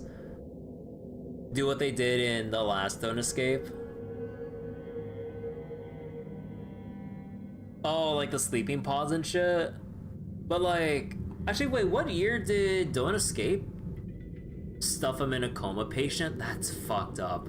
But I mean, like, given Amelia's like attachment to Thomas, she probably would do that, and we're probably gonna be forced to take such a drastic action.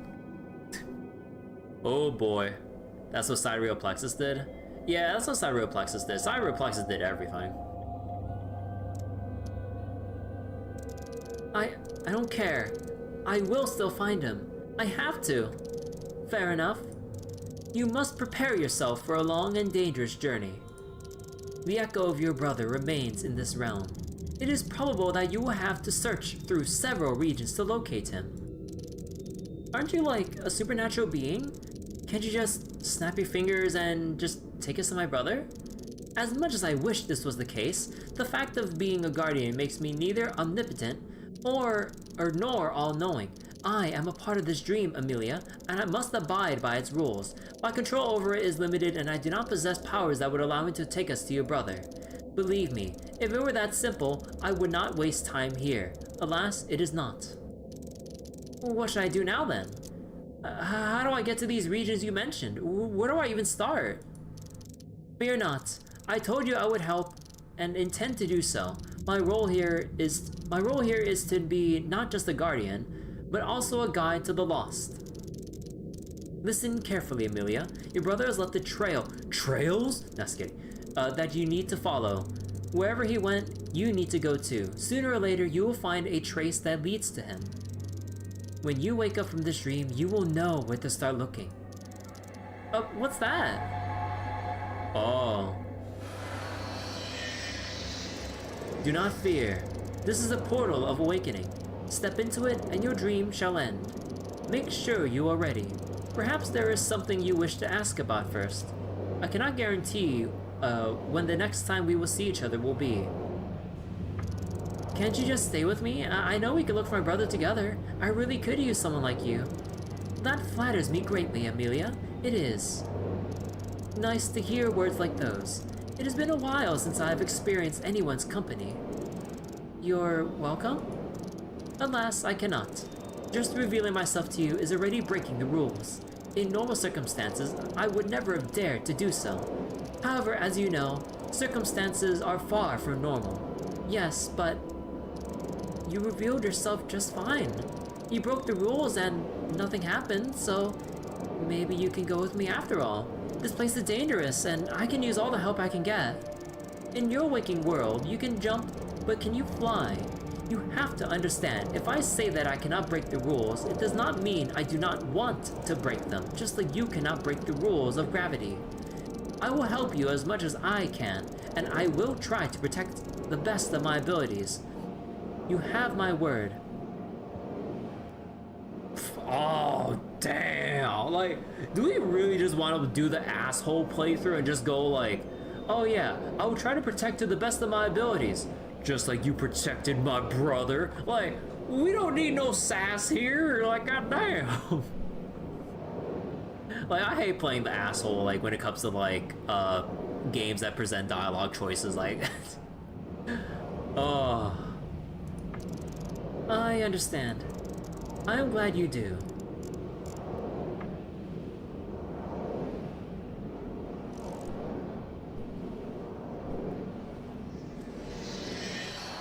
So... Okay. So as far as we know, everything is done but the rooms with the enemies in it, but again, survival horror, like, only fight when you need to.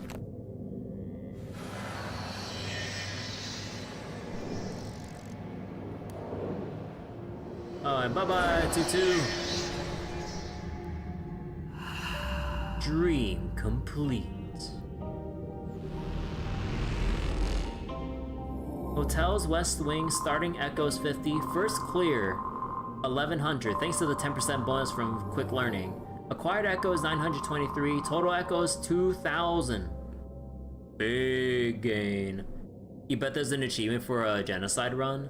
Yeah, probably. I was trying to do like what Lone Survivor did and try to avoid killing as much as possible, but I mean, there are some opportunities to escape, but we probably would have been forced to take some hits.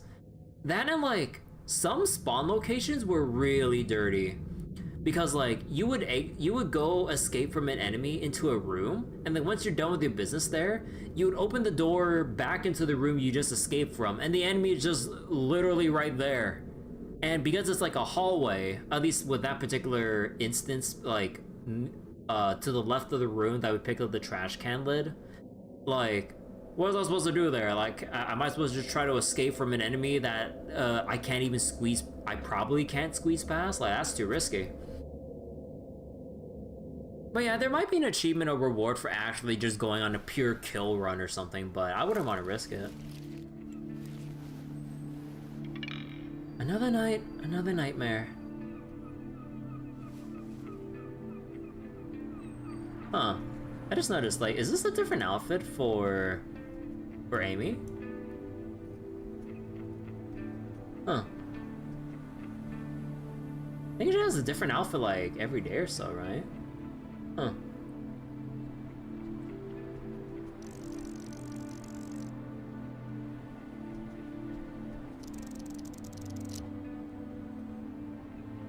Oh, man, they really only give you like 500 echoes for the first part here. Oh man, now it's 250.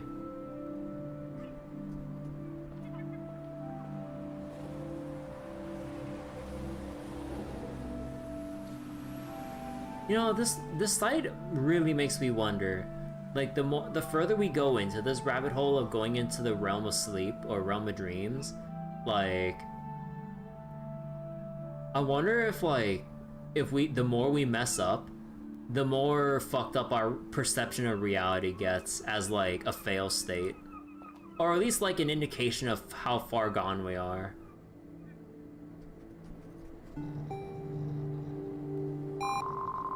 If you wish to reset your choices, please use one of the provided amnestic pills.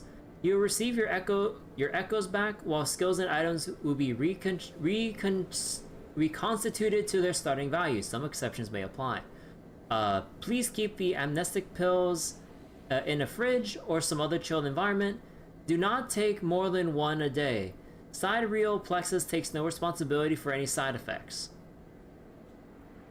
Oh, no. Oh my god, that just makes me so curious. You know what would make it worse if it was not a hallucination? Oh yeah, like if the world gets more fucked up and it's not a hallucination, that would mean the realm of sleep is colliding with the realm, what they refer to as the real world? But yeah, the realm of sleep is like colliding or merging with the real world, which would present all manner of really messed up stuff. Oh yeah, the waking world. Okay, so do not reset more than once.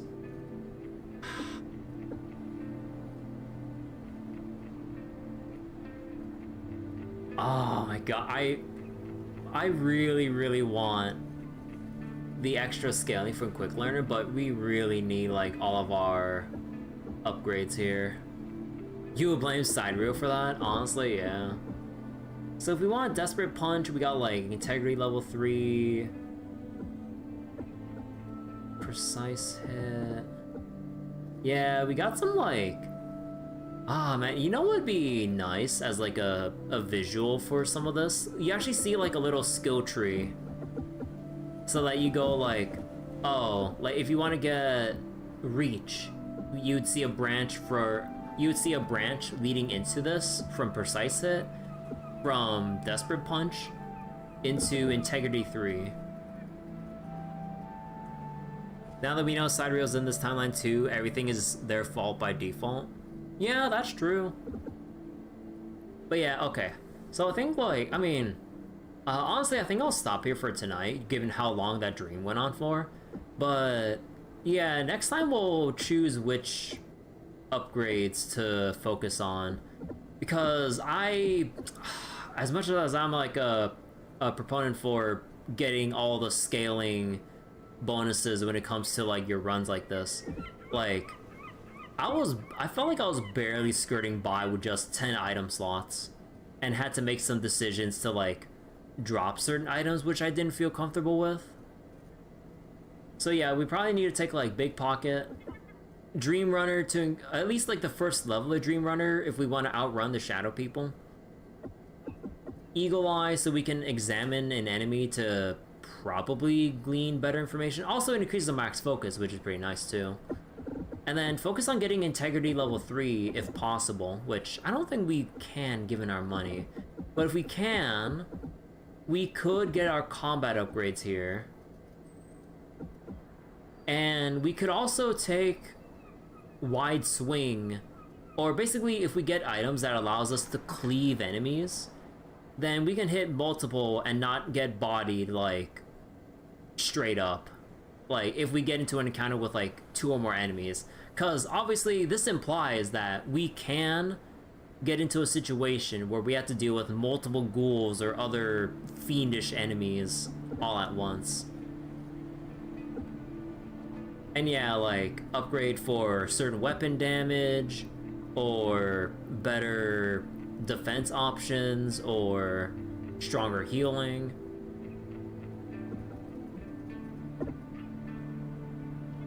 But yeah, also Sharp Mind would be nice for reducing the focus cost on repairing or reimagining items. So this would be a good investment too, but we need 4 focus. Like, we need to think about our early item builds, or item skill builds here.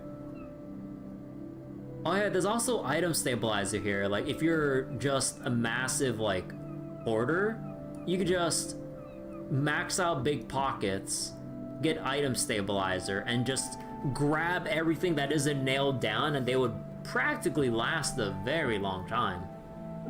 Then you can also grab, if you have Dream Runner, yeah, some items are more sturdy in your hands. So I would imagine that's just an overall durability upgrade, right? So we don't have to focus on repairing or trying to find items as much. But yeah, like honestly, the upgraded progression system like this is pretty deep with like what you would have to, with how you weigh your choices and everything. Honestly, like I'm really glad with what Scriptwelder has put out so far for, what was it, for Deep Sleep 4 and everything. Like, I'm really liking what he put out here. So, alright. I'm just gonna go save it here. Man, that... going through one complete dream without failing, like, assuming you don't fail. Man. It does sound like you can run completed dreams again. Not really. Unless we have like a main story reason to go back somewhere.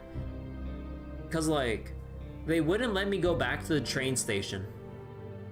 Because that was our prologue area. And there's not really much there, main story-wise. It's just a setup for the rest of the game.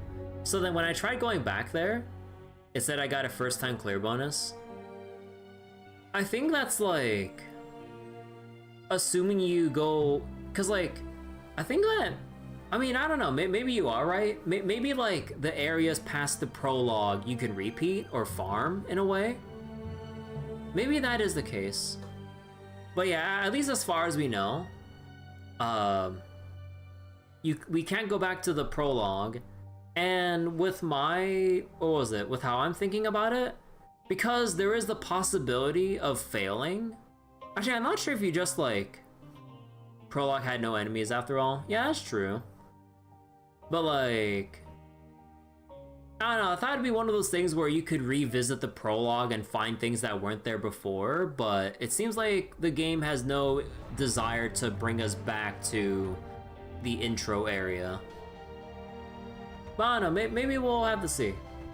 How do I quit? Here we go.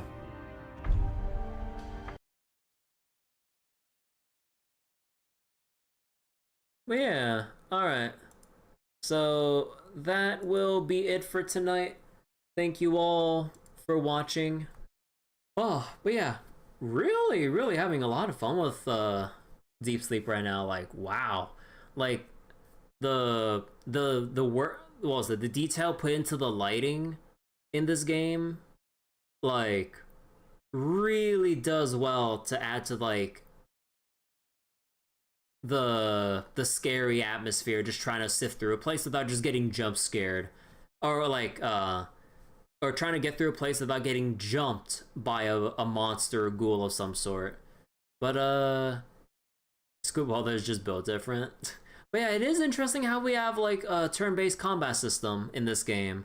But honestly, I'm down for it. I like my turn-based combat. But the game still does feel scary if you go at it with a survival horror mindset instead of a fuck it, we ball and we just try to like unga bunga everything. I mean, maybe I could if I actually was more aggressive with this, but again, I'm going with the survivalist mindset here. I'm not going with the barbarian mindset here. Although I can definitely tell that, you know, people have the resources too, because we have the painkillers, you have your shields to protect yourself from big damage, then I can tell that people would just unga bunga the crap out of everything if they so desired. At least so far. But yeah, we'll have to see how much more dangerous enemies get, or whether or not certain upgrades would allow for significantly increased chances of survival and stuff. But yeah, I'm really amazed with what he's put out from tonight's session. But yeah, take care everyone. I'm gonna go get some rest, and I think we'll continue more Deep Sleep tomorrow, honestly. But yeah, take care everyone. Bye bye.